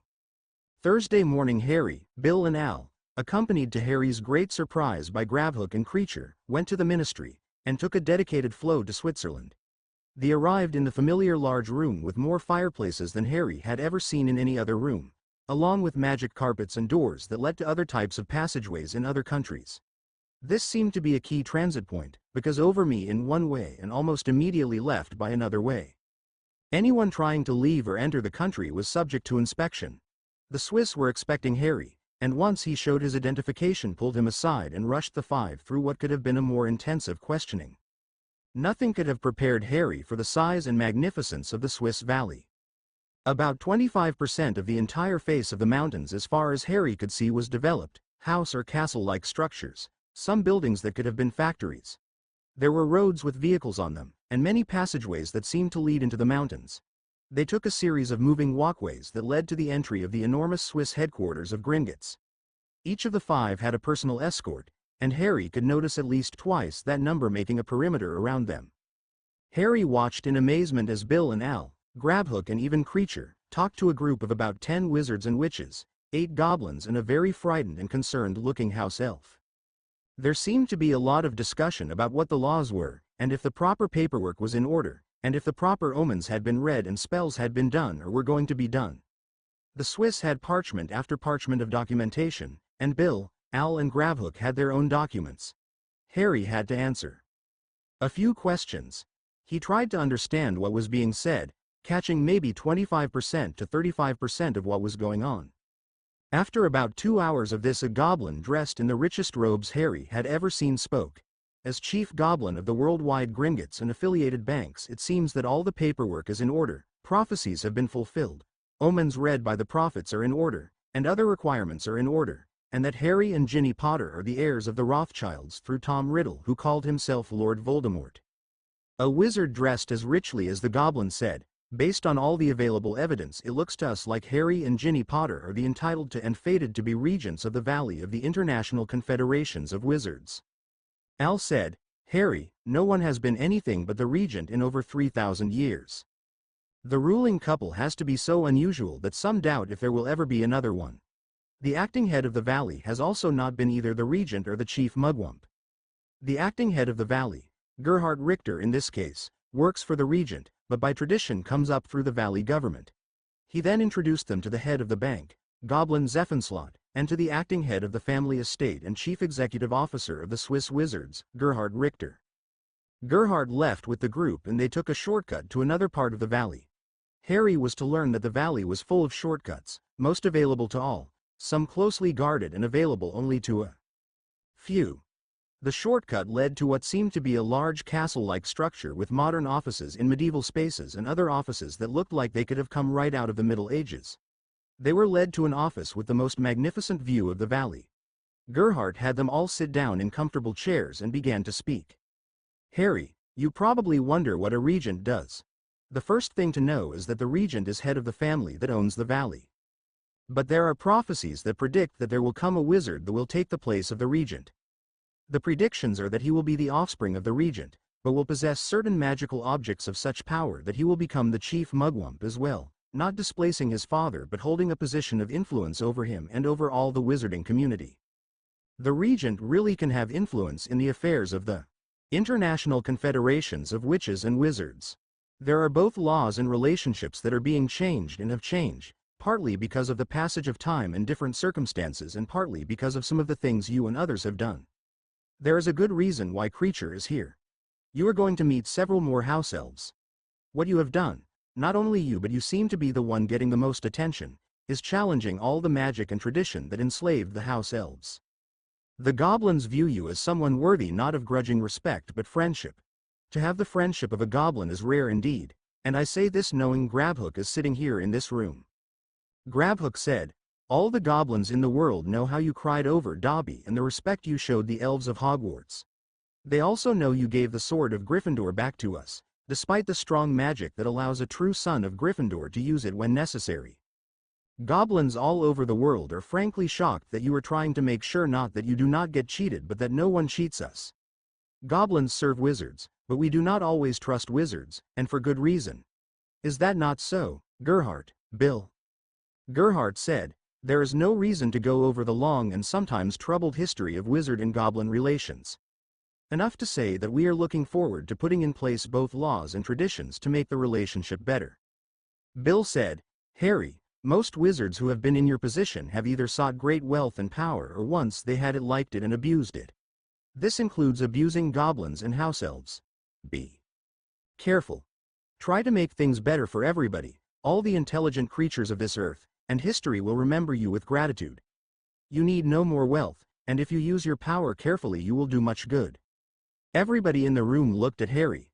Harry had no idea what to say. Finally he said, "I thought I'd die fighting Tom Riddle. All I ever wanted was a chance to live my life, marry, have a family, do some good. I never wanted all of this." At this he sort of spread his arms around to take in the office and the entire valley. "What do I need to do to make the world a better place? What do I do now?" Gerhard said, "We could not have asked for a better response." Harry and Gerhard spent a couple of hours touring the caverns that held the treasures of the wizarding world. Eventually it was 1 p.m. Gerhard said they were going to be going over to the Prophets and Prophesy section for lunch. Harry kind of rolled his eyes at this announcement. As far as he knew, prophets were usually some of the flakiest people around, and their pronouncements could be as obscure as mud. Trelawney kept predicting his death. Wait, he did die when Riddle, she was right. Stupid prophets. The hosts of the lunch were Stephen and Valerie Bushman, heads of the Prophesy Interpretation Department and managers of the Prophesy Division. Stephen told Harry that both he and Valerie did have a gift of prophecy, and had made a couple of minor verified prophecies, but that their expertise and gift was in discernment of prophecy, and they had several other people in their department. There were prophecies and omens of a change in the ruling family coming for the last half of the 20th century. And not only did Tom Riddle not qualify for being the heir to the Rothschilds and the headship of the ICW, but no one else came close either. It was not until Harry defeated Tom Riddle in the duel that it began to look like they had a new ruling family. Some of the signs and prophecies were going to be discussed in private with just Harry. Meanwhile, they talked about family and other things. They finally got to the office the two shared. Gerhard excused himself, saying he would be back in about an hour, and the doors were closed. Both Stephen and Valerie did some privacy spells. They then went over a prophecy about him. Stephen spoke. Master of the Deadly Hallows, you are the master of the Elder Wand, but you do not have it on you. Why? That wand has done too much damage over the years. I like my own wand better, said Harry. Curious, said Stephen. You know you still own the Elder Wand. You are Nection Stone either, but you are carrying the invisibility cloak. Did Al Van Lente tell you about these? Asked Harry. No, said Stephen, but we could see from the expression on his face when we mentioned them that we were not wrong. These are powerful objects, and most wizards would lust after them.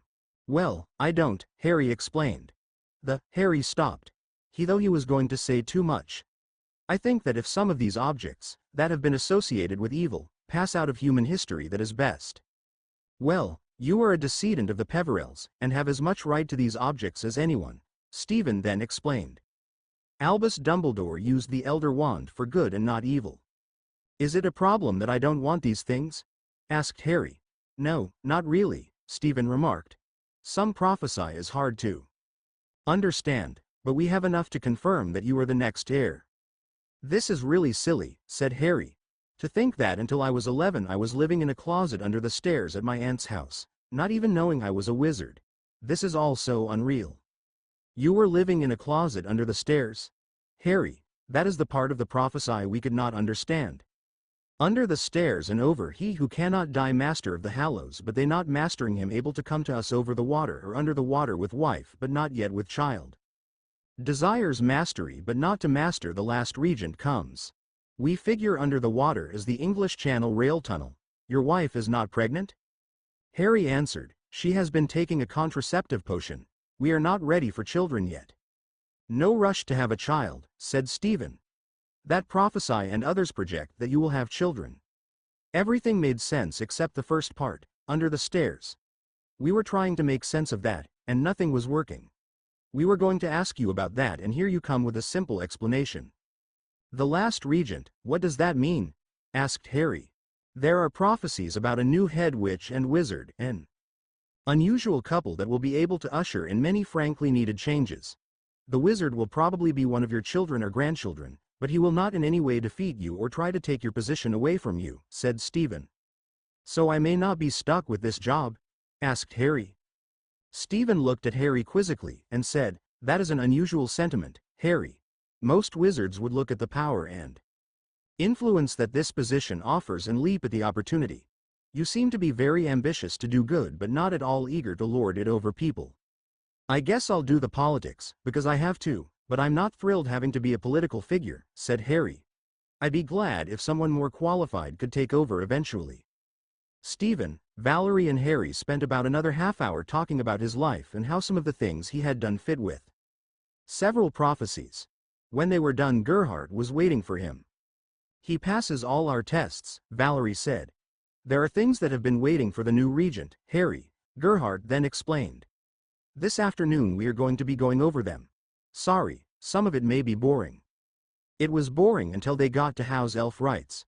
Gerhard said, some people would like to allow house elves to wear uniforms, and others are very opposed. The compromise was to allow the new regent to decide. Harry replied, I think you know what I will decide, considering that Creature is wearing one of the Potter, Weasley family uniforms. Of course I want to allow them to wear the rented uniforms. If I own or control any house elves I want them to be clothed as soon as possible. Finally they came on a subject that would end up haunting the Potter family for years: Dementors. By long-standing law and tradition only the regent or chief wizard can enforce the death penalty or the Dementor's kiss, Gerhardt said. We have 4 cases waiting for your judgments. Harry promptly said, I don't care what they did. I am not going to agree to have someone put to death, and I do not believe anyone should ever be given the Dementor's kiss. The Dementors are not going to be happy, Gerhardt said. The Dementors are never happy. They take all the happiness out of anything they touch. I'd like to banish them from the earth. You did banish them from Azkaban. Yes, if I had my way they would be banished from all wizard prisons. Gerhardt held a brief consultation with the group of witches and wizards that constituted the government of the valley. He finally said, if you wanted to you could tell the Dementors guarding the Swiss prison to stay outside. After some additional discussion it was agreed that Harry could tell the Dementors that afternoon that they would have to stay 300 meters away from the boundaries of the prison. Harry arrived at the prison late in the afternoon, and took his place at the stand where wizards talked to the Dementors. Harry James Potter, the new Swiss regent, here to talk to the Swiss Dementors, Harry said. News of your ego and arrogance has reached us, a Dementor said. You act like you are God's chosen, because you have risen from the dead. I order you to stay 300 meters away from the prison, and not go into the prison ever again, Harry ordered. Change your mind, you arrogant wizard, or you will regret it, the Dementor said. No, Harry replied. You make yourself not just son of God but a god, ordering us around. Well, you can be like God, seeing your son killed before your eyes, and for nothing, nothing. If you keep ordering us around I predict that you will live to see many decedents die, including your beloved son die for nothing. You are evil beings. I will do what I think is right, Harry said, although there was a real bad feeling in the pit of his stomach when he said it. What if the Dementor was right? It was one thing to die, to be willing to die, to do the right thing. How could you ever offer or even risk your children? But isn't that what Molly and Arthur had done? Sort of, raised their children to fight for the right. And Fred had died, and their baby too, because they were fighting for the right. Harry left the Swiss prison shaken, thinking about having children but mostly worried that he was not going to be able to keep all his children, when he had them, safe. What is this son of God stuff? Harry asked Gerhardt. Just because I died and came back to life I'm a god or son of God. The Christian Jesus is supposed to have died and risen, Gerhardt said. You are something of a Christ figure having defeated evil and died and rose. Jesus died and rose? Harry asked. What do you know about Christianity, or any religion for that matter? Gerhardt asked. Uncle Vernon Dursley hated all religions, and Christianity especially, Harry replied. We really never talked much about it at school, except about Christians killing witches and wizards. What do witches and wizards believe in? I don't have an answer for you, Harry, said Gerhardt. There is an association of Christian wizards. You can ask them. There is also an association of Muslim wizards, of Jewish wizards, of Buddhist wizards, and several other such. They are strictly forbidden to mention to non-wizard friends or associates the existence of magic, and since especially in the monotheist religions there is a history of persecution of witches and wizards, the laws forbidding anyone in these religious associations of talking about our existence is very strictly enforced. What do you believe in? Asked Harry. Gerhardt looked a little exasperated, and said, I don't know. Good and evil. That you need to do good in this life, and that you will probably be better off in the next world if you are good in this one. That you and I could talk all day about this and never get done what we came to do. That night there was a big dinner. Al and Gerhardt introduced Harry to a number of prominent witches and wizards from around the world, and Harry did his best to try and remember who the people were and where they were from. Eventually Harry was led to the private quarters ND Regent and their families. There was way too much magic in the valley to use mobiles, but Harry did send Ginny a text message with the magic communicator on his mobile, and she even sent back a very brief one. The prophecy of the Dementor still bothered him, and he had a hard time getting to sleep. Friday morning Harry woke up and found his small case with clothes. He dressed in robes identical to the ones he wore yesterday. One of the doors led to a modest-sized eating area, and Harry had breakfast with Bill and Al. Al told Harry that Creature was meeting with a group of house elves, and each house elf had at least one and sometimes two witches or wizards that accompanied them to this meeting. Harry was also told that this was the first meeting like this that anyone could remember. Al and Gerhardt accompanied Harry to the meeting. Bill was busy with financial matters. There were 30 house elves, including Creature and Aristotle, and about 45 accompanying witches or wizards. As they were introduced, Harry noticed except for Creature they were all from schools or other large institutions. Harry asked why, and it was explained that only where there were large concentrations of house elves did one or more of them have the time and freedom to go back into their history and try and understand who they were, how they came to be enslaved, what if anything they could do about it, and how to better their position. It was explained that some house elves really did lead very good lives. Rural house elves living on a family farm could end up working almost as hired hands, with a lot of personal freedom. There were 2 house elves there from very large farms, and although they wanted better conditions in general and better medical care for themselves and their families, they would not want to be forced off the farm or to work under significantly different conditions. Both of the farm elves were accompanied by farmer owners who explained that ideally more freedom for house elves would make them better farmers, able to do more things, and could, if done the right way, help the farmers' owners as well as the farmer house elves. Harry asked about clothing.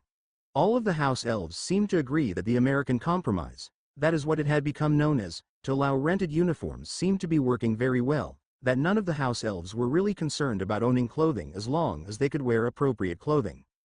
The house elves appreciated that clothing could easily be made to identify a master or owner, since most of them at least were very proud of the people or institutions that owned them. Harry pointed out that only good masters would allow their house elves to even come to a meeting like this, and maybe some house elves would not like to brag about their owners. When Harry asked what the house elves wanted to do about bad owners, the entire room got totally silent, and Aristotle asked, "What do you mean by a bad owner, Harry?" "One that treats you badly," asked Harry. "What do you mean badly?" asked Aristotle. "That hurts you," said Harry. "House elves is used to hurt, is part of being a house elf," said Aristotle.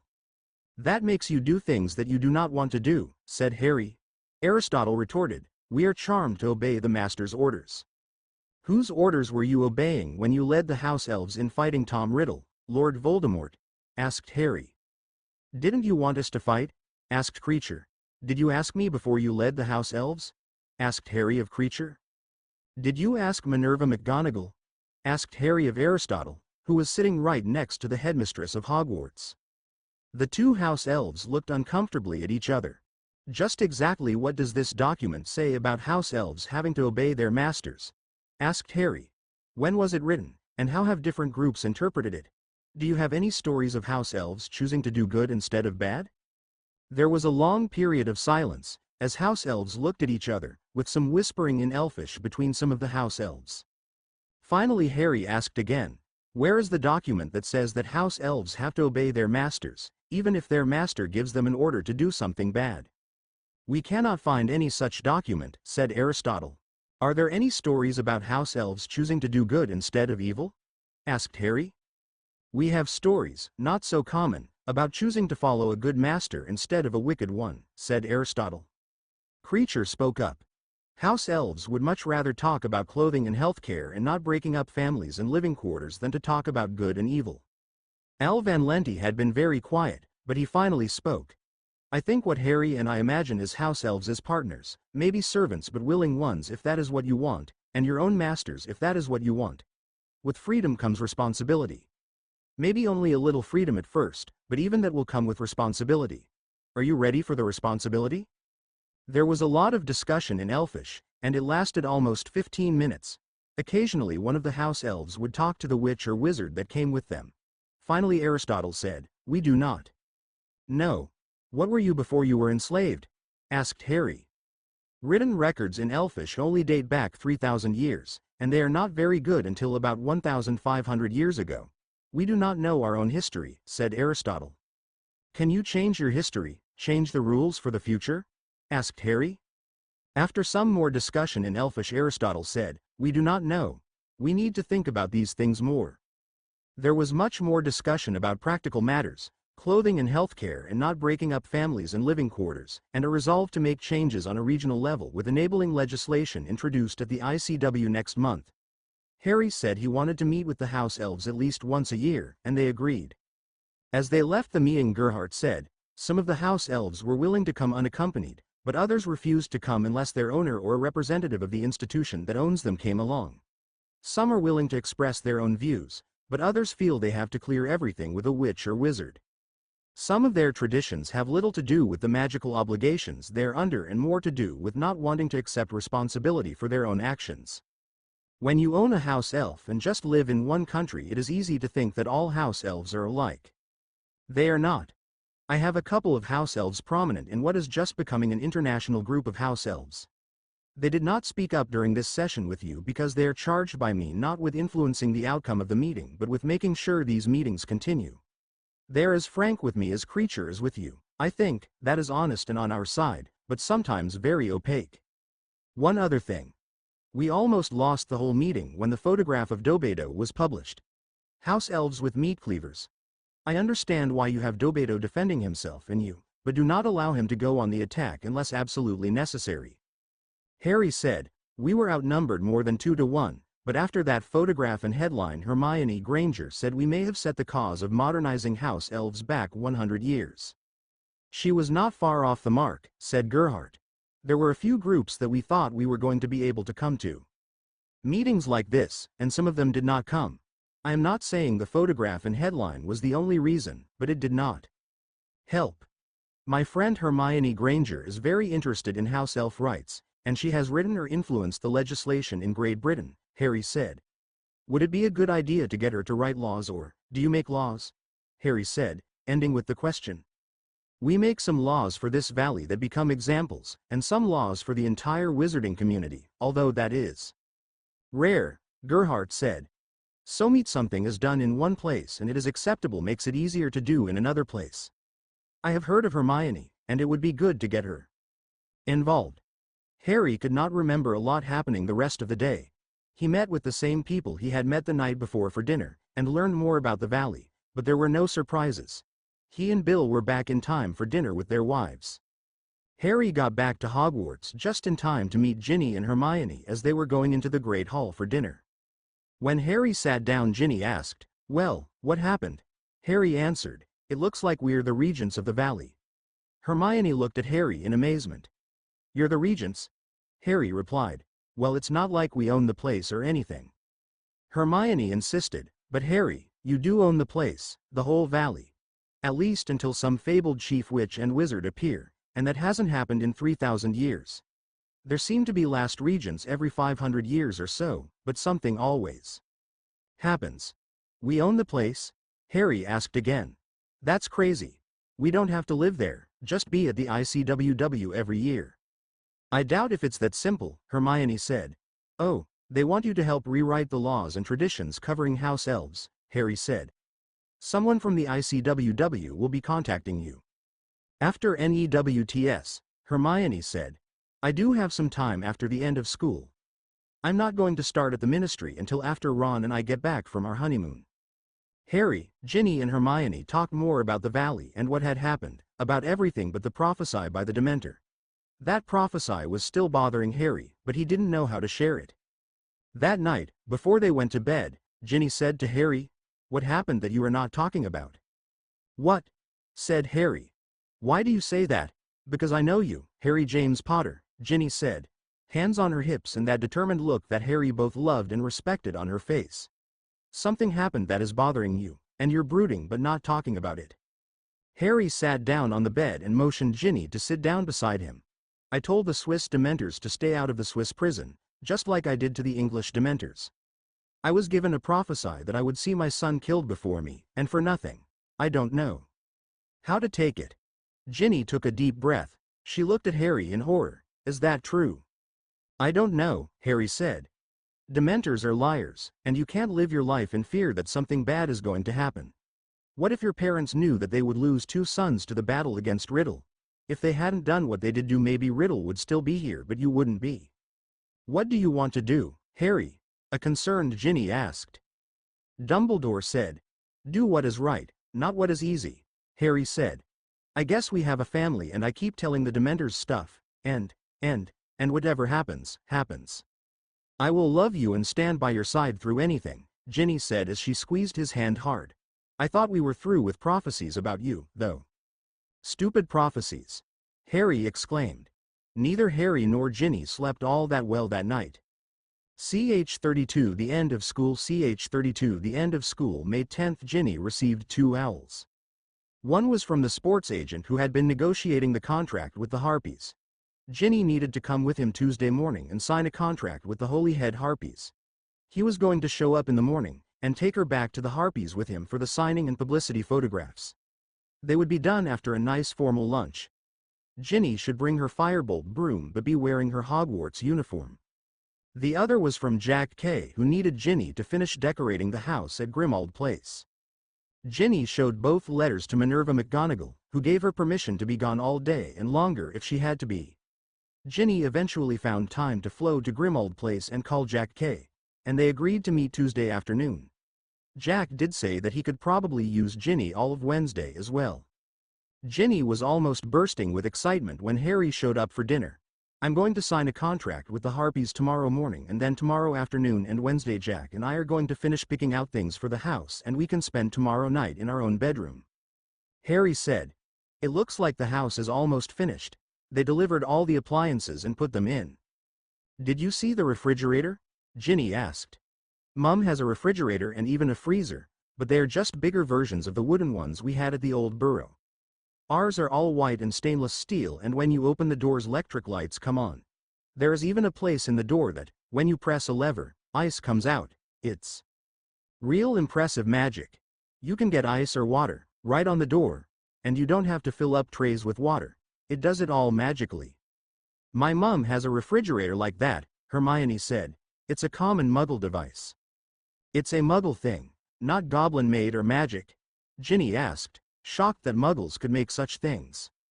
"I'm pretty sure it's just a Muggle ice maker," Harry said. Ginny looked at Harry in amazement, thinking of all the amazing Muggle things she was learning about. Harry continued, "The house is full of Muggle and magical things working together. It will be nice to be in the house together tomorrow. I'll see you at lunch. The Harpies have invited me to have lunch as they celebrate signing their famous new chaser. I'll come to Grimmauld Place after work." "What about your classes?" Hermione asked Ginny. "It's just review for our NEWTS, and I know enough to pass," Ginny said. "It's not like I need fantastic grades or anything. I'm going to play for the Harpies." "And then?" asked Hermione. "I told you before, make babies with Harry," Ginny said, giggling. "I don't need any NEWTS for that." Hermione just shook her head. Ginny met the sports agent at the Potter estate offices Tuesday morning, and from there they took the flow to the Harpies. The Harpies had a sports complex that included a full-size Quidditch field for training, with a few spectator seats, and a number of other buildings. There was a dormitory, dining hall, and a large well-equipped weight and exercise room. Gwen Jones and a couple of the business people, all witches, met Ginny. Ginny was not too surprised that Cindy Bass and her photographer were there, but there seemed to be 100 news people there. Ginny signed the contract in her Hogwarts uniform, and then had to change into 3 different Harpies garments for photographs. Everyone wanted photographs of her on her firebolt broom. Gwen eventually waved one of the other players over. "Ginny, this is Donna Lionheart. Donna is our best chaser. She's married too, and purchased one of the first firebolts." Donna looked skeptically at Ginny, but with a sigh mounted her broom so they could take publicity photographs. After the Firebolt Broom Company was done with them, a witch from Cover Witch Cosmetics introduced herself. She wanted to furnish Ginny with lipstick, and even make a special Ginny Potter shade. "We are sure it will be a big seller," she explained. Ginny seldom wore much makeup, but they did pick out a lipstick shade that enhanced her appearance. "Wear it during the game and when you are out in public, and you will share in some advertising revenue," the witch explained. "We will need to take a few more publicity photographs." "Better take it, girly," Donna said. "Any advertising money usually stops as soon as you retire from the game."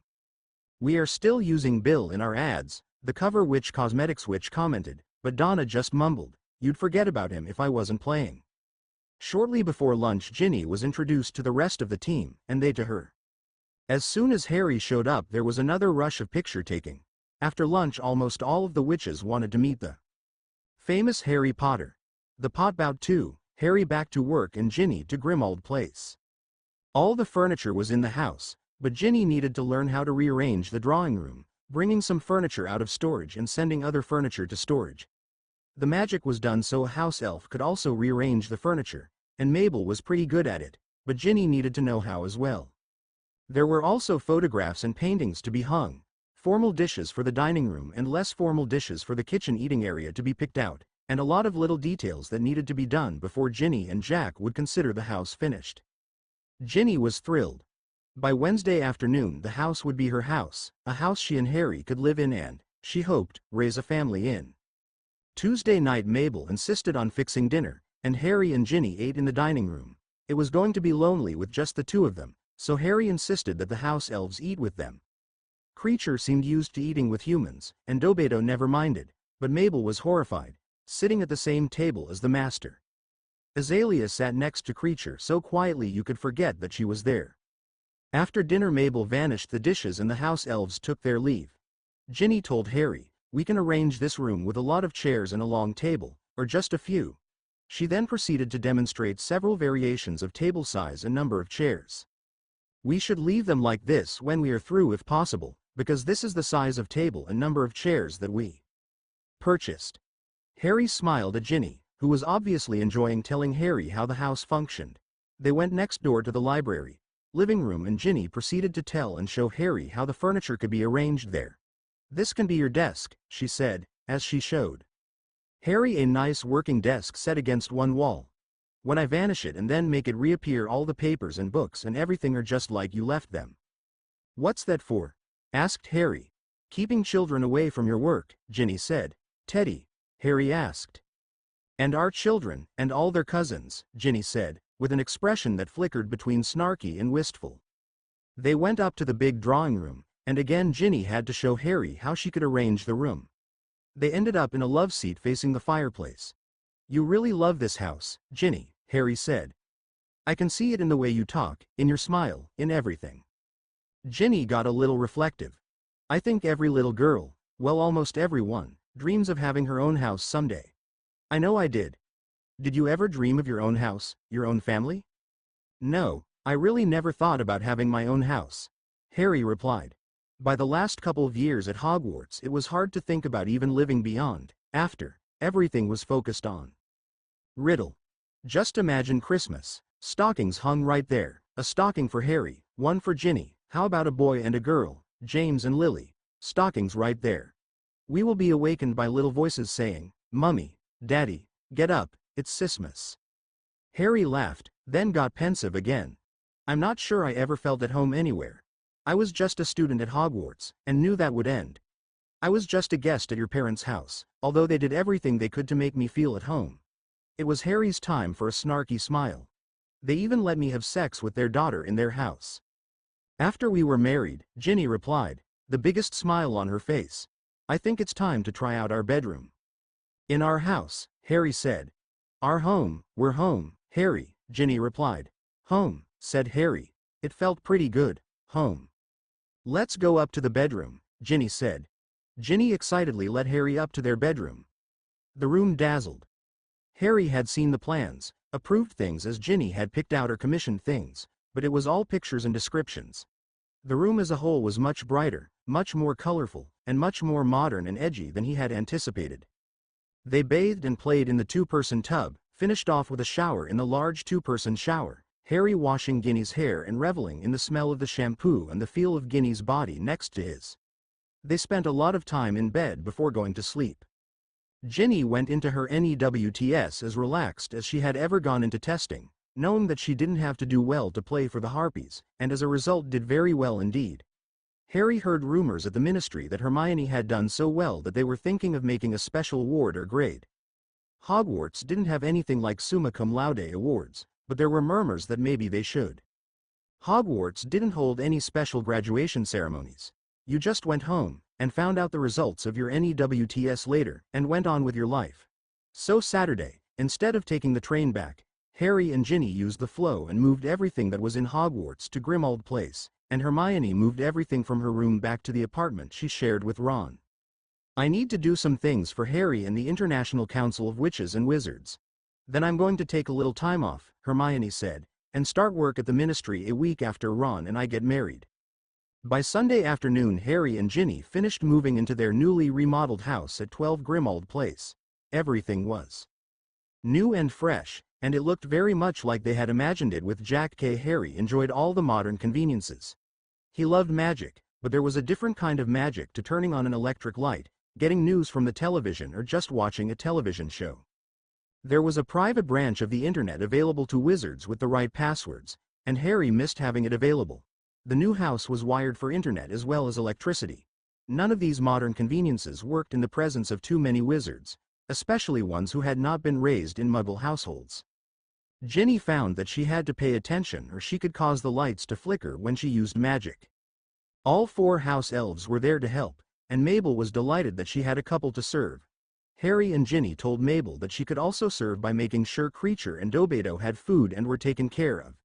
She assured them that no one in the household would go hungry while she was there. Mabel was suspicious of Azalea, although Azalea was as shy and quiet as possible, and spent much of her time at the new burrow. The attic rooms for the house elves had electric lights as well as gas lights. Creature was getting old and really liked the bright electric lights to help him see, although he had to work to control his magic. Azalea liked anything that Creature liked, although she also had to work hard to control her magic.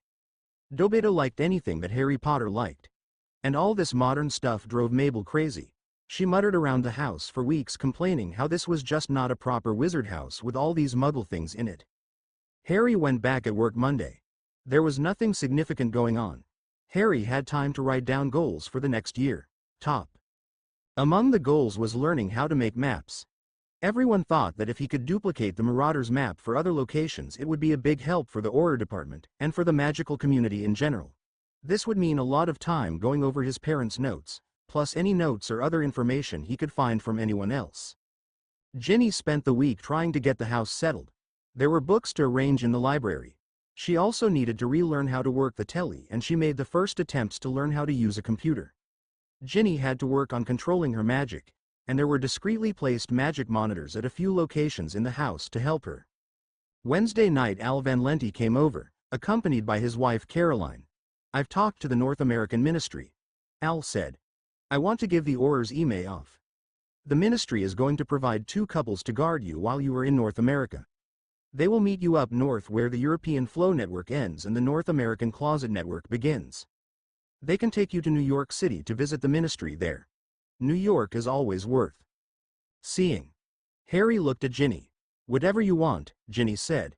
Harry replied, "All right, we start in New York City. How about going from there to Chicago? There are a lot of things to do in Chicago," Al said. "I'm not sure I want to go from city to city doing things," Ginny said. "Is there any place where we can just relax?" "For just relaxing, there is nothing like lying on the shore of Lake Michigan on the sand soaking up the sun and doing nothing," Al said. "Be sure to bring swimming suits, and be sure to have them teach you the charms to keep you warm in the water. Lake Michigan can be quite cold, even in July." "I get sunburn easily," Ginny said. "I guess I need to take lotion to keep from getting burned." "Oh yes, with the sun reflecting off the water it's easy to get sunburned," Caroline agreed. "Come to our cottage," Al said. "The house will be ready for you. We have about 200 feet of lake frontage. It looks to Muggles like there are 2 big houses and a smattering of outbuildings, but we have 30 cottages hidden on the property. My father is retired and living in the cottage we stay at. There is one other city I would like you to see, San Francisco," Al said. "That is where we have our wizarding college, and where Herodotus Bujashevsky teaches. You really ought to go there. I have a distant relative who grows organic wine some miles north, and it is worthwhile to go there and see the redwood forests as well." Harry and Ginny spent most of the evening planning their vacation. Thursday afternoon Harry came home for lunch and then retired to the library to see if he could identify all the books and notes that had anything to do with the mapping. Ginny stayed in the library for a while, but when Harry got engrossed in one of the books she left and wandered downstairs.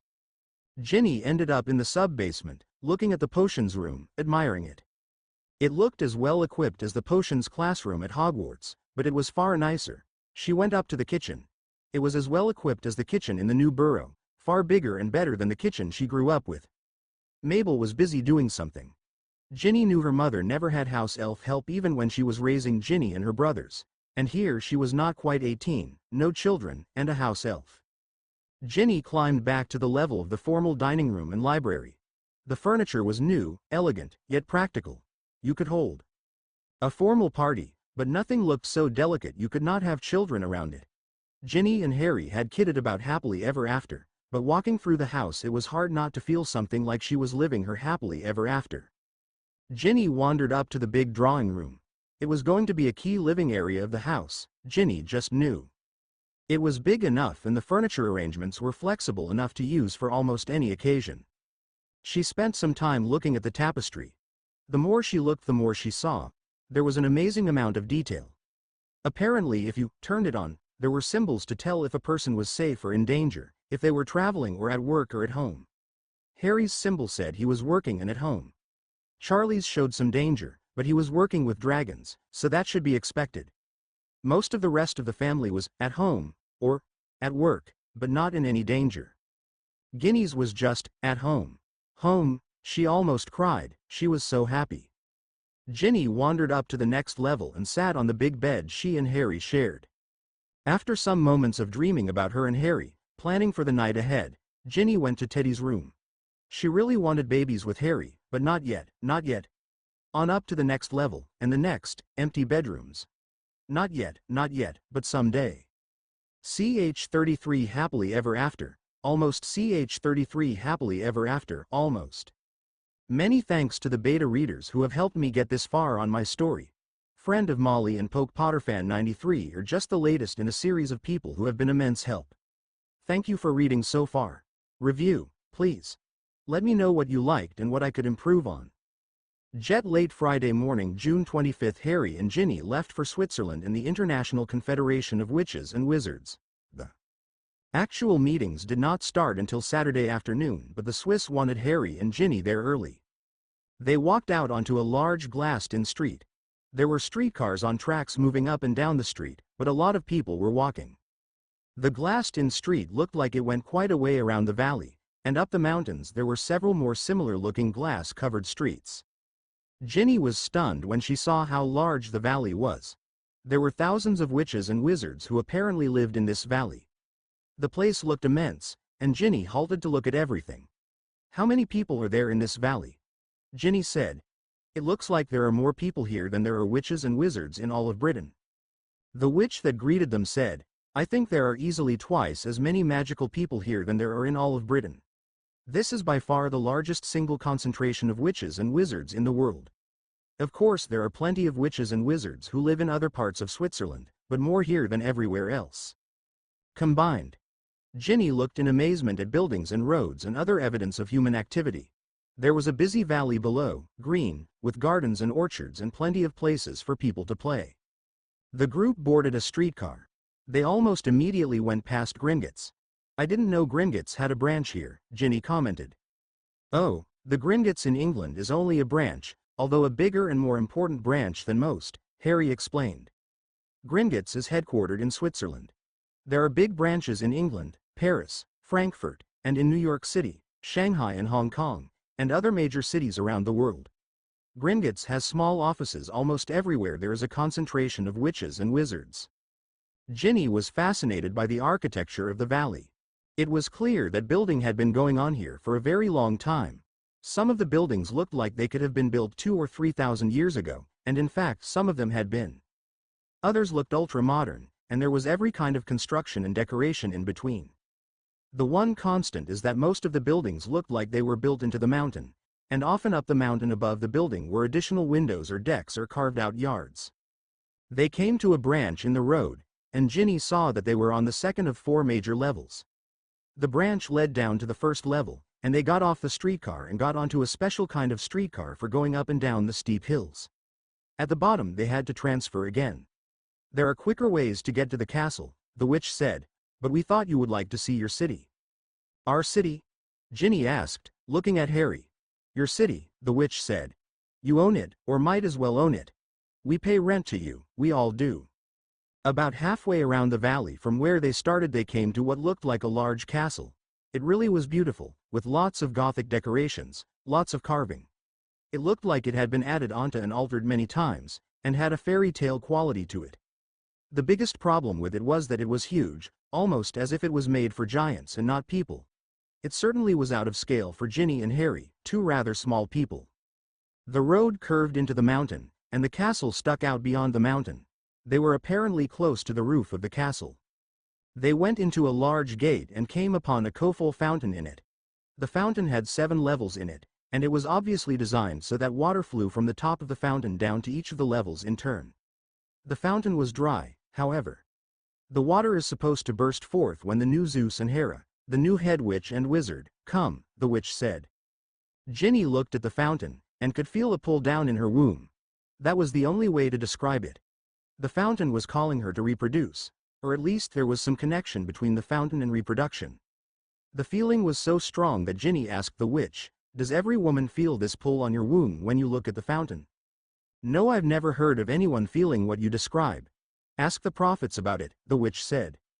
The courtyard would have made a beautiful plaza if it had not been surrounded by the walls between it and the street. There were what looked like high walls and a multi-story tower above the plaza, all of foreboding heavy stone, and battlements on the top of the walls. It looked like a building that was made for defense. The inside was somewhat lighter, although still very old-fashioned and castle-like. Apparently there were plenty of windows and open areas on the inside. As they went in and downstairs, there was what looked like an open area in the center of the structure to let in light and air. Harry was called aside, and he and Gerhard Richter sat down to talk. Ginny was led to a very large room, where she was met by Hermann and Otto Regentus, and some other staff members. They all bowed down and knelt, as did all the other staff including some house elves. "We are all your loyal, humble and abject servants," Otto said. "I hope you are not all that abject, and if you are we'd better do something about it," Ginny said. "Please get up. I'm Ginny Potter." Ginny went over and shook the hands of everyone there. Otto, although standing up, was still bowing and looked concerned. Her posturing and bowing and overly condescending language was bad as a house elf, thought Ginny. Ginny was in a huge formal living sitting reception type of room with a magnificent view of the valley. The floor of the room was about 100 feet above the upper floor of the valley, where the grass and gardens of the valley met the edge of the mountains and the buildings that were built against the mountains. In looking over the valley, Ginny realized that there were no large buildings in the valley. Every building of any size was built into the mountain, and some of them were very far up the mountain indeed. There appeared to be roads running on the face of the mountain, and she could see from where a road disappeared and reappeared that many of the roads ran for much of their length inside the mountain. It looked like centuries of construction. Ginny was still looking out the window when Harry came into the room. "How is the love of my life?" Harry asked Ginny. "Nice rooms, I guess. A little bigger than our suite in Hogwarts," Ginny replied. "Maybe even bigger than 12 Grimmauld Place," said Harry, laughing. "This is so unreal. I'm 18, you're 17. And here we are in this huge castle that we are being told we can live in. Ginny, do you want to live in a castle like this?" "Not really," said Ginny. "My happily ever after dream had me marrying Harry Potter, but not living outside of Britain and away from my family. Apparently I would not be in the position to inherit this if I was not married," said Harry. "Good thing I got you to put that engagement ring on my finger, then," said Ginny. "And I knew enough not to try and get it off," said Harry. "Were you really thinking of taking it off?" asked Ginny. "No, I was thinking that trying to get it off you was going to be harder than facing Riddle. He could only kill me," Harry replied. "The last thing I wanted to do at that moment was to make the witch I wanted to spend the rest of my life with mad." "Poor little me," said Ginny with a big smile on her face. Harry could only shake his head at this remark. After a brief pause he said, "We are going to have lunch with Stephen and Valerie Bushman of the Swiss Prophesy Department and one of their prophetesses, Nausicaa Sharia. A nice dress or some feminine robes would be fine. This is not a formal occasion." Nausicaa Sharia turned out to be a tall, thin but shapely Greek-looking woman with a striking profile that could have come straight off one of the antique Greek jugs or statues. She had an olive complexion, very dark brown eyes, and very long straight black hair. She was wearing a white dress that looked like every costume designer's wish for a Greek prophetess, flowing over her bust and hips in a most enticing and attractive way. She did not walk into a room as much as glide into it, and she exuded an air of mystery and the supernatural. After introductions, Harry and Ginny sat down for lunch. They were prepared to hear something like the vague and strange pronouncements of Professor Trelawney, but instead Nausicaa introduced herself in a most businesslike manner. "My name is Nausicaa Sharia and I am a direct descendant of the prophetess of Delphi. For over 2,000 years we have kept a branch of that ancient and most noble art alive here in this Swiss valley. We are not infallible, but we are real good at what we do. We have been key players in anointing new families to rule this valley, and almost all the wizarding world respects our pronouncements. So what do you do? Asked Harry. Look at chicken entrails or something. Well, for a matter of this significance we usually look at sheep entrails, and there the omens are very good, said Nausicaa, grinning and looking a little apologetic. So what do you do with the sheep after you look at its entrails? Asked Harry. You eat it, of course. The lamb you are eating right now came from the sheep I sacrificed to read its entrails. You do not let good meat go to waste, said Nausicaa in obviously good humor. Harry and Ginny both looked down at the lamb they were eating. If they were Christians and knew more about the early history of the church, they may have been concerned that they were eating food sacrificed to idols. For the last 1,500 years the reading of entrails, although very pagan, was not in any way a sacrifice to a pagan god. As it was, they were just a little uneasy. Is this part of the test? Asked Harry as he held up a piece of the lamb. Not really, said Nausicaa. Once the animal has been killed and the entrails have been read, the animal is just food. The dinner is relevant, however. Delphi learned long ago to read the sign of the times. You do not tell an armed man that he is an idiot and to go back home because his quest is going to fail unless you are sure he is going to listen to you. You do not give your blessing to an idiot or a violent man no matter what the entrails say. I need to at least meet you before pronouncing judgment. So if I act like an idiot I don't have to take this job? Harry cheerily asked. You've passed that test long ago, Harry, said Nausicaa. Sorry, but all the signs point to you as the last regent, and one of your descendants becoming the next chief wizard. So I don't have to worry about being killed because that would void the prophecy? Asked Harry. Nausicaa answered, over the centuries we have had several very confirmed prophecies not turn out because somebody got killed. If you are dead by definition you cannot fulfill the prophecy, and that makes it void. Be careful. You are supposed to be alive not only to father children but to pass on the job. But you could do something stupid like drive a car without a seatbelt on or fly your broom into a cliff or, she sort of looked around for some other example. Get your girlfriend so mad she hexed you to death, said Ginny with a laugh. Like not saying yes when your girlfriend thanked you for proposing, even though you did no such thing, said Harry laughing. Smart boy, said Ginny still laughing, giving Harry a little tap on the arm. They gave each other a kiss, looked at each other, and burst out laughing again. Then they composed themselves. Nausicaa and the Bushmans. Valerie Bushman said, there is obviously a story behind that exchange. Please, I would love to hear it. Stephen and Nausicaa both shook their heads in agreement, and the three turned to look at the Potters. Where should we begin? Asked Ginny. When you were 5 or 6, said Harry. Well, said Ginny, when I was little my mother read stories to me, and one of the stories was about the boy who lived, little Harry Potter, who survived Lord Voldemort's killing curse. I knew he was not living in our magical world, and I thought he might be lonely. You have no idea how alone I was, said Harry, and if I knew what you were going through, said Ginny looking right at Harry, I probably would have dragged my mother over to the house of those horrible Dursleys to rescue you right then. As it was, I told my mother that when I grew up I was going to marry Harry Potter. Well then, the year before I went to Hogwarts all my brothers were getting on the train, and I was not. But there at the station, talking to us, was Harry Potter, the real Harry Potter. Then Harry came to our house part of the summer and I got to know him. And I never forgot my dream, but now the dream was attached to a real person. Harry rescued me from the Chamber of Secrets my first year and we became good friends, but never boyfriend and girlfriend until the end of my 5th year, and then he broke up with me to save me from being in trouble, except that was one spectacular failure. I got this, pointing to her scar, from being Potter's witch. And all school year I hoped he still liked me. I had a map of Hogwarts that showed where all the people were, and I used to stay awake at night and look at Ginny's dot and tell it that I loved her. I had no idea she was being tortured, said Harry, so I finally killed Tom Riddle, and we got back together.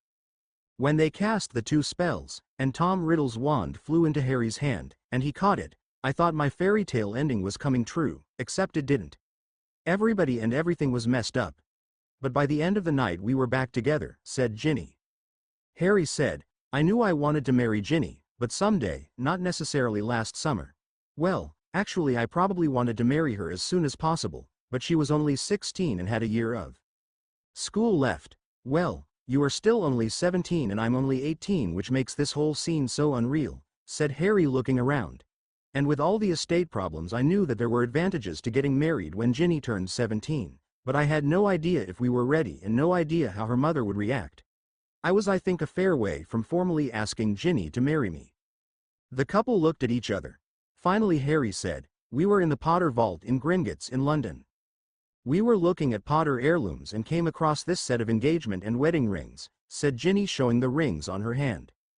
Harry showed his as well, then said, "I showed Ginny the set, and was getting ready to put them away. I could see him starting to put them away, and that was not what I wanted," said Ginny, "so I took the box and took the wizard's ring out," pointing to the larger ring next to Harry's wedding band, "and put it on him.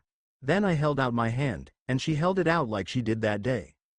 There was silence. Then Harry said, "And she looked at me like that," and Ginny had the "put the ring on" look in her eyes again, her hand held out to Harry, and without saying a word indicated that I would be in big trouble if I did not put the ring on her finger. So, I put the ring on her finger. And I jumped up and down and thanked Harry for asking me to marry him and said yes over and over and kissed him and acted very happy I was engaged, said Ginny. Which I was, I guess, happy because I thought I was engaged but scared to death that maybe I had pushed too far, but what the heck, I wanted Harry.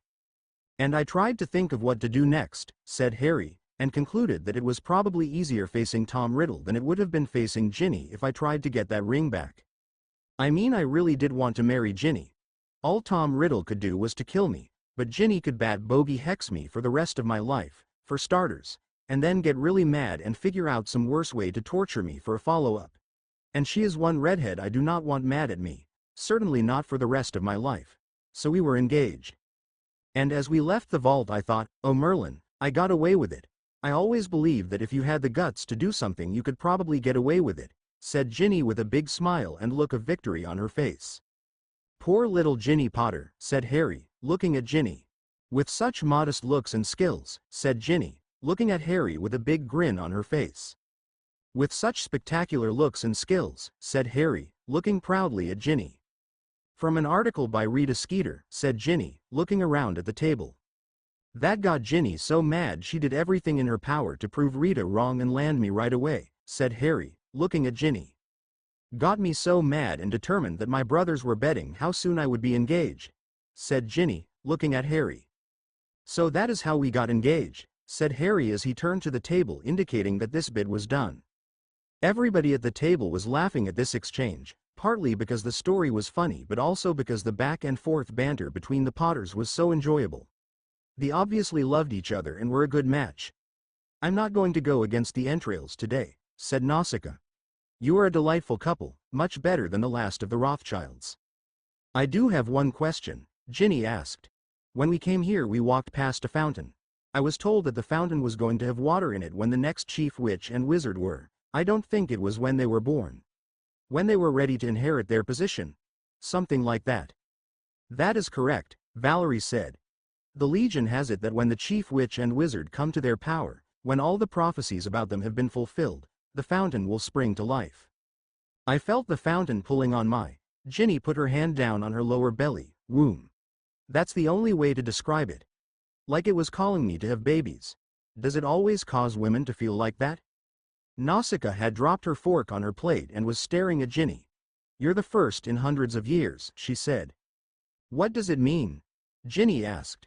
Probably that you are the regents, Nausicaa said, still visibly a little shaken. Almost certainly that you are the regents. Stupid prophecies, Harry said. Always messing with our lives. As the lunch was ending Valerie said, normally the ICWW starts on Saturday afternoon. They called a special session this afternoon to anoint you as heads of the valley and regents. You need to go back to your rooms and get dressed, and this afternoon you will formally become the regents. Harry and Ginny went back to their rooms and looked around. Finally Ginny turned to Harry and said, Not very homey, is it? Too big and cold and castle-like.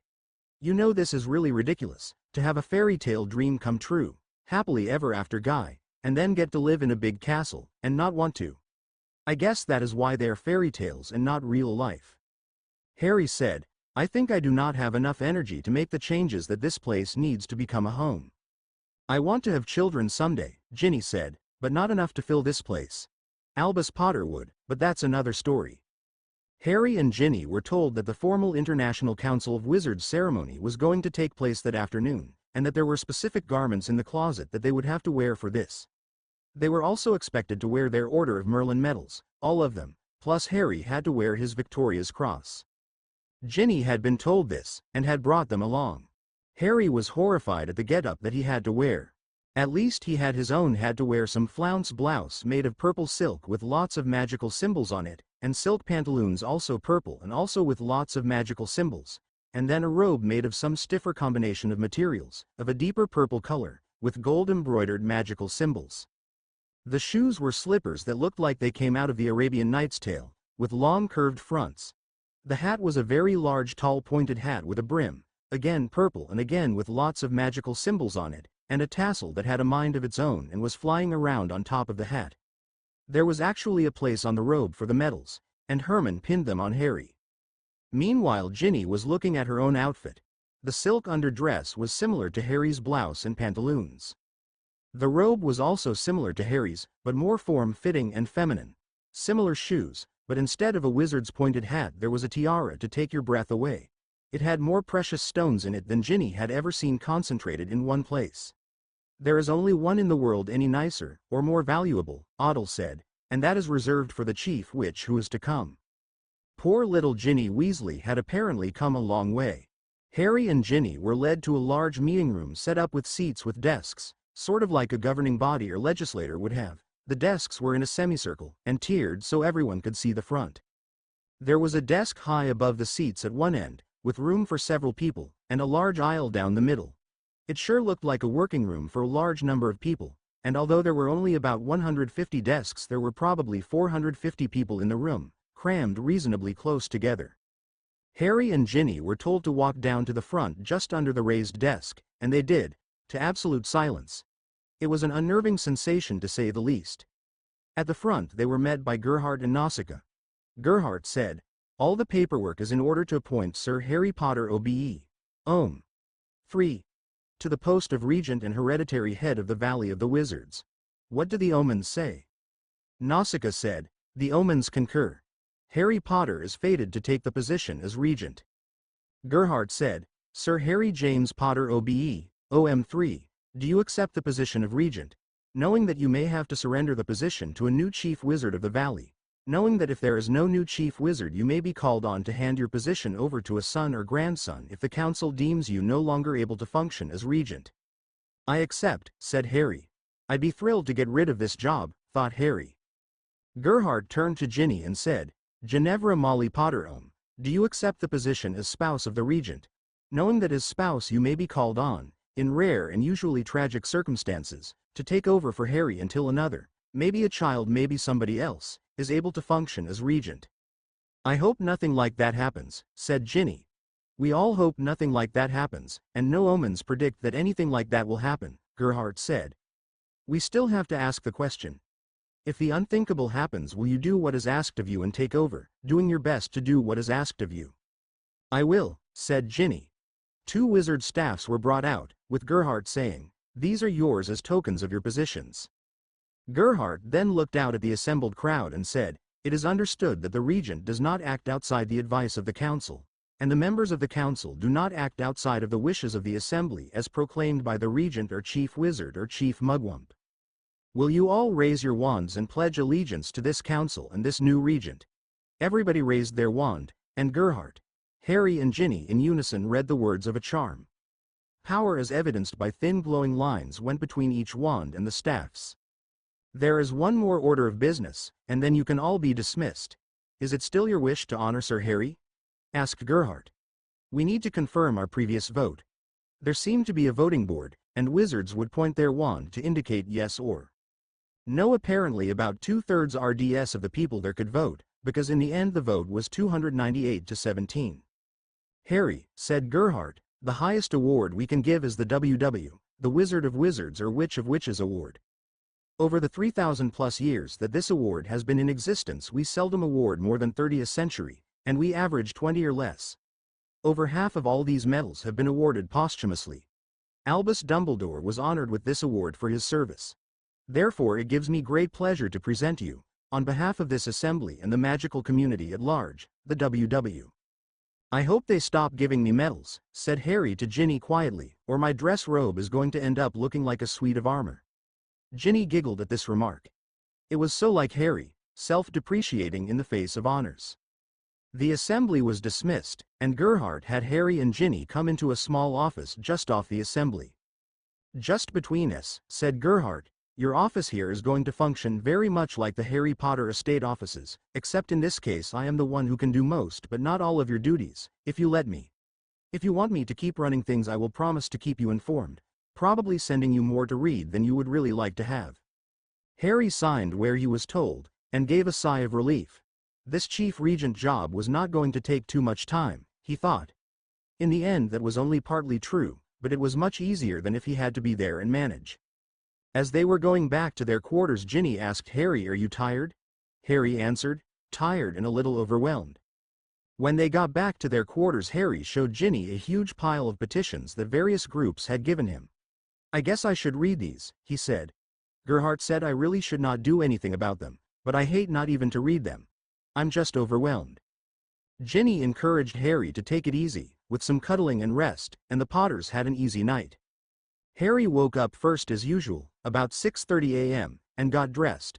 When he went to the room where breakfast was served previously, Herman Regentus was waiting for him. "Wake up your wife. Please," Harry was told. "You have a breakfast meeting this morning at 8 a.m. I will take you there from this room when you are ready. Dress similar to the way you dressed last night."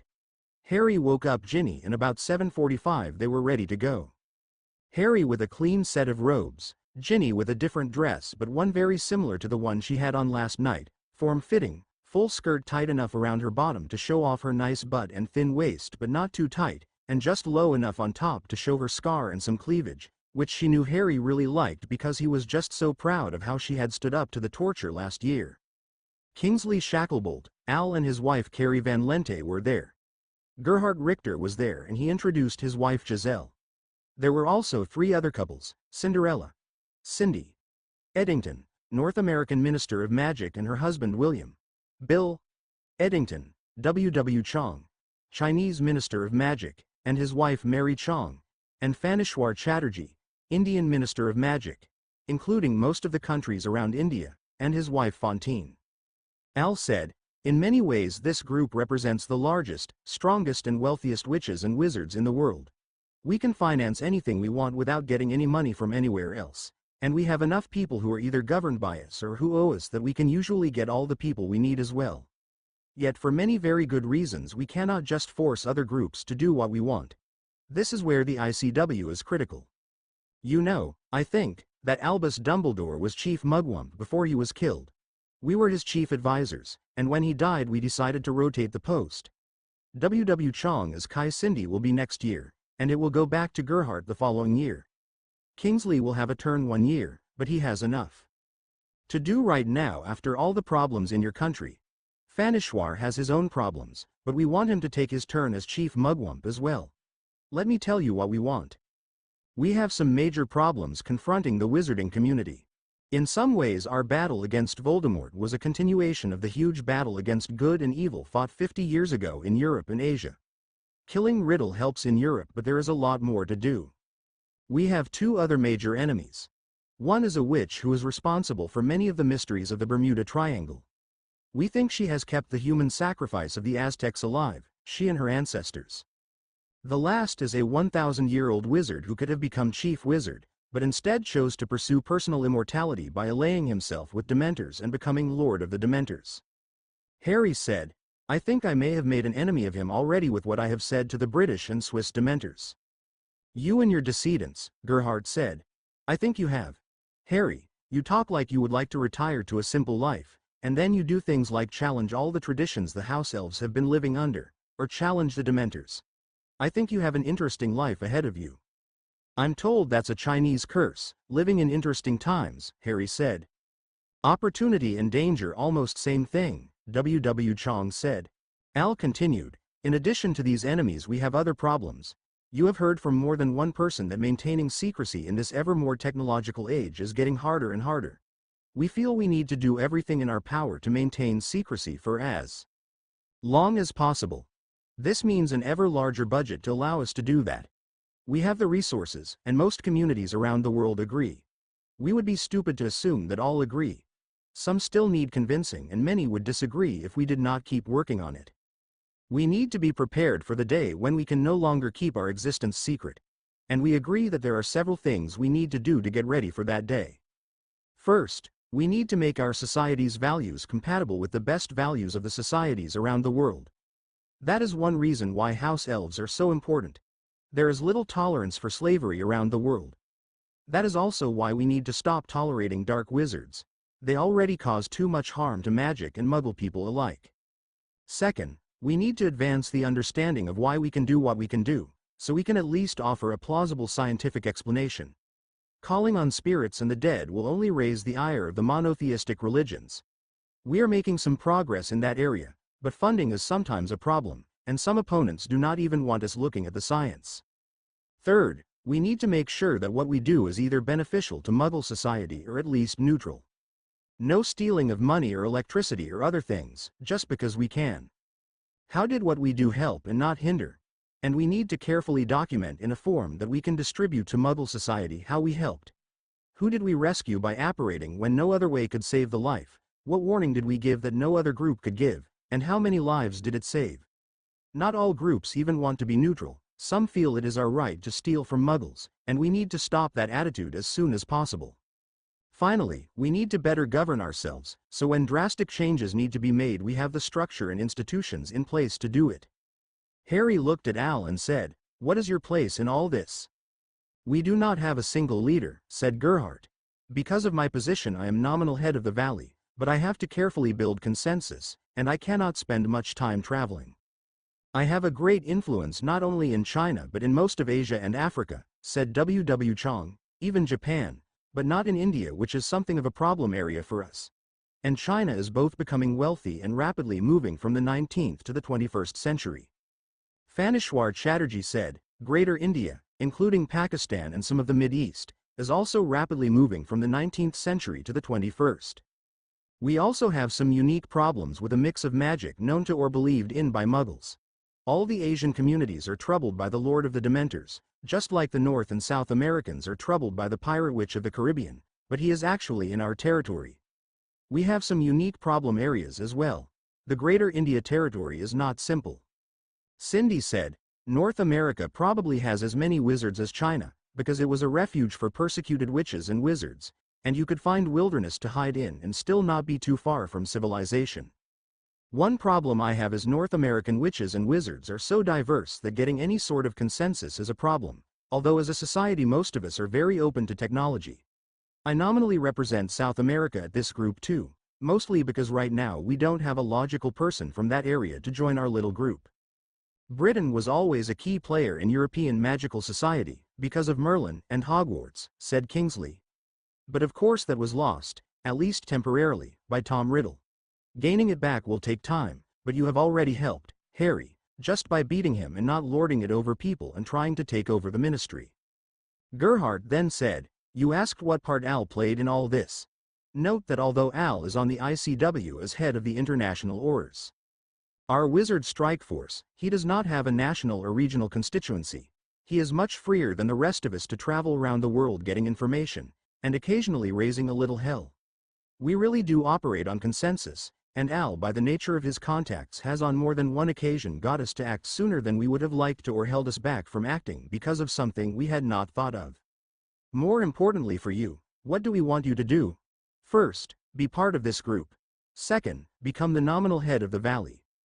I will do almost all of the staff work and together we will do most of the political work, but you may be called on to visit a few people with one of us from time to time. Only a few people know that this group exists, and we feel we need to keep it that way. And we are thrilled that you do not want to become the full-time regent.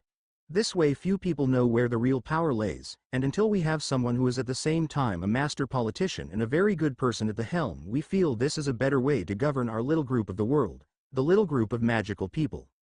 "And Harry," Sometime when you are older you may have to become Chief Mugwump for a while, but not for as many years as Dumbledore. Why me? Why now? Asked Harry. You are the regent, Gerhardt said. Is the regent always part of these meetings? Harry asked. No, not always, Gerhardt admitted. Why me? Why now? Asked Harry again. The prophecies are heavy on you and your family, Harry, Ginny, Kingsley said. I'm on this council partly because I'm your boss. We can't tell you anymore because we really don't know much more. Except that the fate of you and your family will be important for the wizarding community and the world at large. Damn prophecies, Harry said as he looked at Ginny. I don't like it but I'll do my best. That's all we can ask, Gerhardt said and the others agreed. Harry knew Kingsley and Al, and was beginning to know and like Gerhardt. He thought that he could trust these people, at least unless something happened to betray his trust. So he became a part of this group, and let them use him to govern as well as they could the magical world. After more discussion about specific roles different people would play over the next 24 hours, the group broke up. The rest of the week was taken up the ICWW. Hermione was there to advance the cause of the House Elves. The most she could get was a document saying what was happening in some parts of the world, talking about clothes and house elf rights, which frustrated her. Harry found the sessions sometimes tedious, but he could see how important they were. Harry seldom saw how important he was, and just because he made his views known in a nice if insistent manner and seldom took personal credit for things, he was quickly becoming a respected and important member of the ICWW. Ginny spent most of her free time flying. The Swiss did have a national team and several semi-professional teams, and she had no problem finding people to fly with her. They graciously allowed her to play chaser in some games, so she got a good workout on her broom, to her total delight. Finally Sunday, July 4th arrived, with a formal closing ceremony in the afternoon followed by a big ball. Harry and Ginny actually spent a little time each day of the conference practicing dancing, because they were told the final ball and dance was important. That afternoon Ginny was led into the dressing room which held ball dresses for the female members of the regent family. Otto had a gown picked out, a beautiful pastel dress that complemented her red hair, with small gems woven into it. It had full sleeves and a high neck, with beautiful detailing that enhanced her shape on top, and below her bust it was form-fitting until well below her waist, highlighting her flat stomach and tiny waist. It then flared out with the sort of skirt that reminded you of every princess fairy tale dress you had ever seen. The dress covered all her scars except for a small one on her face and another on a hand. Ginny had never been gentle on her body. Otto and her staff had makeup that minimized but did not cover up the profusion of freckles that covered the visible parts of her body, and highlighted her youthful appearance. Ginny felt like a princess. She felt like the heroine of one of the fairy tale stories she had read as a child. Then Otto brought out the tiara, all white platinum and gold, with jewels in it, looking like only one of the richest queens in the world could wear it. It was not a big heavy piece, but very airy and lightweight. They put Ginny's hair up so that it perfectly complemented the tiara, with just enough of her long hair hanging down to show it off. Ginny had to turn around to make sure she had not grown wings. Then Harry walked into the room, and stopped when he looked at Ginny, delightfully surprised at what he saw. An objective observer would say that Ginny was honestly more cute than beautiful. Harry was hardly an objective observer, but even Harry knew that Ginny didn't look like Fleur, didn't look like a classic beauty. He had all sorts of adjectives to describe her: tough and determined, spirited, cute, sexy, but not elegant in the same breath as Fleur was elegant. Tonight at least she could hold her own against Fleur or anybody. She was magnificent. Ginny slowly turned around again. The most magnificent lady in the land, in the wizarding community. Ginevra Molly Potter. I am in awe of your beauty, fair lady, Harry said. You look pretty good yourself, Harry James Potter, Ginny said with a giggle. Tonight I shine in your reflected glory, Harry said, with a huge smile, as he took her hand and led her through the castle to the ballroom. To Harry and Ginny's great relief, the ball was just that, a dance with beautiful music and polite conversation. Harry was sure that a lot of politicking got done at affairs like this, but he did as much dancing and as little talking to people as he could, and he and Ginny enjoyed the dance. Fleur had come over to join Bill, and when they were not dancing the two couples made small talk. Fleur and Bill did make a beautiful couple, and when you saw them dancing you could almost forget how scarred Bill's face was. Part of that was due to some heavy-duty makeup that Bill used for occasions like this, and the other part was the striking part Vila beauty of Fleur. About halfway through the dance the orchestra took a short break. Bill and Harry were talking to some people and Ginny and Fleur were briefly alone at their table, a special table for the regent and guests. It was a little apart and higher than the other tables, which made Harry uncomfortable. Ginny looked over the assembly, and then touched Fleur's beautiful dress, and then her even more magnificent dress. "It's like the ending of a fairy tale," Ginny said. "Fairy tales end," Fleur said. "Not real life. At least I don't have to go back to school," Ginny said. "I finally feel like I'm growing up. This ball, then a vacation, then the harpies. Everything is just about perfect." As the dance was ending both Al and Gerhardt let Harry know that he and Ginny did just the right thing at the ball. Harry thought of the Death Eaters and others not yet captured, the two girls still kidnapped, and all the work left to be done. He was going to need a vacation to prepare him for the stressful days ahead. Life wasn't perfect but, looking at Ginny, he had to feel his life was pretty good at the moment. Cindy Bass was at the entire ICWW, focusing on Harry and Ginny and documenting at least their public appearances. Harry and Ginny were some of the last couples on the dance floor, and after the music stopped they kept on dancing for a couple of additional minutes. Tomorrow she and Harry were going on vacation, and when they got back she was going to start with the Holy Head Harpies. How could life get any better? Ginny hugged Harry tightly and gave him a huge kiss, the joy of the moment almost overwhelming her. She then turned to Cindy, bowed, and with a wave of her hand said, "And they lived happily ever after." Harry and Ginny would go on to lead a very exciting and interesting life together, as the introduction says, filled with happiness and tears.